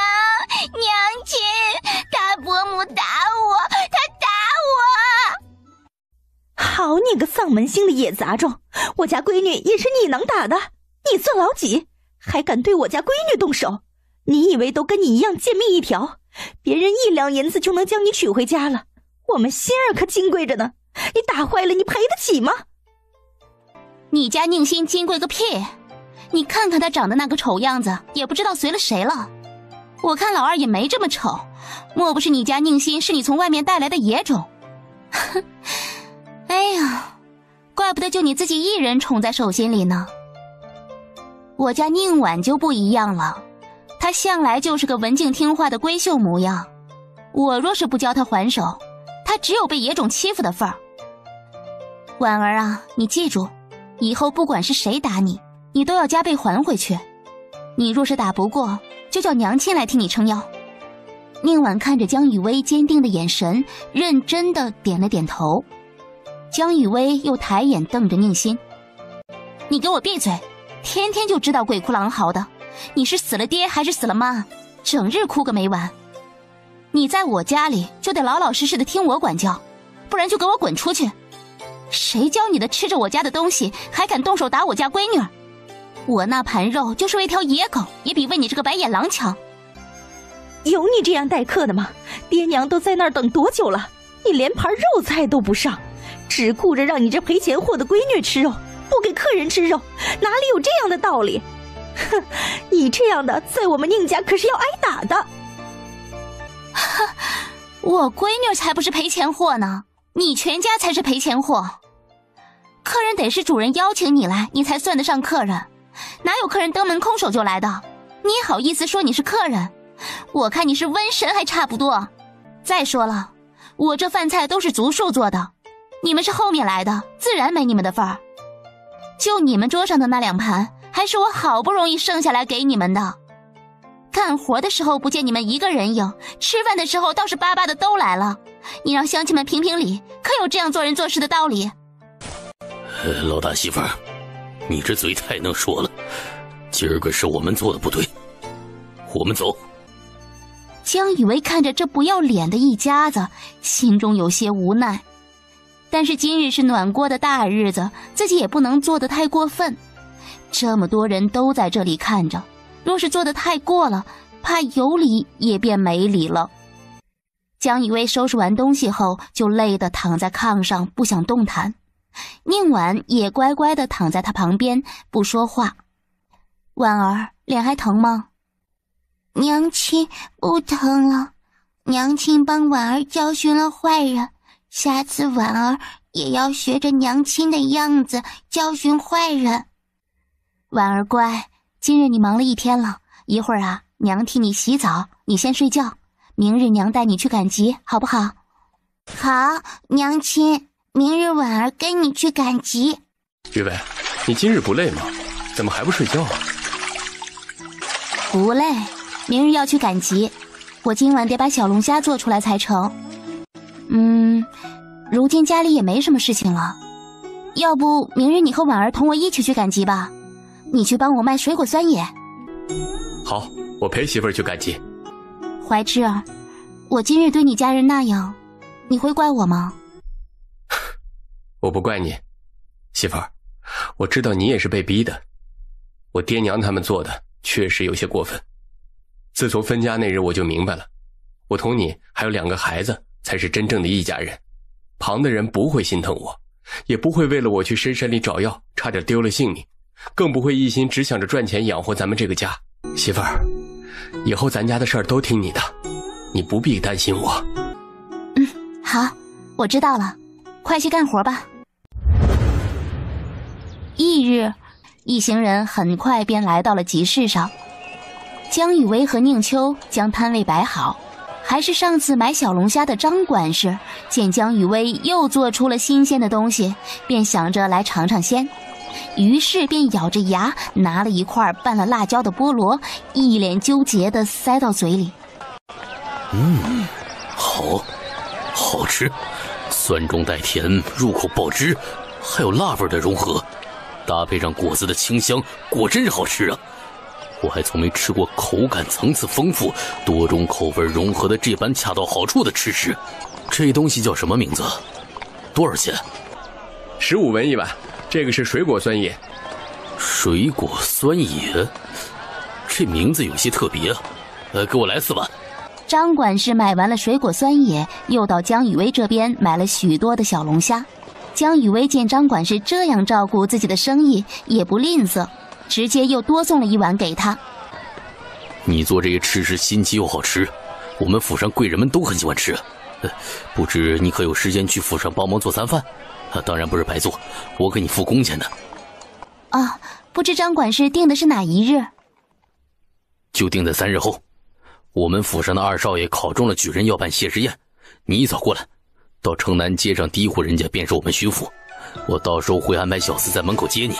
江雨薇想着，反正现在家中也没什么事情，于是他点头应下。张管事走了以后，没一会儿摊上的东西都卖完了。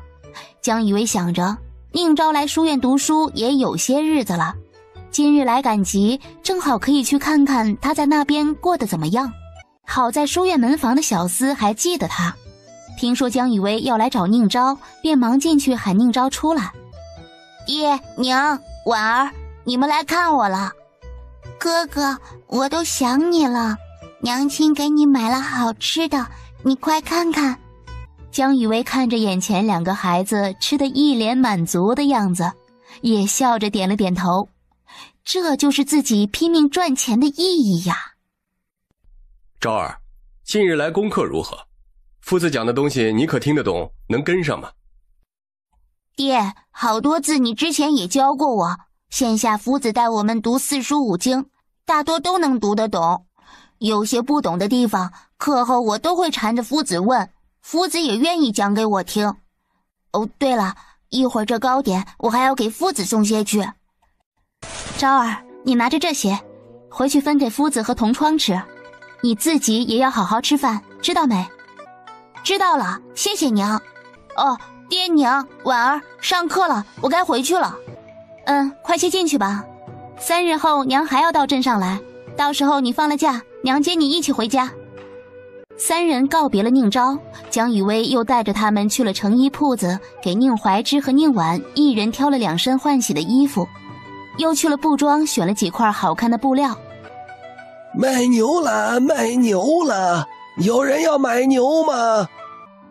怀之，你可会看牛？宁怀之点了点头。啊，你看这牛我们买回去如何？这牛不错。嘿嘿，是啦是啦，这牛可是日日帮我们家刨地，强壮得很，在我家也是出了不少力了。要不是这家里呀，实在是揭不开锅了，我们也不会卖这牛啊。大伯，你这牛想卖多少钱？我卖1两银子，我这牛壮实得很，你带回去好好喂着，不仅能拉车，还可以下地干活，很是合适的。若不是我急着用钱，我定是舍不得卖它的。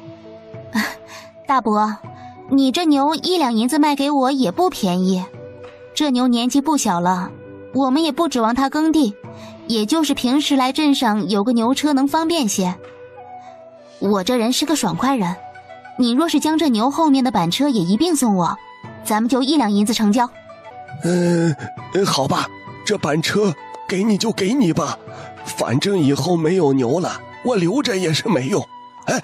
不过1两银子1分也不能少，我可是要现钱的。那咱们可是银货两清了。老伯接过了银子，十分不舍地同黄牛告了别，这才离开。哎呀，坏了，我不会赶牛车，这可怎么办呀？媳妇儿，你怎么不问问我会不会赶牛车呀？那你会不会赶牛车啊？好啦，媳妇儿，快上车吧，你负责指路，我负责赶车。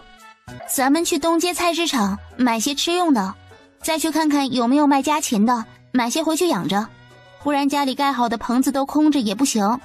正好咱们有牛车可以拉得下。回到家后，江以薇把宁怀之扶下车，又把赶集买的东西搬下来存放好。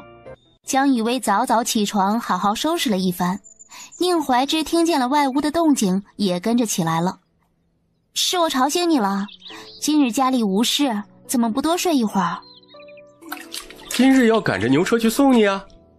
江雨薇想到自己还不会赶牛车，便也不作声了。一家三口赶着牛车去了镇上，到了南街，果然在街口第一家就看到了见得十分气派的徐府。张管事只让我来接你一个人，旁的人不能进府。怀之，你和婉儿在外面等我，我忙完了就出来。你们要是觉得无聊，也可以去镇上逛逛。江雨薇跟着进了府，直接被徐府内部豪气的装修给震惊了。江雨薇正在心里默默感叹着，就被小厮带到了厨房。哎，你是哪家的丫鬟呢？怎么随便进主人家的厨房啊？这位婶子，我叫江雨薇，是张管事今日请来的厨子。李婆子，你可别吓着人家。张管事昨日不是说了，请了位厨师来府上做菜吗？你都忘了？那丫鬟起身，使劲甩了甩菜上的水滴，也不知是没收住力气，还是故意的。那些被甩下来的水滴，一滴不落的全甩在李婆子身上了。哟，我可不是故意的呀，李婆子，我这是见了新大厨激动的。我劝你呀，对人家新大厨脾气也好点儿，这没准以后这徐府的厨房就是他做主了。这也怪你那儿子手艺确实不怎么样，家里的主子都吃腻了，也不知道换换口味，就会做那么几道菜糊弄人。我看这张管事啊，早就想换人了吧。你个死鸭崽子，你再敢受我儿子一个不是，看我不撕烂你的嘴！这江雨薇还没进门当大厨呢，你就巴巴的舔上了。孙招娣没想到李婆子会拿刷锅水来泼自己，他也不是个吃亏的，直接冲上去就要扯李婆子的头发。江雨薇目瞪口呆地看着眼前这混乱的场景，他正犹豫着要不要上前拉架的时候，张管事就带着几个小厮赶来了。都给我住手！你们若是不想在徐府待了，我便请示夫人，让她将你们都发卖给人牙子了事。张管事莫要动气，我和李婆子没打架，大家都散了吧。看看你这副样子成何体统！今日府上要来贵客，快些去把衣服换了出来干活。孙招娣听了这话，忙点头退下了。张管事又瞪了一眼低头立在一旁的李婆子。你也是，都这么大岁数了，还跟个小丫头打架，今日都给我收敛点，要是敢扰了贵客，你们也别想留在徐府了。雨薇啊，让你见笑了，我给你留了一个灶台，你去做菜吧，缺什么少什么只管跟李婆子要，府上什么备菜都有，一会儿让孙招娣出来，就让他给你打下手。今日你和府中的厨子各做10道菜，可以吧？啊，没问题。娘，你看看，这如今什么货色都能进徐府的厨房了。是了，儿子，咱们快些做菜吧，别耽搁了主子用餐，旁人做的吃食啊，还不知道能不能入得了口呢。江雨薇炒好了底料，将龙虾下锅，这才见孙招娣慢慢悠悠地走了出来。张管事说让你来帮我打下手，我们时间紧迫，我说什么你就做什么。孙招娣刚想躲在后面偷懒，见江雨薇这样说，便也不敢反驳，直接不耐烦地点了点头。李虎闻着香气，不由得皱起了眉头，眼神示意李婆子过去看看。呀，你过来做甚呢？也不看看自己的块头，莫不是想来跟这新厨子偷师学艺的？哟，你还真是会跟个好主子呀！今日这样的大日子，竟然敢拿下水来糊弄主家，怕是啊，今日这顿饭做完之后，连你也要一起扫地出门了吧？到时候看你还嚣张个什么劲儿！那个江雨薇是吧？我们真的要做这毛肚吗？你今日的工作就是听我指挥，只要你好好配合我，今日便无事。若是因你做事手脚不麻利，耽误了时辰，我定是要到张管事那里去告上你一状的。很快，张管事便吩咐人来上菜。李虎见江雨薇的10道菜都上完了，顿时急得红了脸。儿子，不急，咱们慢慢来。那江雨薇呀，不会将你比下去的。我跟传菜的丫头嘱咐过了，你就放心吧。江雨薇这边忙活了这一通，正累得满头大汗，接了盆水正准备洗脸，便见前头传菜的丫鬟跑进厨房，一脸焦急地喊：哪个是江雨薇？快些跟我到前头去，主子要问话。我就是江雨薇，不知这家主人找我有何事？那丫鬟见了江雨薇也不说旁的，直接拉着她的手腕，生怕她跑了似的，拽着她就往前院去。哼，还想跟我抢活干，简直就是痴心妄想！看你以后还敢不敢踏进徐府半步！哼，你们还真是胆子大！今日这样重要的日子，你们还敢动手动脚？若是让主子在客人面前丢了脸面，我看你们母子俩呀，也不用在徐府里待了。你个贱蹄子，你少在这里胡搅蛮缠，血口喷人！你可看到我们做什么了？孙着点儿，你别以为你有几分姿色，老子就不能拿你怎么样。你不跟老子成亲，日后也就是给家里主子当通房的命。谁让你命里主贱，就喜欢给人家当丫鬟通房呢？哼，我娶你进门当正妻，你还看不上？我当真是给你脸了。